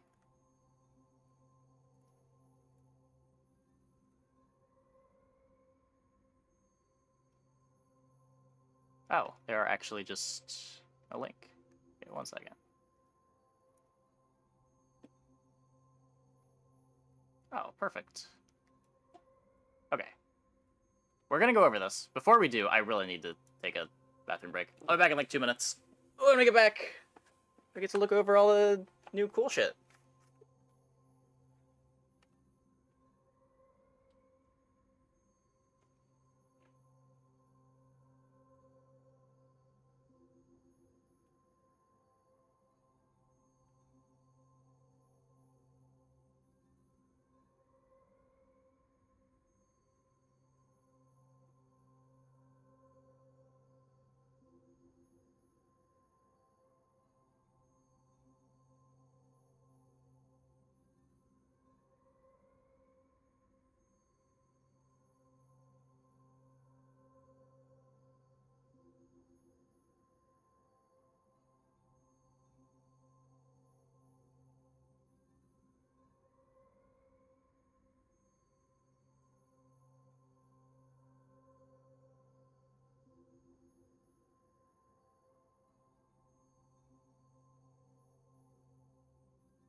Dark water anglerfish. When you slow, charge this 1 second, 6-second cooldown, burn 6, 8, 10, 12. More Docklines payoffs. Just like mini lighthouse that is also aquatic.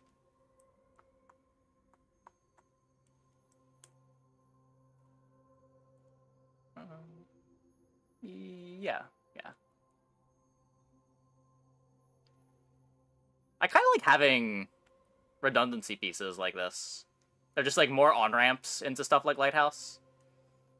Like maybe you don't want to play this forever, but it does make your early docklines pick up another way to translate it into some burn, so you can benefit from your burn skills before you find Lighthouse. Like, I've been wanting more items that sort of fill the same role as this in the game for a while. Where it just seems like some comps are a bit too all or nothing on needing to find all of the specific pieces, or the comp just doesn't function.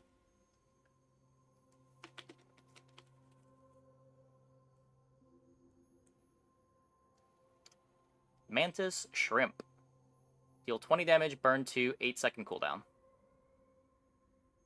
Oh, when you slow. When you slow, this gains damage and burn for the fight.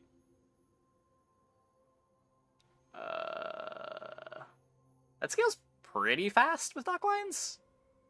Oh, 2 ammo. Oh. Yeah, I mean, there's ways to get the ammo back for sure. It does still scale pretty fast. 8-second cooldown's crazy, yeah. It's probably less damage than something like Arbalist. If you want to commit ammo. Kind of depends if there's more slow items in here. This open beta start. The patch is in 8 hours. We don't know how long downtime's going to be. It's probably going to be like 12 hours from now. You'll be able to play. Something like that. It's like a G. Yeah, I mean, the scaling's better than GTA, but not by much. It also starts at bronze instead of silver. Pretty sure GTA starts at silver. Volcanic Vents. 6-second cooldown, multicast 3 with a little bit of burn.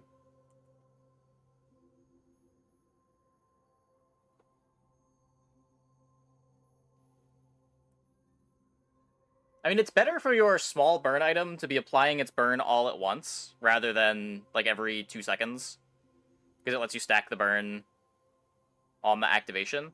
Instead of, like, applying 2 burn, and then 2 seconds later applying 2 burn, and you just never get them above 2 burn. It's still just a really long cooldown.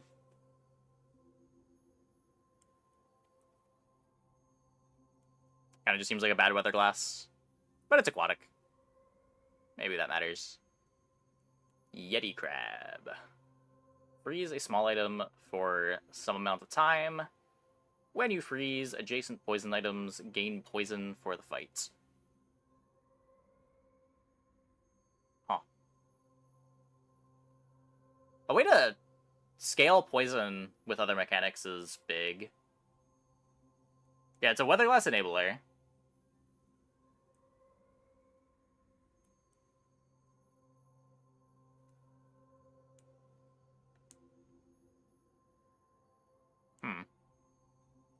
When you yeah, it's like it still scales when you use your freeze skills.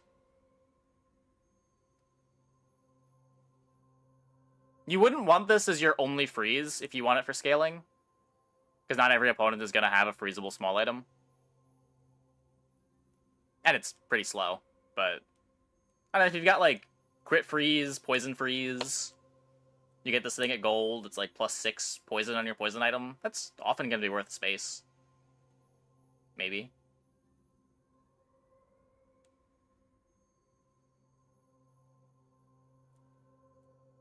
Maybe.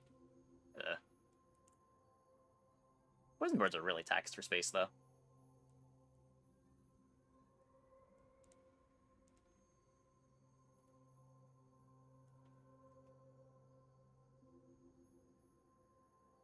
I guess this is just the best freeze item to play for Weather Glass, other than maybe Icicle.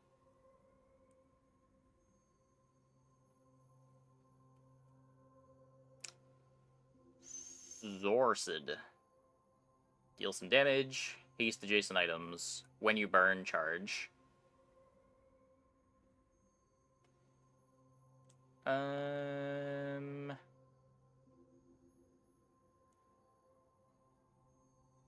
Huh.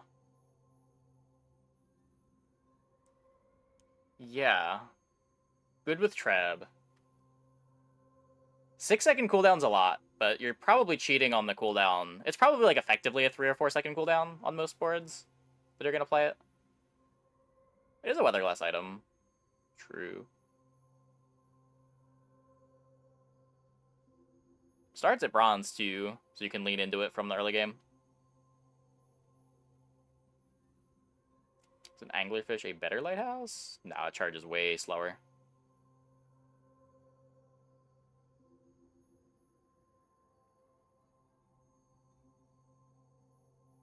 Black Pepper Gaming. I do like Black Pepper. Also haste the captain's wheel.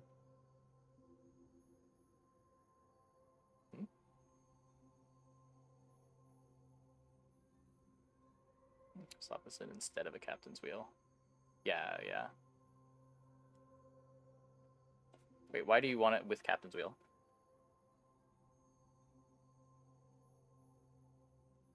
You'd want this to be your haste source, probably.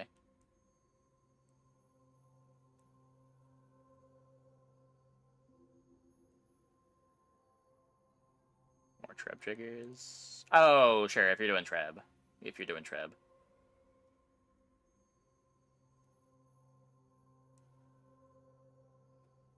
So what's the board? Like this, Captain's Wheel, Treb. You've got 4 slots left. This also enables Jellyfish. 3 slots left.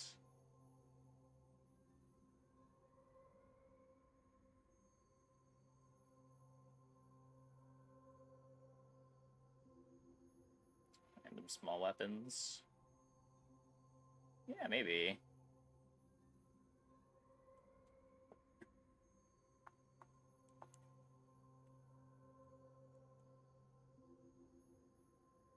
Yeah, it is a haste item that can crit. You could play Sextant with it. Ooh, I like Sextant, yeah.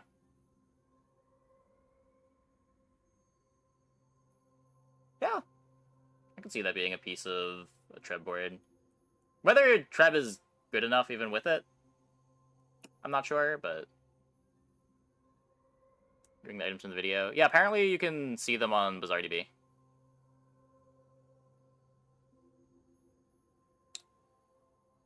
Dive weights. Oh yeah, let me get this one open too. Just so that I have that ready.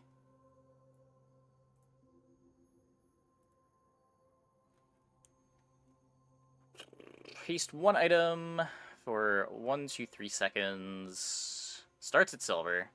If both adjacent items are aquatic, reduce this item's cooldown by 50%. This has multicast equal to its ammo.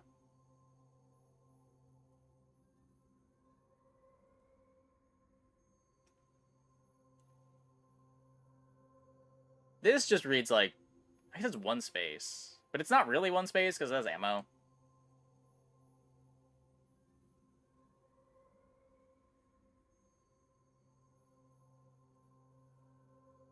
It's better Aiden? Where are you getting better Aiden from?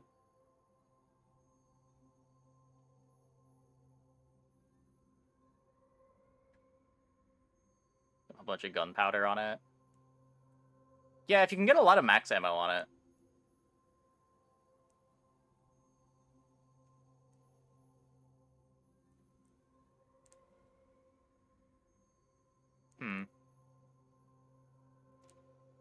Yeah, there could be a setup there. It's just not easy. Like, I would want, like, 5, 6 ammo on this. Don't want to commit spaces for it. And that is possible. There are skills that can give it some ammo. Heavyweight's worse, Captain's Wheel. I mean, on Treb, you can play both. Are you getting a bunch of gunpowder? Yeah, that's the problem. You'll sometimes get it from level up rewards. It could be something that you go for when you get the +2 ammo skill from that one monster.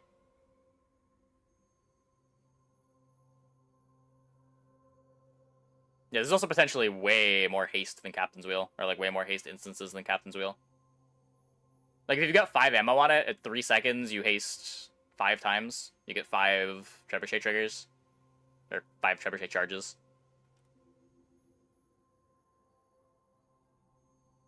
Or the crit reload skill. It's not even about that. I would want more multicast on this to want to play it, I think.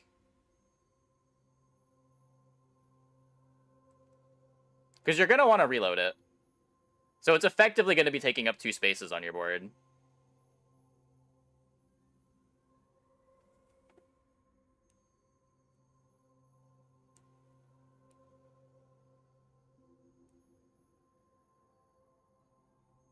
But it's just not that easy to get a lot of extra ammo.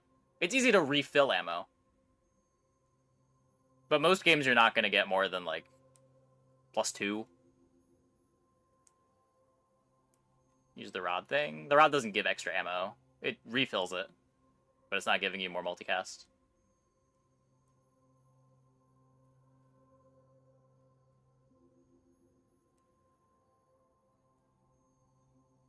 Slower patch can be good for poison. Yeah, burn and poison, both pretty big winners mechanically. To be on an ammo board. Does it want to be on an ammo board? I don't know if it cares about being on an ammo board. It just wants you to have extra max ammo. Yep, these are the new card packs. Presumably, they haven't changed. I guess they could have changed since...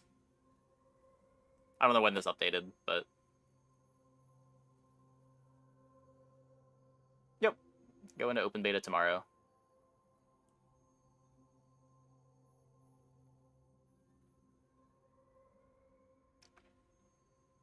Primordial Depth Charge. Poison 4, burn 4, freeze 1 medium or small item for 1 second.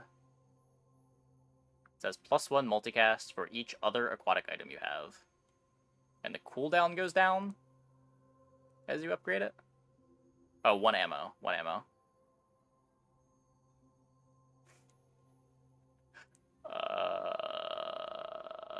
I mean, it's all the tags you need for Weatherglass, I guess. It's really slow.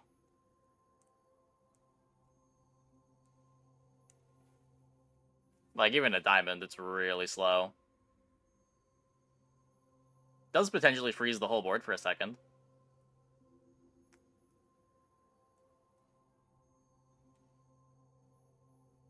It is ultra multicast. It's not like it just freezes, like, individual items. If the opponent only has 1 item with a cooldown, you do just get to freeze it a bunch.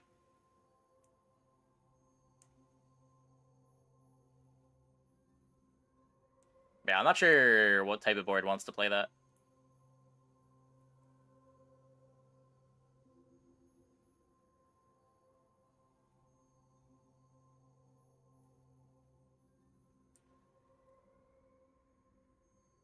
Maybe there's boards that can reload it. There's no aquatic item that reloads ammo, right?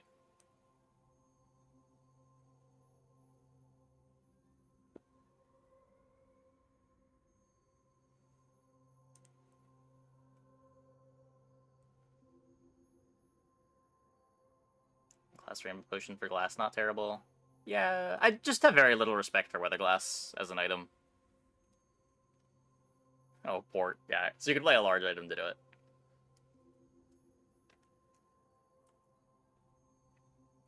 Submersible. But there's already a submarine. Heal damage, shield equal to this item's damage. If you have another vehicle... What? It's literally submarine!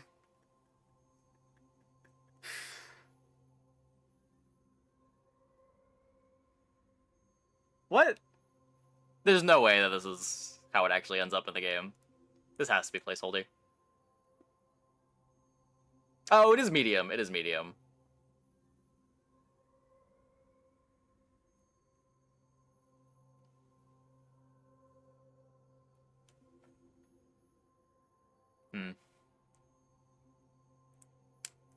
Yeah. I'm pretty low on submarine in general, but I feel like I would not want to put 2 submarines on my board. Okay, here's the exciting one. Slumbering Primordial. Deal some damage. When you do anything, charge this, and this gains damage for the fight. Ah. Oh.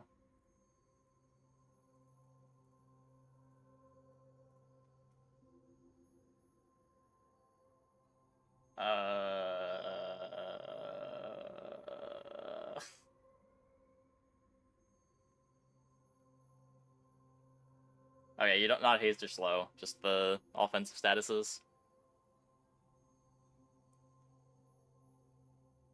Scuffed Keg. Yeah, I don't know. How much worse is it than Keg? On an ammo board,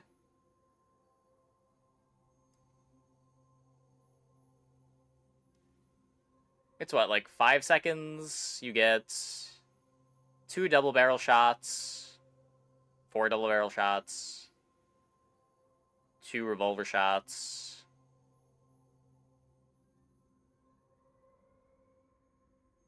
I feel like the damage is just too low, but maybe...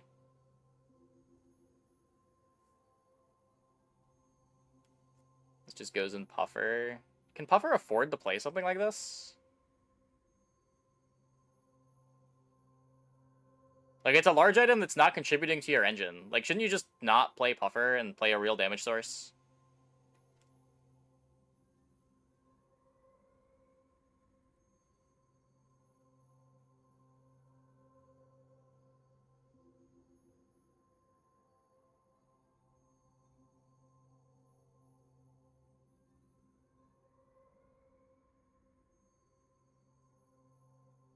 It's like a Weatherglass combo. Yeah, maybe. That's probably the idea.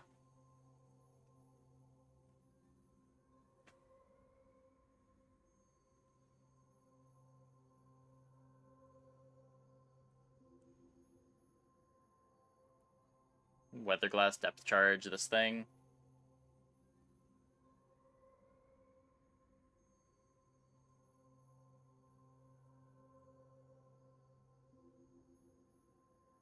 Goes off repeatedly. Yeah. This seems worse to me than just like Heated Shells ammo stuff, but Heated Shells ammo stuff also doesn't seem like it's very good.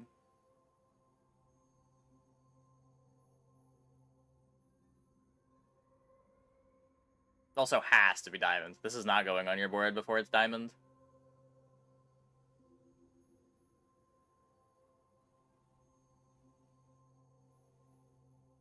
Huh.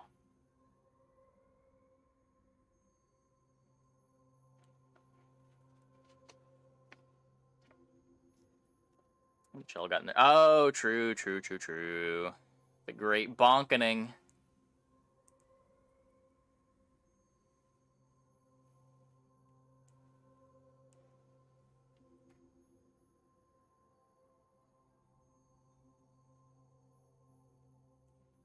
Here's one item for 15 seconds. Yikes.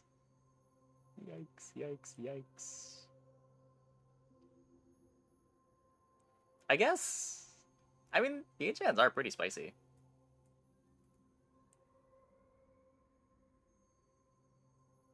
That's gotta be placeholder. Yeah, this item might be completely different when we get it.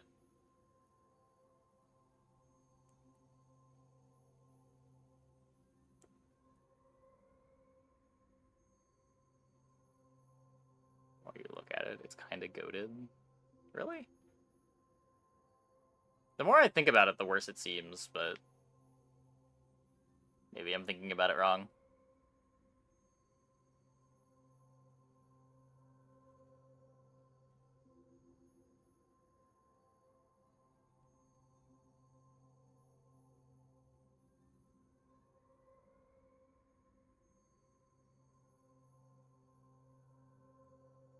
A lot of synergy with depth charge. Yeah, and Weatherglass. I don't know, just like synergy with a slow item. What is your comp doing for the first 8 seconds when half of your board doesn't function?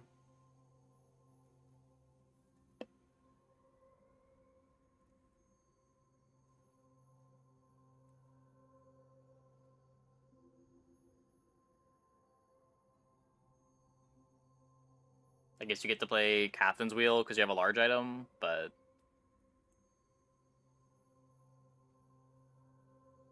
That's 7 spaces on your board.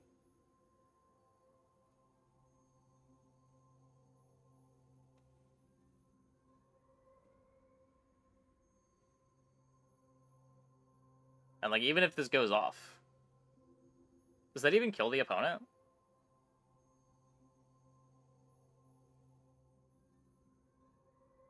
Like, let's say this activates with multicast 5. That's 3 triggers per multicast. You're getting 1,500 damage on it. That doesn't do anything. Like, that's still not... That's taking away, like, 20% of the opponent's health bar.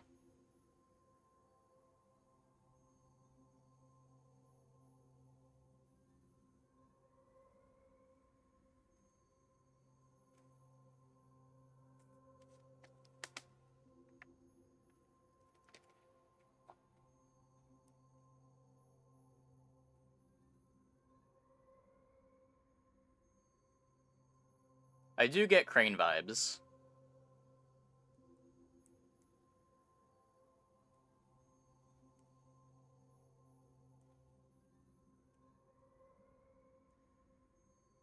Point, just get defense and stack burn.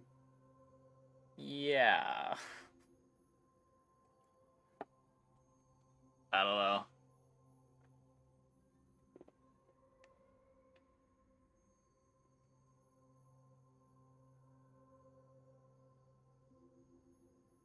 These are the new things for the Battle Pass.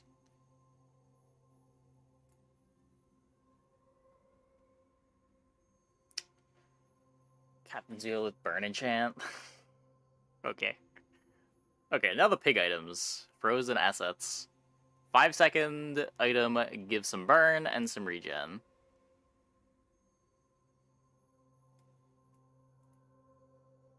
You can download the Bazaar.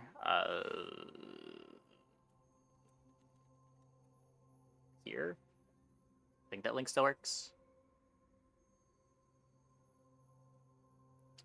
New obsidian on any weapon other than Crook. Why would you ever choose Deadly over it? If you care about critting from, like, skills. If you're scaling off of crits from improvised weaponry, maybe. Generally, it's worse. You also don't really get to pick your enchants.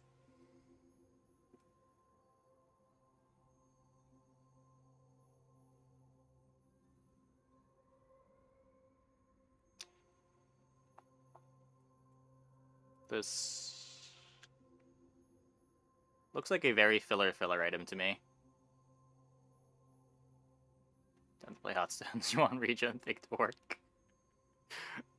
I guess there's not very many sources of recurring regen. I guess that's fair. It's just not that much regen. Luxury QS? I'm sure someone is going to be offended with how I pronounce that. Burn equal to this item's value. When you sell a property, this item gains value. Huh. Huh.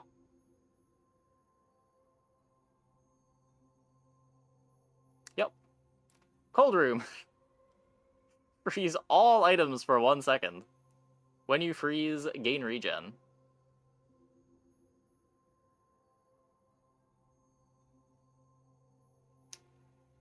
Huh.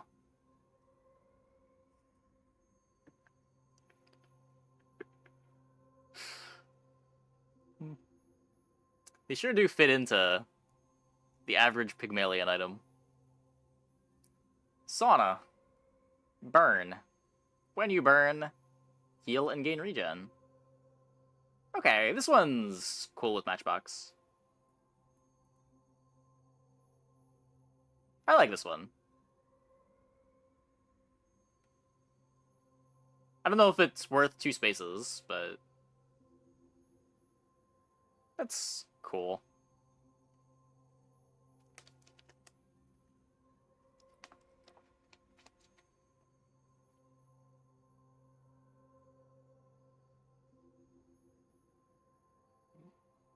Oh, it is a property. Yeah. It's still like a slow property.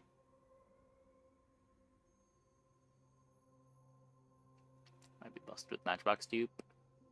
I don't know, is it better than just like playing real defensive items? It might be. It is a lot of, potentially a lot of healing.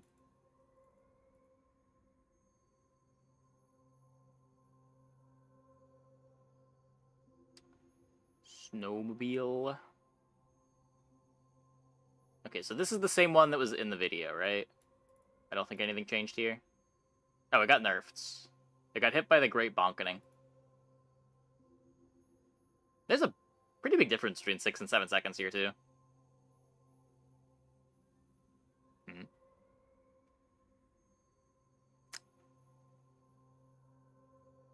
So none of the items that we've seen so far make this interesting, right? Surely when we scroll down, there will be some crazy snowmobile payoff.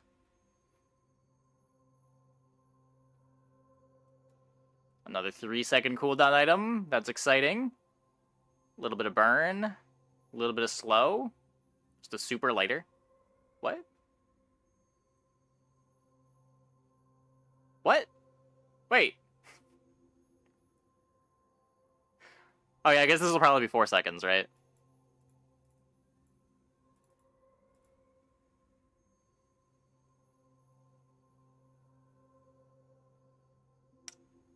That's...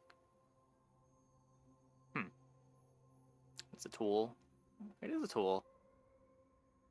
I don't know, it's probably better than... I play a lot of just one shield... What's that apparel item called? Jewelries. Just to have another fast item to trigger Matchbox. This feels the same sort of role, but much better. Still pretty good even on 4 seconds. Maybe. It's a lot worse on 4 seconds, but it's kind of hard to evaluate because everything is getting slower.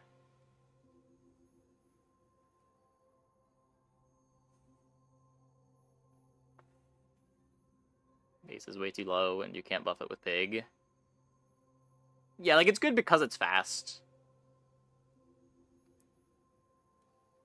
But it's more this line of text on a fast item that's interesting. This is just bonus. VIP Pass.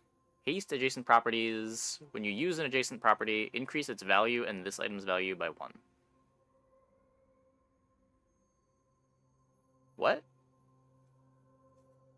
No. No, delete this item. No. No, this is like the war. No. At least make it just value in combat.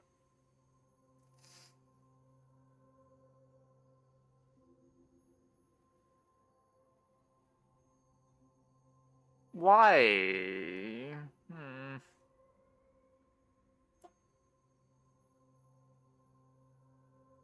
Skyscraper meta? It's not even that. It's just like... You want to throw this in and your scaling property and make the fights in the PvEs go as long as possible. Like, it's probably very strong, but also, it's just the worst gameplay. I don't want to have to take every PvE fight to Sandstorm in order to get a bunch of extra value on my property.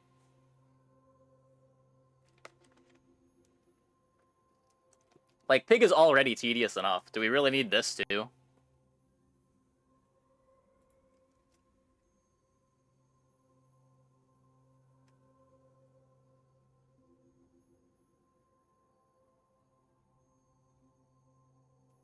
It's just a monthly sub. I mean, it's apparently pay to be miserable. Like, as far as power goes, it's kind of whatever. It's just what it makes you do. Like, it's not that much better than stained glass.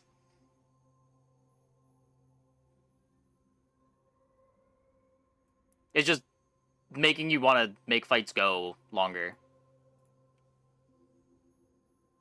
Extend the PvE fights as long as you can. Big having a high skill ceiling? What's the skill ceiling? It's just tedium. You're just making fights go long, and sitting through long fights to get value.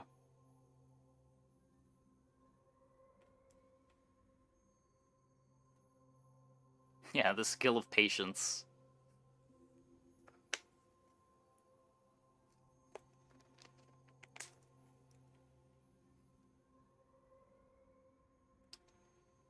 When any item gains freeze, your shield items get shield for the fight. Yeah, we saw this already. It was bonkening in the video.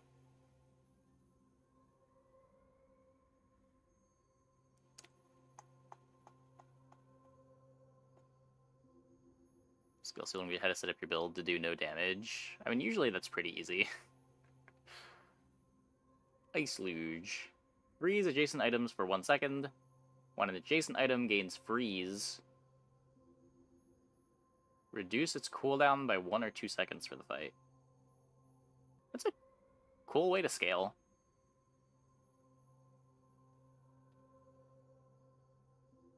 Huh.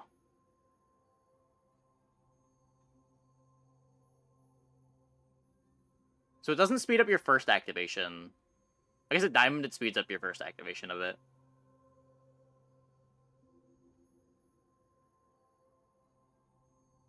That's a cool item.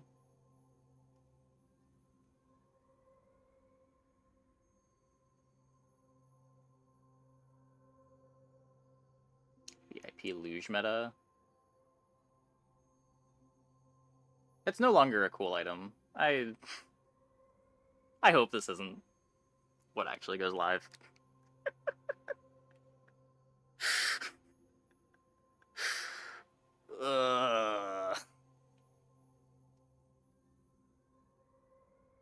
Get every item to one. Yeah, eventually.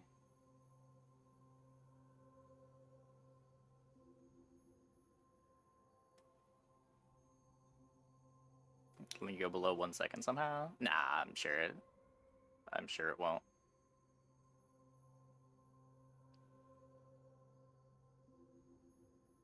Give this multiple ammo. Oh, it has ammo! I didn't even realize. Yeah, I guess to be fair, Pig is also the boomerang hero. Why isn't... This does not look like an ammo item. Yeah, it is a use for your gunpowders. I like this item a lot. This item's cool. My only complaints about this item are related to this item. And this item's just... What are they thinking? Why?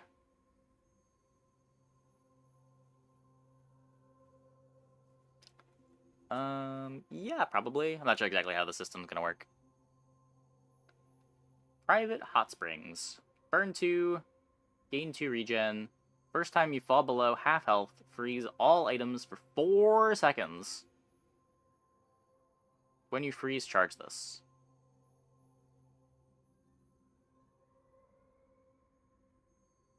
Okay, so... This is a very silly upgrade. Because while it's frozen... I guess if you give it Radiant, this matters. But while it's frozen, you'll only have the 1 charge. So if you freeze 20 items, you're still only going to get 1 activation out of it.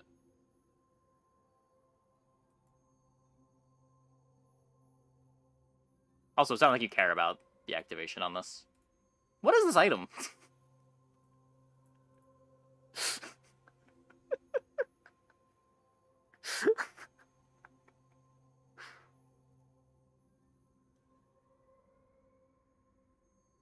There's Ice Club, it Q's charges. Ice Club does not Q charges. It needs to be Radiant.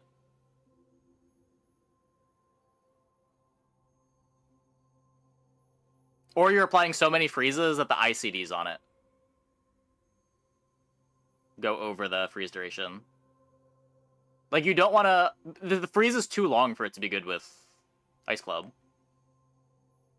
Same reason why, like, upgrading the stopwatch in Ice Club is bad.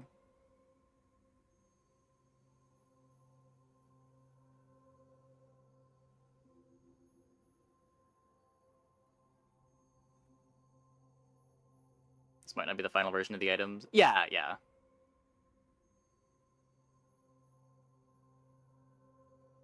That's why they made it 4 seconds. There's a few reasons why. One, so it's worse with Ice Club, but also, like, the longer freeze is good if you're trying to do burn stuff, right? While all of the items are frozen, you're still getting the burn to tick. Stopwatch, acute mini charges to overcharge. That's not quite what was happening. So because of how ICDs work, if stopwatch is freezing 10 items, you're unfrozen while the ticks are still happening. So like you miss, you charge, and then some are wasted. But then you unfreeze and the charges are still going because of internal cooldowns.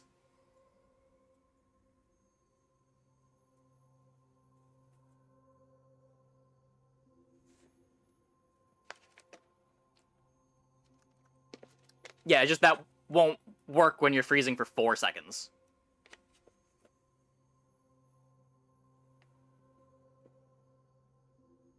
There's expansion strictly pig items. This pack is pig items. The other pack is Vanessa items.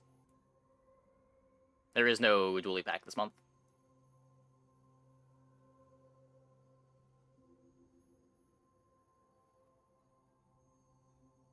But yeah, like this would make more sense if this didn't freeze for as long.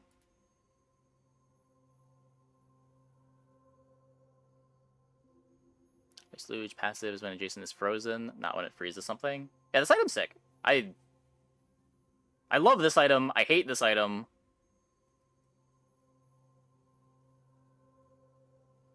And the rest are just like average pig items that I don't want to play.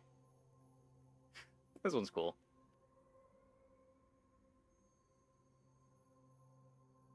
When any item gains freeze. I guess this is kind of aspirational too. Especially if we're freezing our own items with Ice Luge.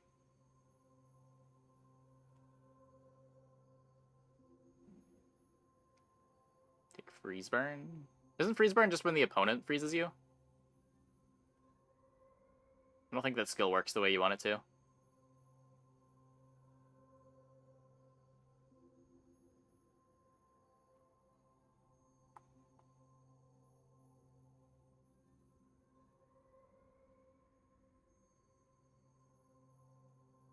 Yeah, Pig doesn't get the burn skills. Most of them.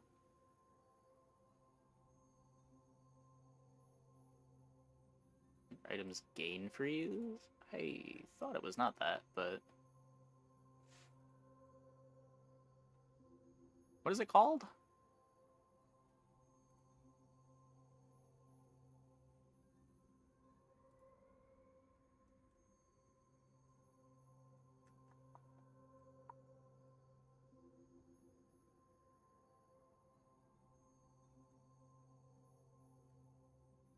Wait, can Pig not even get it?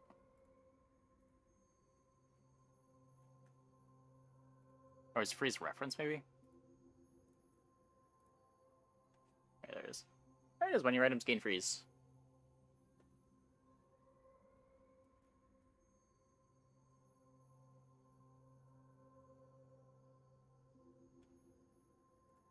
I guess that's cool. It's a lot of burn, too. 8 burn at silver.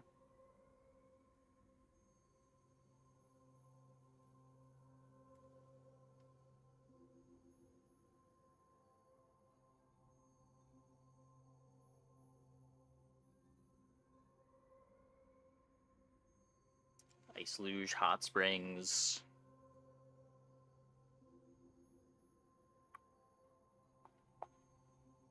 Stopwatch. Ice Luge, Stopwatch. How fast can we get the stopwatch? Well, imagine Radiant Stopwatch. Oh, I guess that wouldn't work. It has to gain freeze.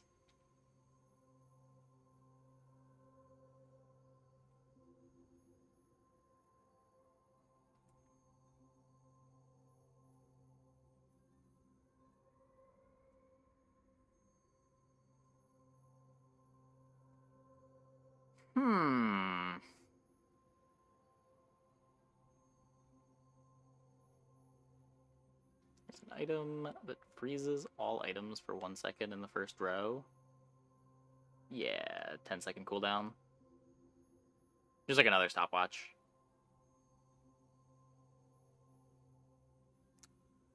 Cryo sleeve stopwatch.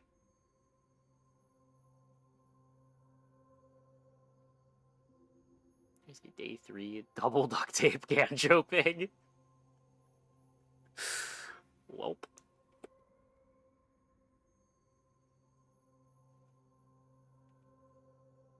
I don't know. So this one has all 10 items. This one is missing one.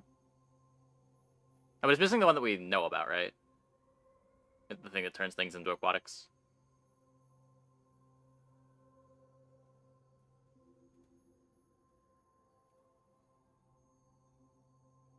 And we expect everything's cooldown to be a second longer. Because of the great bonkening.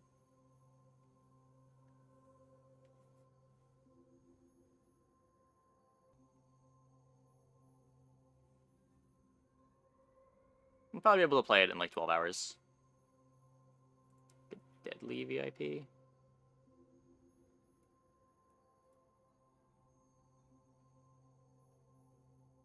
Whatever.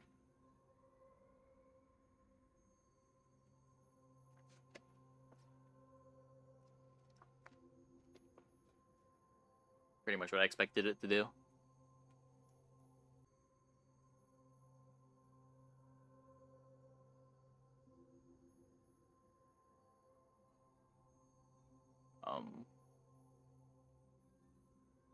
I think it's back. It did prompt me to go live on YouTube.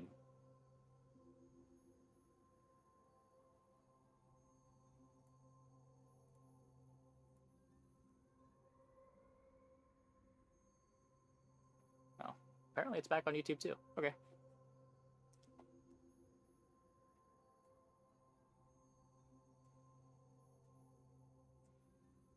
Yeah, we might be... I might just end the stream tonight rather than play another run, but... What's on Deadly VIP card? What's there to say about it? It's whatever. What would you expect it to be, other than this?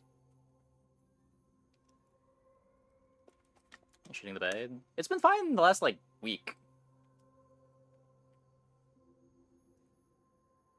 I think it's an issue with the Stream Elements plugin that's letting me multi-stream.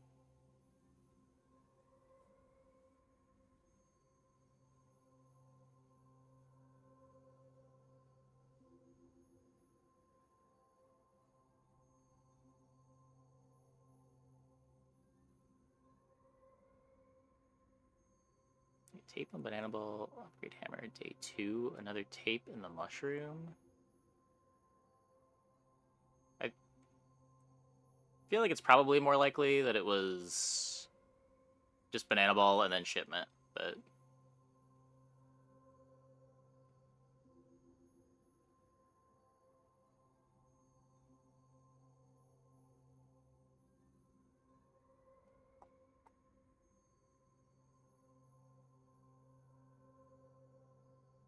I think Uzi will be 2 seconds. I could not tell you. They did say with some exceptions. I would expect Katana to still be 2 seconds. If Katana is still 2 seconds, then probably Uzi too. But, yeah, I don't know. Could be completely misreading things.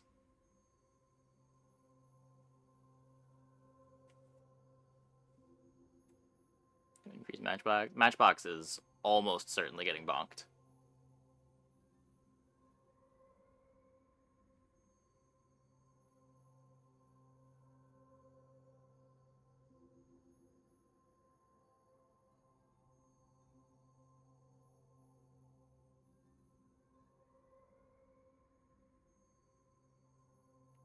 Seconds for Katana, Pulse Rifle still too.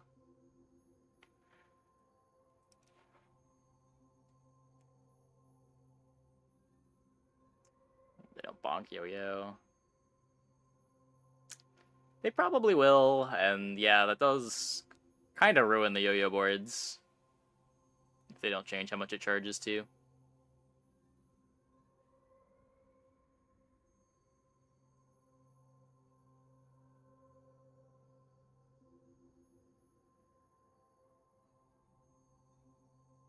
Pulse rifle, the Vanessa rifle.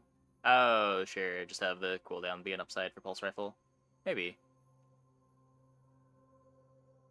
Is Bazaar coming back? I mean, you can play it now. It's just, I don't know. I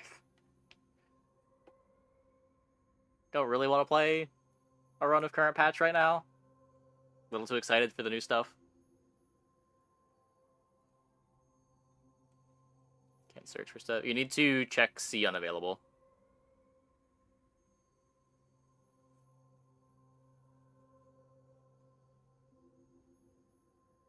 I don't know. Big patch coming up. Big exciting patch coming up.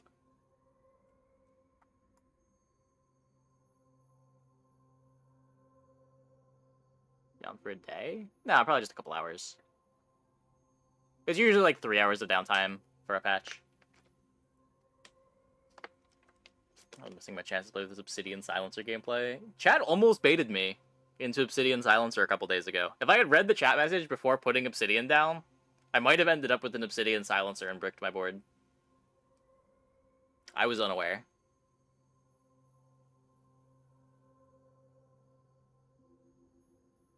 Because on How Bizarre it just says that it doubles the damage bonus.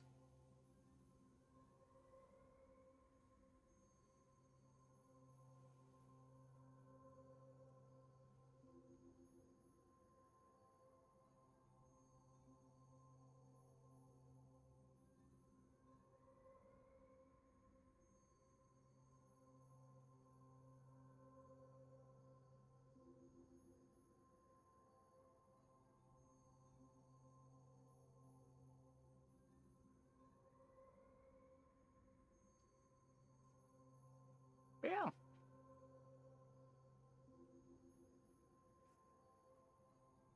Please no. Please no.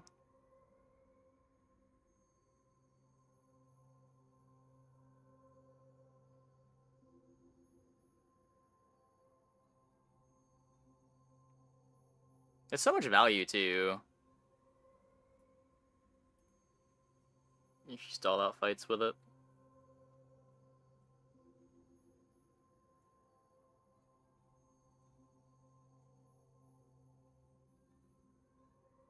Like, it is worth having a package of, like, this and this on your bench.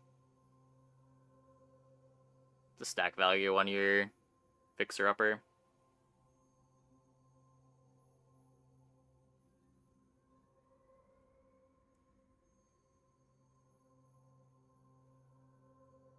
Just, like, weirdly better as an ammo item, I think. Because once you run out of ammo, you just don't refreeze your item anymore. You only need a couple activations for this to go crazy.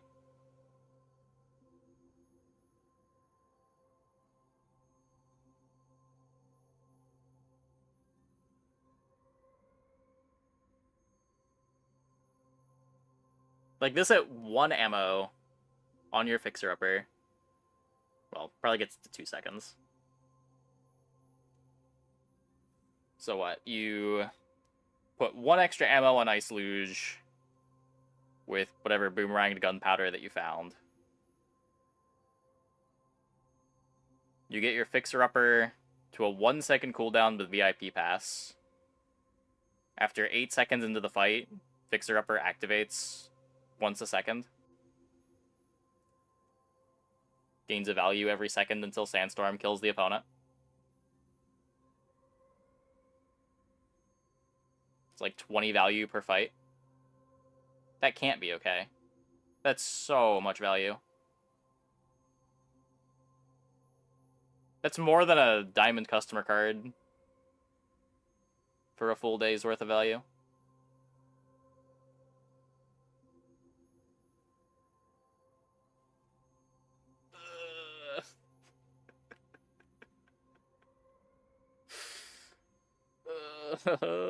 No. Yeah, and it's annoying. And it's just the worst gameplay. Like, if it was just strong, that'd be one thing, but it is strong while being miserable.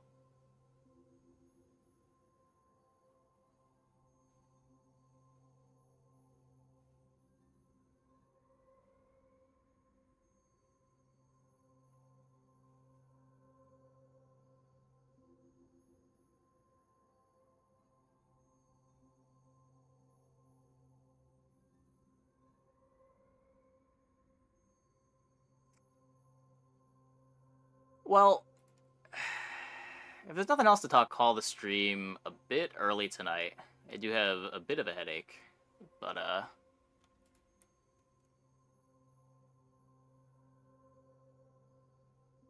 yeah, I don't know.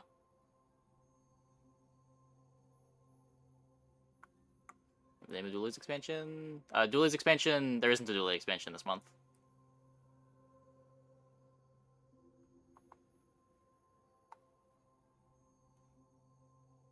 Okay, let's send it over to Snazer, who seems to also be going over the patch notes. Thanks for watching, everybody. See you tomorrow when the open beta begins.